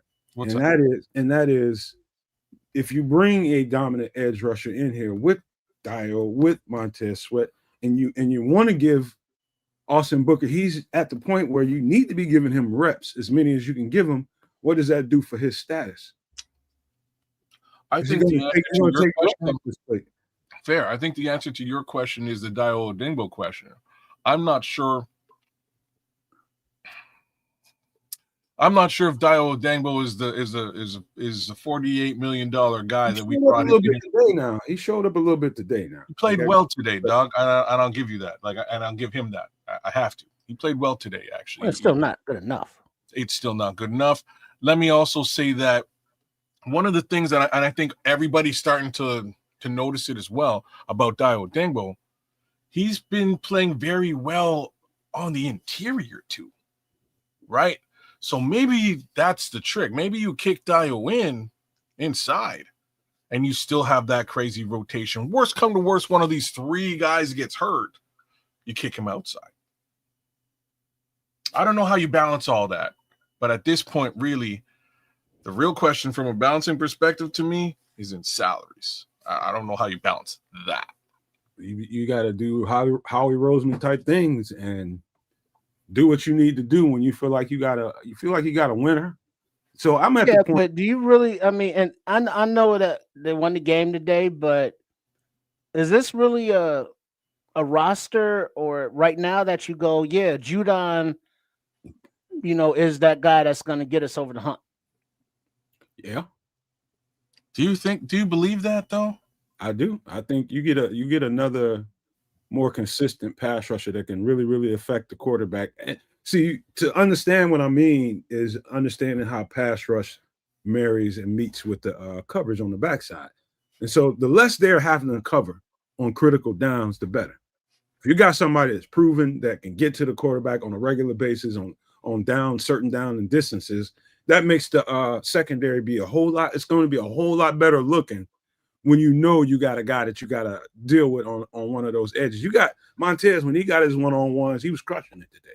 Absolutely crushing it. Mm-hmm. You put another guy on the other side of that can consistently win one-on-ones every single time, you got you something there. And that team, this roster, in my opinion, the only problem I have with the roster is, and this is just me seeing Caleb's flaws right now, that I know that he can overcome. Right now, he's not consistently seeing the field as well, but I know that's going to come. He's going to get there. And I don't know when that's going to happen. I believe it's going to happen at some point this season. That's why I think we could be a 40-burger on a regular basis kind of team. And when you got a team that can do that, and if all you do is give the defense a little bit of help, a little bit of added insurance to make sure that secondary don't look as bad, because they got overworked today. There just wasn't enough pressure going on, and they look badder than they should have looked. That's the problem right now. It's just not enough pressure, and it's stretching out the second half of the defense.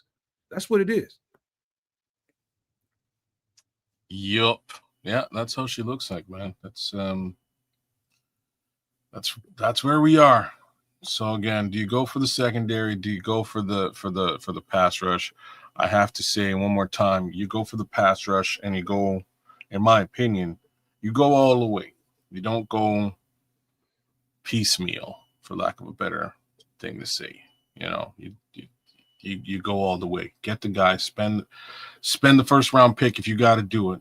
Spend the first rounder, get your guy, and don't look back.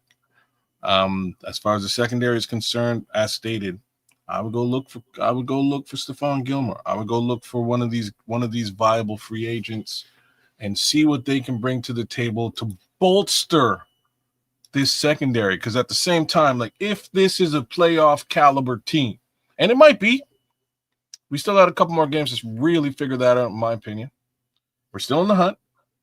If this is a playoff caliber team, we might be seeing Kyler Gordon back for playoffs. We might be seeing Jalen Johnson back for playoffs.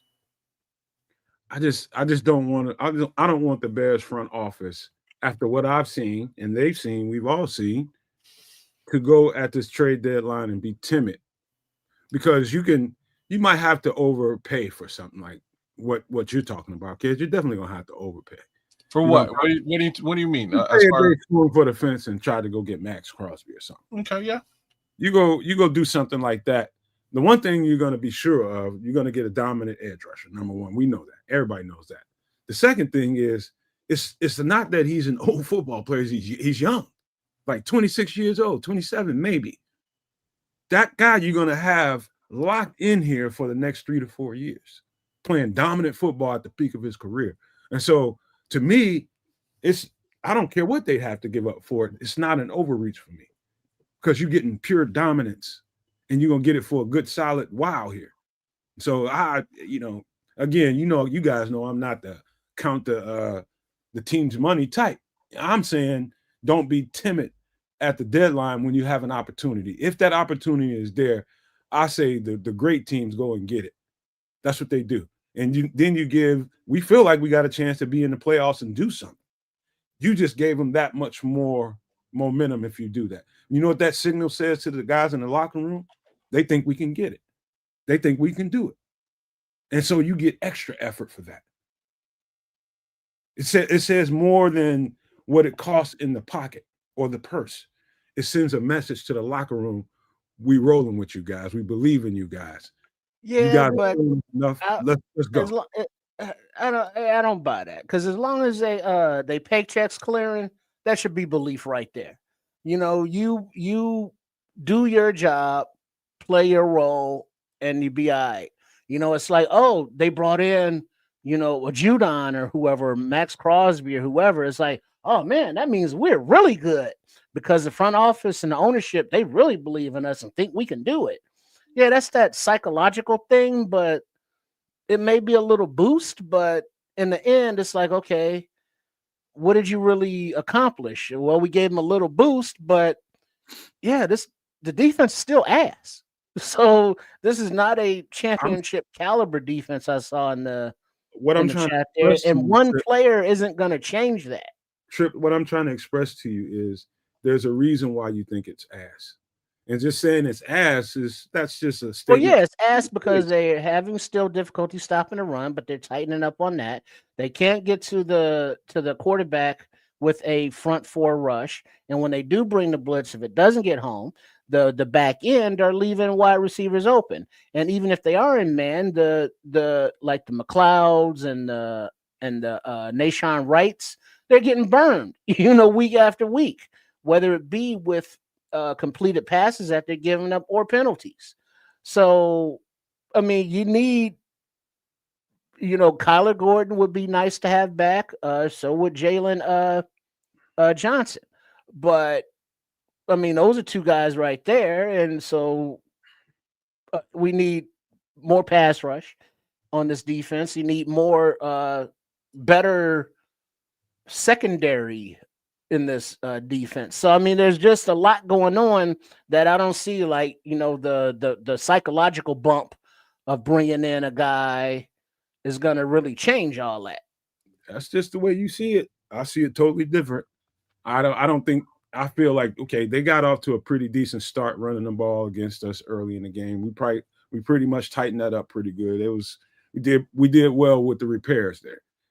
I'm telling you right now, what I see in the secondary ain't really flaws so much as it is we're covering way too goddamn long. That's just the biggest problem I see. It's too much coverage going on, and eventually that's gonna stress out everybody. And so I think it's overthinking it, and I'm not worried about money. Let them worry about that. If there's an opportunity, I say strike now, strike hard. Well, but also what would help the defense a lot is if the offense scores touchdowns and not just field goals. And, you know, not trying to dump on the kid, but a lot of that's going to have to come from better, consistent quarterback play. And you have to get those touchdowns when you're in the red zone. You have to hit the open receivers when they're there. I mean, I'm not saying that the hospital ball that, as Nomad puts it, Caleb threw to Cole Kmet got him that concussion. But if that was a good pass, Kmet catches it in stride and just keeps running. So he did get hurt on that play, not necessarily from the pass, but yeah, from the pass.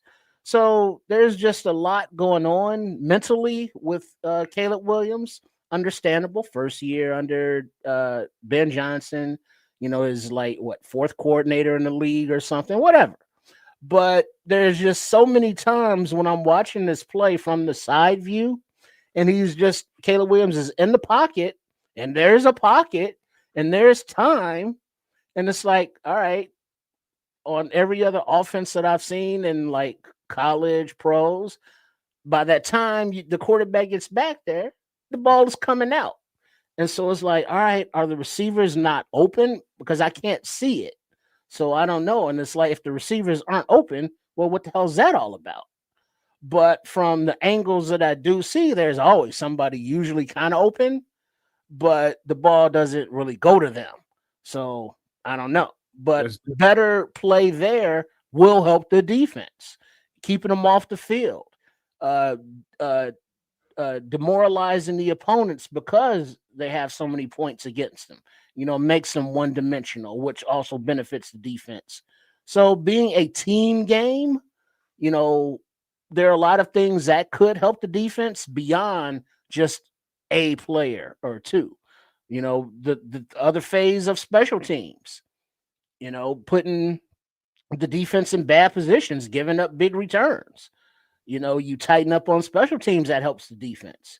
So there are a lot of ways to help the defense without specifically addressing personnel on the defense. But yeah, personnel is needed.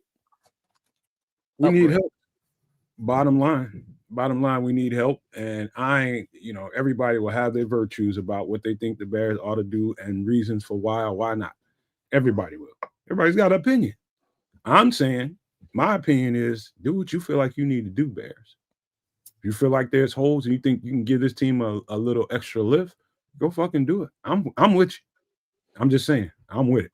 Because like the guy you mentioned, the cornerback, Tyrique Woolen, I'm not sure if he'd be like 1 year rental, but he's younger and somebody who could be, on this team going forward beyond this year. Whereas like Junon is just basically a half-season rental. And I don't mind adding players, especially like if you're one player away, add that one player. But we ain't one player away on this Bears. Why you got a problem with them renting a player for a year to give us a boost? Because what good does that do? Well, you got the draft coming after that, and you got so what was the point? Off season, you got a lot. So if you can get somebody in to give you a boost now, and it's just a 1 year rental, and you feel like the team is doing well and they poised to do something and make a run in the playoffs, why not? So when you say 1 year rental, what are you really saying? Like, what is it? He's under contract for a year. You have to decide after this remainder of this year. Hold on, that part I understand, but I mean, are you giving up capital to bring this rental in? Are you giving up? Is it just strictly dollars? Probably like 6 or 7. Probably a 6th or a 7th. Yeah. Well, you know what? I can respect the 6th and the 7th round pick. Like I can respect that. If you're talking about anything beyond that, I would have much less interest in a move like this, But if you're talking about like a secondary piece for a 6th and the 7th to bring him over, I think that's viable. I think we kind of needed this game to get a real assessment on what Kamananga can bring to the table as a single back, for this offense after the shifting on the offensive line. I think he brought a lot to the table. We don't have as big a gap with respect to the run game as I think any of us had suspected. I think we still do need a north-south back, like a dedicated bruiser. Maybe that's Britton Brown. I wasn't all that impressed by Britton Brown in the preseason, but he played well today. And again, it might have had more to do with the offensive line's inability to create holes during that preseason for Britton Brown. So maybe that's a good thing too. So I'm still of the mind where unless you truly feel like you can make a Super Bowl run, unless that is your modus operandi, you stand pat. That's my thoughts. If you believe that you can make a Super Bowl run, you go hard at the defensive line. That's what you do. Either way, from a secondary perspective, the secondary is decimated. You may still want to go and make some sort of low wallet share move, 6th or 7th, for somebody in the secondary, or again, just grab an available free agent again to help bolster the secondary. That's how I would look at free agency deadline, which is 4 p.m. on Tuesday, coming hot and heavy. So that is, glad you brought that up because we're going to go live Tuesday around 1 o'clock or so, maybe just to keep an eye on the situation, see what we do. I'm telling you, I would not be surprised if they got – I do think there's a move to be made, at least one, a move on the defensive side of the ball. We can all agree on that, can't we? If they do something, it probably should be on the defensive side. What would be, at this point? I think we've completely ruled out a maneuver on the offense. Right. It's not going to be a wide receiver. I doubt that they will do anything again heavy at the running back position after just giving Kyle's go today. If he, 176 yards on the ground says a lot about what you actually have in your running back room. You have two backs who could really serve as a bell cow back and a pass catching back for the most part. What you don't have is a north-south back. Do you go and invest in that heavy? I really wouldn't. You might want to pull a guy off of practice squad, maybe, if that's what you want to do. There you go. That's probably the direction you want to go in when you go down that road. You know what I'm saying? That's what I would do. I would, if Damian Martinez is sitting on a practice squad somewhere, maybe you grab him or something along those lines. But I wouldn't really put my real investment into the running back room until the offseason. That's just me, whether it's draft or in free agency then. I would think the only two moves that'll really push the needle here is something, to bolster the secondary until you get to the playoffs, or doubling or tripling down on that edge rush position. I'm like Ciaran Collins. He says, "No, man, we need a DB." Wright had little confidence today. He was sitting on the sideline with his head down. Again, Ciaran was at the game, you all. And so body language is important, bro. And I'll be honest with you, and with all fairness to Nahshon Wright, I think he's overperformed given the circumstances. I didn't think he might make the team. Not only did he make the team, he ended up in the starting role because of Jalen Johnson. So we've gotten more than plenty out of him. He's had his good games, man, but he was leaking. Definitely today got too many flags, and confidence could be an issue. And so, yeah, I hear you, sir, and I think that there could be a DB move out there, man, just to shore up that side of the ball. I think it's a viable argument right there.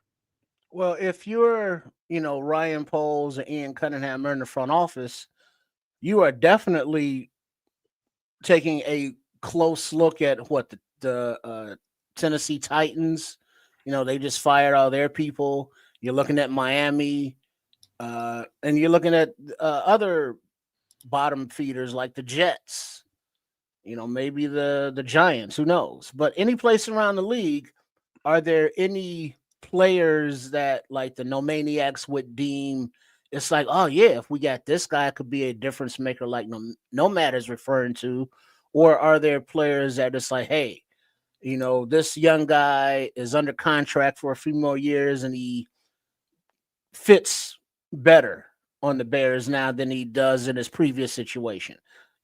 I could see building like that, but I don't know. It's just like from what was the second round picks Ryan Poles did throw around pretty easily, but I think he's gotten a little more closer to the vest with those moves.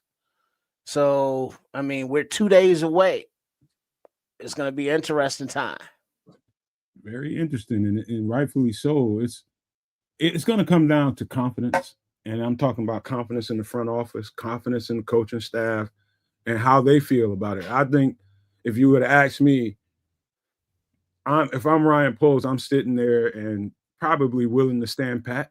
But if I get those coaches coming in my office telling me, "Hey, dude, we feel good about this team. We like where we're headed. We think we're getting better week in, week out at different spots. We probably need a lift here. May need a lift there." I think you unfold your hands and you start making phone calls. If the coaches choose, if they think that they can get what they need out of these guys, then there's nothing to talk about. But you can't tell me after watching all this football that we don't have deficiencies on the defensive side of the ball. Can't tell me that. But if they come out of this and stand pat and don't do anything, I'm not going to be one of them complaining ass Bears fans. I'm just going to be like, all right, that's what they decided to do. But in my opinion, I think you unclasp those hands, pick up a phone, and start at least making some conversations happen. Let's see what this shit's going to cost us. If you need this, you need that. Bottom line. Well, like I say, we'll see what they do come Tuesday at 4 p.m. Truly is a question of my in my perspective of what Ryan Poles thinks they can do, Nahshon is just a recipient of somebody else's misfortune. Name one game where he hasn't blown a big play consistently, a risk. You're not wrong there, Minister Charles. I kind of feel what you're saying. Just too much, unfortunately, too much attrition by way of injury in that secondary. Like Nahshon Wright shouldn't be playing at all. It's facts, right? He shouldn't be. It should be Terrell Smith, and Terrell Smith is hurt, right? And that's where things get weird. Coming into this season, I think every one of us would have sat down and said, you know what, this secondary is safe, bolstered well. We have additional bodies for the secondary, and we even got Zay, that we could lean on. Zay's, Zay as Frazier? the French would put it, yeah, Zay. As the French would put it, il disparu. He's disappeared. And that's fine. Such is life. We brought in new bodies to take that situation over, and unfortunately, those bodies haven't really taken things over, in the way that we would have liked. I personally liked Nick McLeod as a slot corner. I thought he did very well in the slot, and then he, with the exception of the Lions game where he had to deal with Amon-Ra St. Brown, who's one of the best slots in the game, if not the best slot in the game, right? So outside of that, he played very well. Now he's on the outside. That ain't really where he's suited. He hasn't had a lot of luck outside. Worse, it's Nick McLeod, it's Nahshon Wright who's getting the bulk of the targets. And, I think we could use somebody, a bit of an upgrade at that CB2 position. I just don't know who that is yet. Well, I think something else needs to be said, towards the end when we get ready to close this thing out, man. But this needs to be said too. I don't know exactly where we are so far as injuries go. And that might kind of force your hand, depending on how serious those injuries are, because I kept monitoring how much Tyrique was playing, how much he was in, how much he was out. He was definitely in and he was definitely out at times. Nick McLeod was in there on several series for him. And so you're already down Jalen Johnson. You're down Kyler Gordon for I don't know how long that's going to take. Now you got a banged up Tyrique Stevenson. It almost feels like your hand is kind of forced to make a move to bolster that secondary in that regard. Agree or disagree? I'm in agreement, man, but I was also taking a peek at Deo Odangbo here. I think he might be injured. At least somebody in the chat, I think it's AC, is saying, AC Adam is saying he might be injured. So that's where my headspace was there. I'm just checking Twitter to see if there's any kind of. Yeah, I saw something that somebody was asking about, mentioning how ass sometimes that Nahshon Wright and Nick McLeod have been. Mm-hmm. And do you think that Poles will make a trade? And it was like, well, with the Deo injury, that might force the issue to trade for an edge. So it just depends on the severity of that. And remember, this is, we're now 9 games into the season. Ain't no more buys. So dings, mounting up now can be detrimental for the rest of of a player's season. Did you see what happened? Because I didn't. Here at his ankle, it looked like this is what Saren Collins is saying. He's at the game. So very possible that that's a scenario that we're talking about here. Perhaps he's hurt. I don't see any mention of this thus far. Yeah, they won't say anything until, tomorrow or when they have to. Well, they won't, but others will, right? And that's really what I'm looking for. Yeah. Other folks might mention whether he's hurting or they noticed him out or hurting. Even if they see him like leaving the stadium in a walking boot. Yeah. You know what? I got to agree with Tim Bazemore here. He says, I'll tell you one thing, guys. It's safe to say that we cannot trust Kyler Gordon right now. And that is true, man. As much as I like Kyler Gordon, he's left nothing but a question mark. It's just a question mark stain embedded in his jersey right now, just because of the simple fact him not being available. Attrition has kicked his ass. And again, that's one of the reasons why, you might be handcuffed in this situation. Well, not handcuffs, but you might be forced to do something here, man, because we just don't know the severity. Ben Johnson is saying he can get him back in a couple, 3 or 4 weeks, but you gave him 3 or 4 weeks and he came back and the same damn thing happened. We just got through talking about that the other night on the last show. So I think, I hate to say it, man, but we might be forced to do some things, man, by simple way of attrition. Just that alone might make us have to do something. And I also did not see, for the last 2 series, I did not see, guess who was at the slot position? Who? Nick Cloud, because CJ was out. I don't know if that was a wind issue or I don't know why, but he wasn't in the game the last couple of series. So keep an eye on that too. Yeah, that's why I was concerned. Maybe more of that is just a conditioning thing, because he Might be. hasn't, played or practiced all season, right? Hasn't he been off of a team? He played I want to say the first couple of games in Houston, and then they cut him. And then he was out for several weeks after that. He went to Baltimore, played on the practice squad, and he told them to release him after about a week. But I think he did play the first couple of games of the season. No, left So it tackle. could just be a conditioning thing as opposed to an injury, which I guess we hope for, because injuries are like, damn. Yeah, we'll see. He says, Saren Collins says, it looked like CJ had a muscle spasm. He kept stretching on the sideline with his head down. Well, again, man, I do think that's going to happen. I think that might be the biggest, I guess, motivator when it comes to the trade deadline. If we had other motivators, but I think attrition might be, if we go ahead and start doing things, that might be the reason why. I don't know, man. There's a lot of bodies, and here's the real downside. We had our bye week in week 4. Ain't no relief coming by way of that. No rest, no relief, no reprieve. So they do need some additional bodies in the secondary. There's almost no 2 ways about it. The question is just, how do you come about getting them? Do you spend capital on it, or do you bolster with a free agency hit, or scoop somebody up off of a practice squad? Any of those things make sense. Minister Charles is killing it, man. Like I don't know if they're serious about a playoff run here. I'm not the head coach is. Say what? I know the head coach is. Why? How do you know that? Listening to him. You can if you watch the press conferences, man, those kind of questions come up quasi, and he feels confident about it. I remember at the beginning of the season when people asked him, "Can you win now?" And he was just emphatically like, "Yes, we can."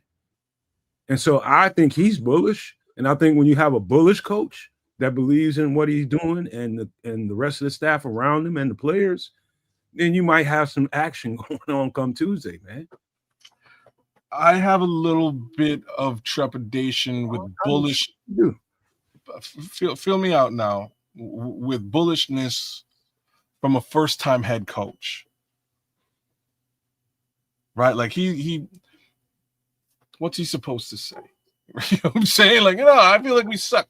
I mean, he's not going to say that. He's going to come in with positivity and confidence. I just don't know if that's rooted and or based in experience, meaning he had no experience. And that's where I am with this whole season. I'm like, just give these guys the opportunity to get to where they need to get to with this season, see how it feels out, feel it, understand it, and then make your machinations in the off season. But I do like what the Scrolls are saying right now. The NFC is wide open. It would be foolish not to make a serious playoff push at 5-3. I wish I could argue with that. I can't. It's dead ass on point. Can't argue with it. You got to take advantage of the opportunity. Every every single season is the time is now.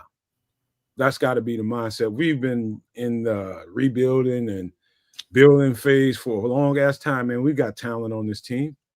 We can play some football. We can beat teams. You just got to believe in them.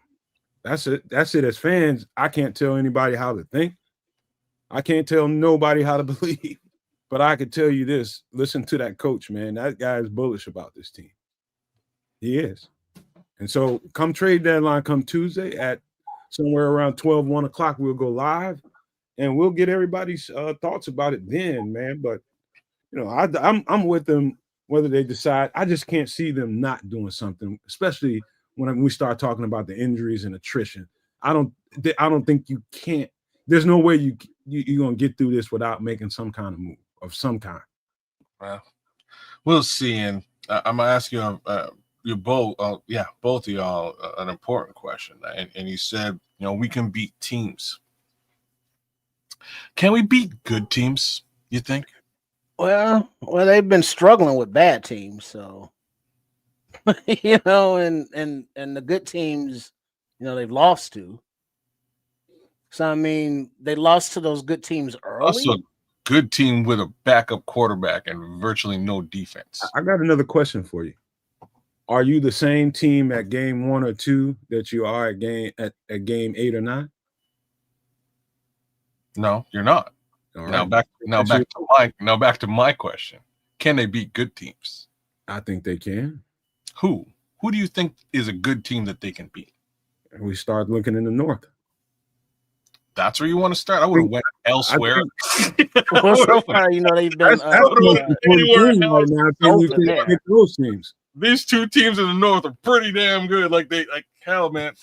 It's but there's 2 more games against kind of like I would say cake competition, so to speak. Even though today's cake competition scored like damn near 50 points, you know. So I think the next real litmus test against a playoff caliber team would be Black Friday against the Eagles, right? Is there another team before the Eagles that are playoff? See, that would have well said, Trip. Like I think first of all, who we got next week? Let me tell you. Hold on. I know we at home. I can tell you. Hold on. We got the Giants. Okay, yeah. Well, yeah. Okay. So I think you nailed a good team that I think we might actually be able to beat. Trip. I think we could potentially beat the Super Bowl. You know, the Super Bowl champs in the Philadelphia Eagles. I think we can. I think we're gonna have a hell of a time getting out of the division with the other 2 teams in the division. I think those 2 teams are a step above us. I really hate saying that with all my heart, but man, after watching Green Bay versus the Steelers the other day, like Jordan Love is not a joke. That's working out. You know, it's working out for the Packers. Look at what Minister Charles is saying. Just read that carefully. Judging by the records, no team in the North has shown themselves to be dominant versus quality. I suppose that's a fair statement. I would say Detroit is a little exception to that. I would as well. And I also, like I say, I don't know, man. Green Bay is they have something good going on in Green Bay, man. Tim Bazemore asks, he says, no matter who can we really get, teams are not giving up talented players. They are GM situations that like Miami is one team I would circle and really circle like 3 or 4 times, like really pay attention to what they do moving forward. They've already gotten rid of the GM. Trade deadline is right around the corner. The coach is probably walking dead to the end of the season. And, you know, they got an assistant there that's going to start thinking about the future. And they built that whole thing around, and I'm just giving you some of the detail that goes through my head when thinking about a team that probably needs to rebuild. They got some fairly expensive pieces on the defensive side of the ball, young players. What's his name? Bradley Chubb. You got that guy. You got think Matthew Judon's down. There's guys out there. And so, I'm gonna receive some phone calls for some of those guys. If I'm down there, I'm gonna receive any phone call I get, because at this point, you need to start thinking about the future. The setup that you had did not work. And so you're trying to get draft capital. That's what you're trying to do. So just because you're talking about Miami, how hard would it be for moves to be made with Miami, since they just fired their GM the other day? They've got who are you calling? They've got people inside Chip the building. Kelly. They've got people. A former front office Bears guy, that Chip Kelly, not the coach Chip Kelly, but he took over as like the interim GM down there, didn't he? Okay, so they do have an interim GM in place. Okay, Champ's down there. He's right. Champ Kelly. Yeah. Okay. Champ Kelly, my bad. Yeah. Well, we do know Champ. He is somebody who's familiar with the organization. Perhaps and he may also absolutely hate Ryan Poles, because I'm pretty sure Ryan Poles pushed him out of his job. That's a wild nuance I didn't even think about, man. I'm gonna say. Anyhow, they should be cleaning house. There's moves to be made there. Let's also recognize that their defense ain't any good at all, really. So I'm not sure what you want over there. There's a couple other teams out there that's a little bit overextended with extra, like the Giants. Like the team we just played. Does a Thibodeau move the needle for you? Oh, definitely. Yeah, I was just gonna say, I forgot the Giants are in a bit of turmoil since the Cam Scatterbo injury. That might make things a little bit different with respect to them letting a couple of players go. That's interesting. Opportunities in Cleveland. And I ain't talking about Myles Garrett. That's a big ass bite of the goddamn pie right there. Big, huge one. But all things being considered, sure, it's got to be at least on the table. Don't mean you're gonna select it, but they've got other guys like Malik Harrison. You know what? If I was like the NFL, I wouldn't trade anyone or anything to them ever, with the exception of Myles Garrett alone.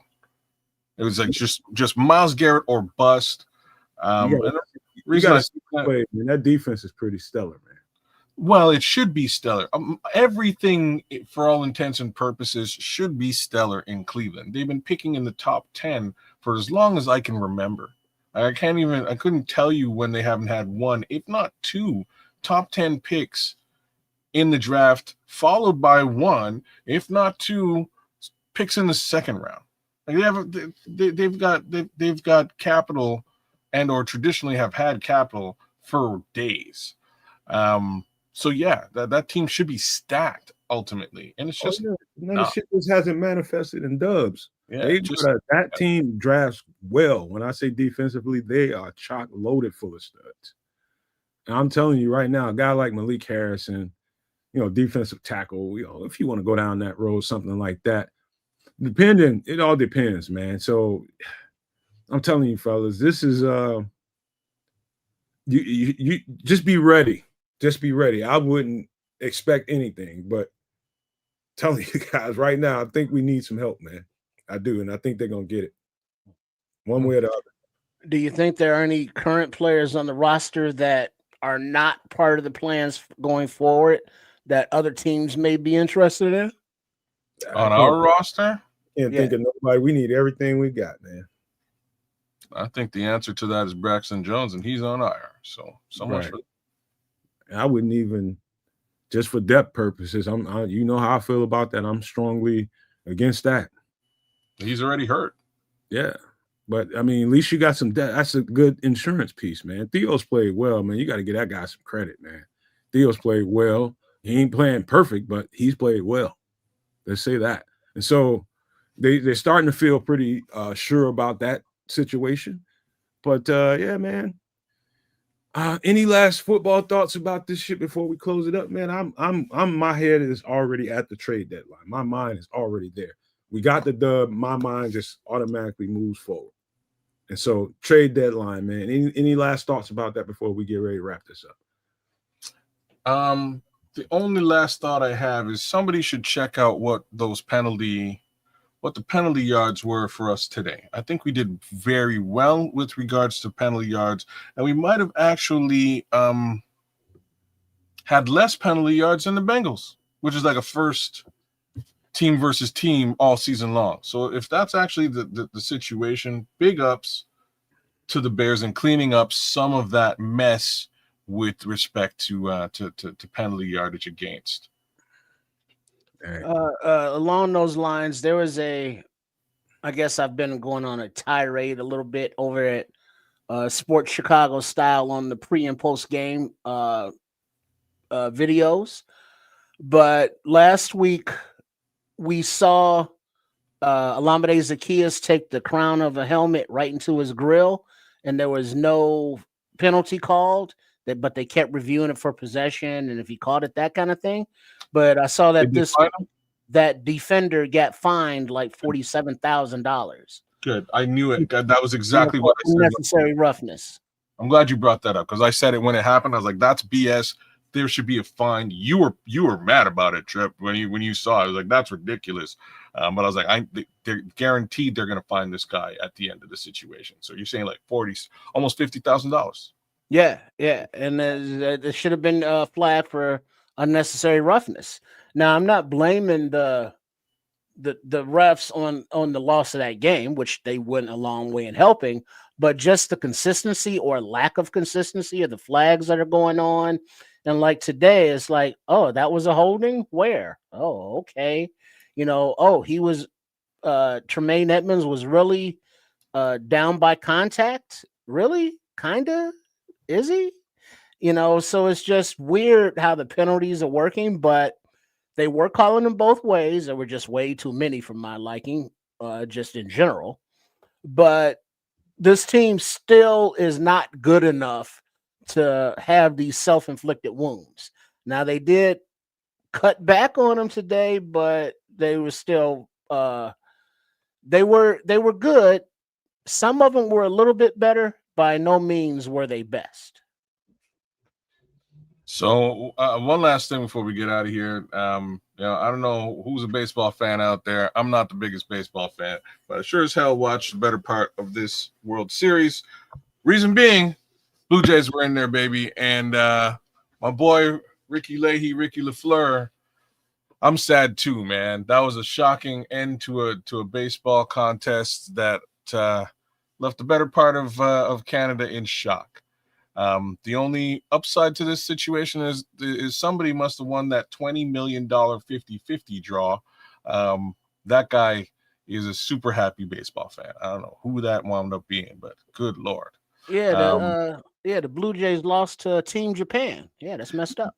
More or less. Yo, that last Japanese pitcher was serious, bro. He was just Yokohama, yeah, Yamamoto. One of those. Something. I know there was a Y in there somewhere.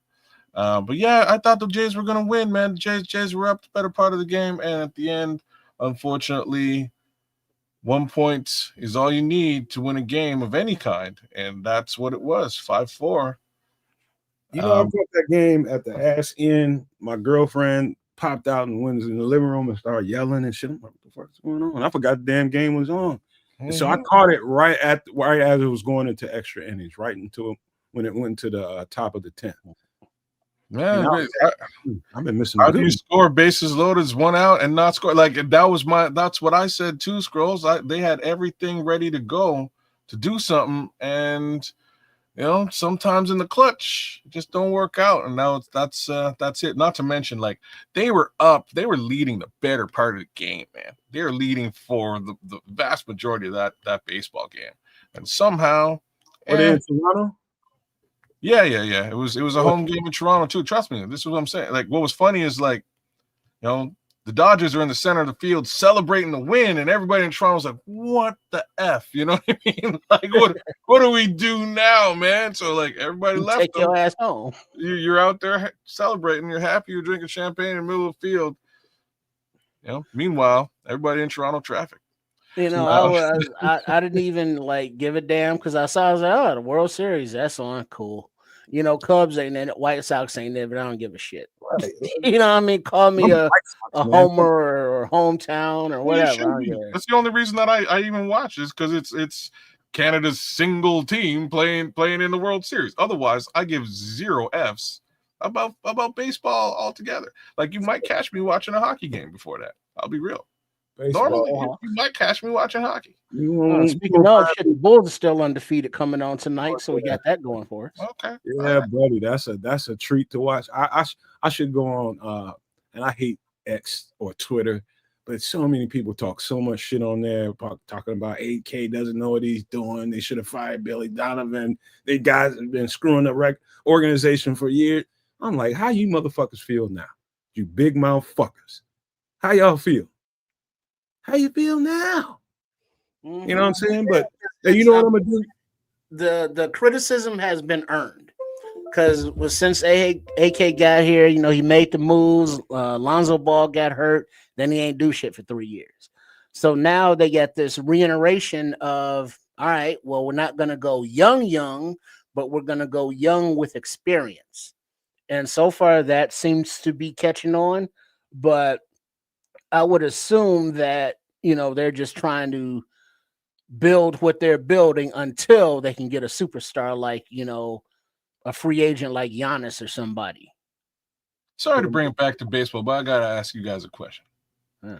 Either one of y'all ever met anybody named Mookie? Yeah, I got a cousin. We call her Mookie. You play baseball? Yeah. No, it's a she. It's a she. Yeah, Mookie is like a nickname, but you know, not a God-given name. But I've known a dude named Mookie. Well, not I'm just checking. It's like Mookie Betts. I'm like, that's like the most baseball name you could be born with on the planet Earth. Well, you know how he got that name, right? Because he played baseball. Well, no. When he was young, he couldn't pronounce milk. Hey, kids. So by the way, some mook. Give me some mook, and they Some call him mook. Mookie. Scrolls is kind of telling you, man. Hell yeah, kids. He's like, that's a very common name, and especially in the black community. Every neighborhood has a mook. A lot of families, man, is a mook. Huh. It's just an American thing, black family. All right, I'm asking y'all Americans. I got to check with y'all to see if this is something y'all. If y'all met Mookies, y'all know Mookies. Cool, man. Because you get nicknames as a baby, you know, like Stinkum, because you always stunk as a child. So that now you a grown ass person, they still call you Stinkum. They probably still call your ass that right now. Mm-hmm. Hey. So Mookie is like, you want some mook? Yeah, I want some white mook or some chocolate mook. I'm fighting everybody call me Stinkum. Like we're not friends. These schools telling you, every neighborhood, man, has a Mookie in Chicago. Okay. I'm just trying to feel this out and figure it out because the only Mookies I've ever heard of on the planet all swing a bat. That's it. That's what you're about. You might own a glove as well. Mookie equals baseball player in my definition. But you're telling me there's outside Mookies. There's female Mookies even. Oh yeah. Mm-hmm. Go figure. Yeah, it's Mookie's like Mookie, Pookie, all that is baby names and shit. They just grow up with. Fluky.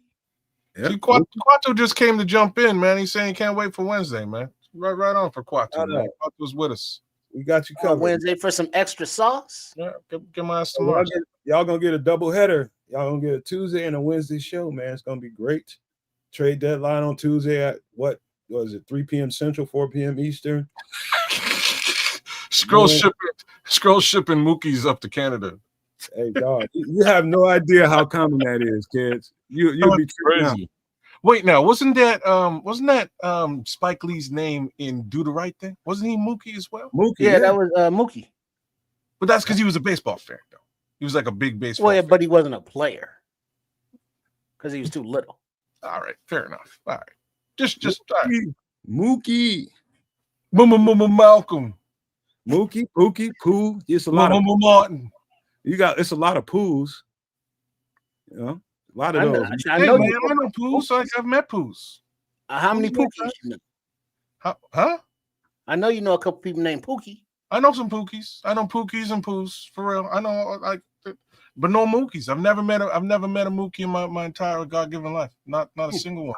I got you, Scrolls. I'm gonna write it down right now. I heard some stuff about that, but I got you. All right. There's a question for you there, kids.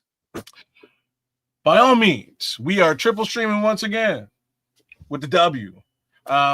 It's at Keds the Canuck. I will throw it in the chat if you'd like. By all means, jump over there, give me a like, share, subscribe, a little bit of love. Do the exact same thing to my brother right there, Triple R at Sports Chicago Style. And since you're here, give this guy a little bit of love too. He deserves it. Nomad, right here on the Nomad Network. I got you, Scrolls. I've been hearing stuff about that shit too myself. We'll see. Let's see where it goes.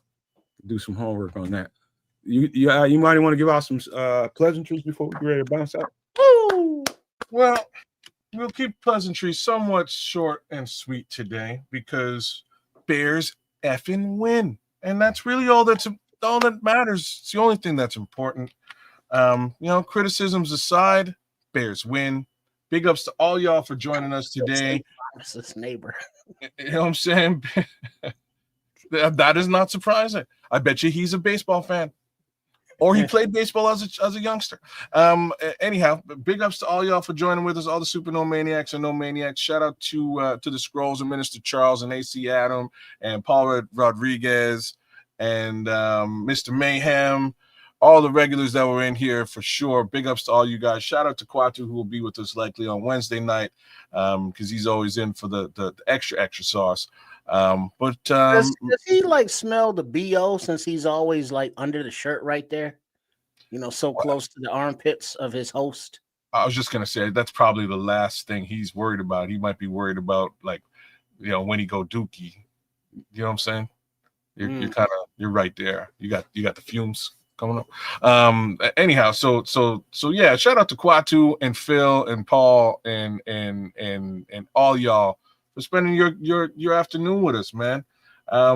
We appreciate that, and we appreciate it even more when the Chicago Bears win the game, because now we're gonna have an awesome week. Shout out to Tim Basemore, who's out there. He's also a Super No Maniac. You should Bears win, Green Bay loses. Wins makes happier people, man. Much easier doing content after that. It's a beautiful week after that, man. I will go to the office, which is where I am, and I will have awesome fun and prospect and make mad money with a smile for the rest of the week. Nice. So shout out to all the No Maniacs, all the Super No Maniacs. Thanks for tuning in, hanging out, and live reacting with us. It's Bears victory.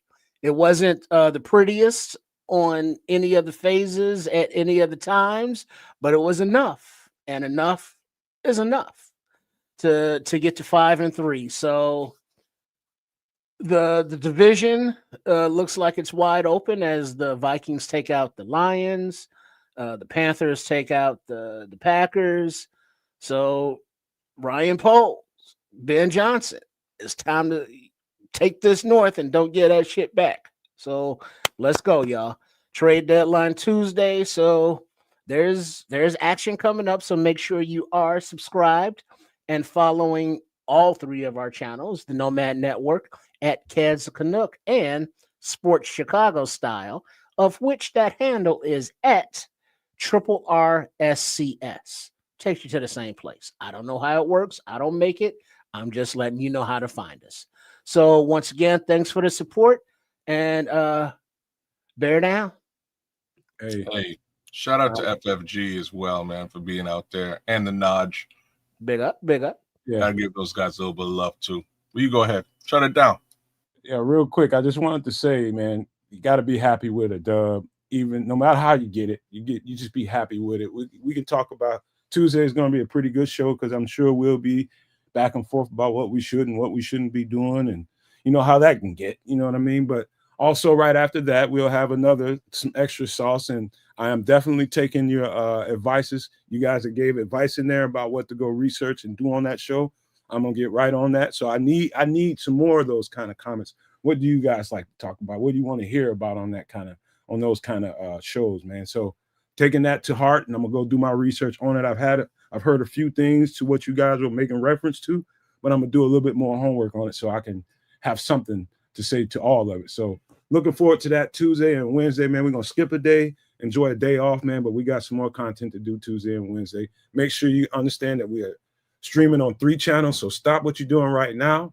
Please hit the like button on each one of those streams, Kids of Canuck, Sports Chicago Style, and this channel as well. Make sure you hit the like button. And for anybody that's listening that hasn't subscribed to the channel, it's totally free. There's nothing stopping you from hitting that button and giving us a little support. It goes a long way, and we would appreciate it. But I want to leave you guys with a good positive message, man. Life is about expressing love, finding love, and never letting people take you off that course, no matter how people treat you. You got to always keep that as your pillar. Express love, seek love. Express it, seek it at all times, man. Never let the nastiness of this world get the best of you and turn you into something you're not born to be. I just want to be positive, man. That's basically my message. Be positive, find love, express it to other people, be helpful, man. We live in turbulent times, man, and that aspect and that mindset is so very important right now. Just be a loving individual. Don't let nobody get you out of that space. No matter what you do, just don't let nobody get you out of that loving space. And so before we leave, I want to, what is this? $40. Let me leave you guys with these famous words. Love you all. Field goal. If you can think it and you can see it, there's no reason in the world why you cannot absolutely manifest it. Do not, and I repeat, do not be a prisoner of your own mind. But with that being said, we are out. Let's go.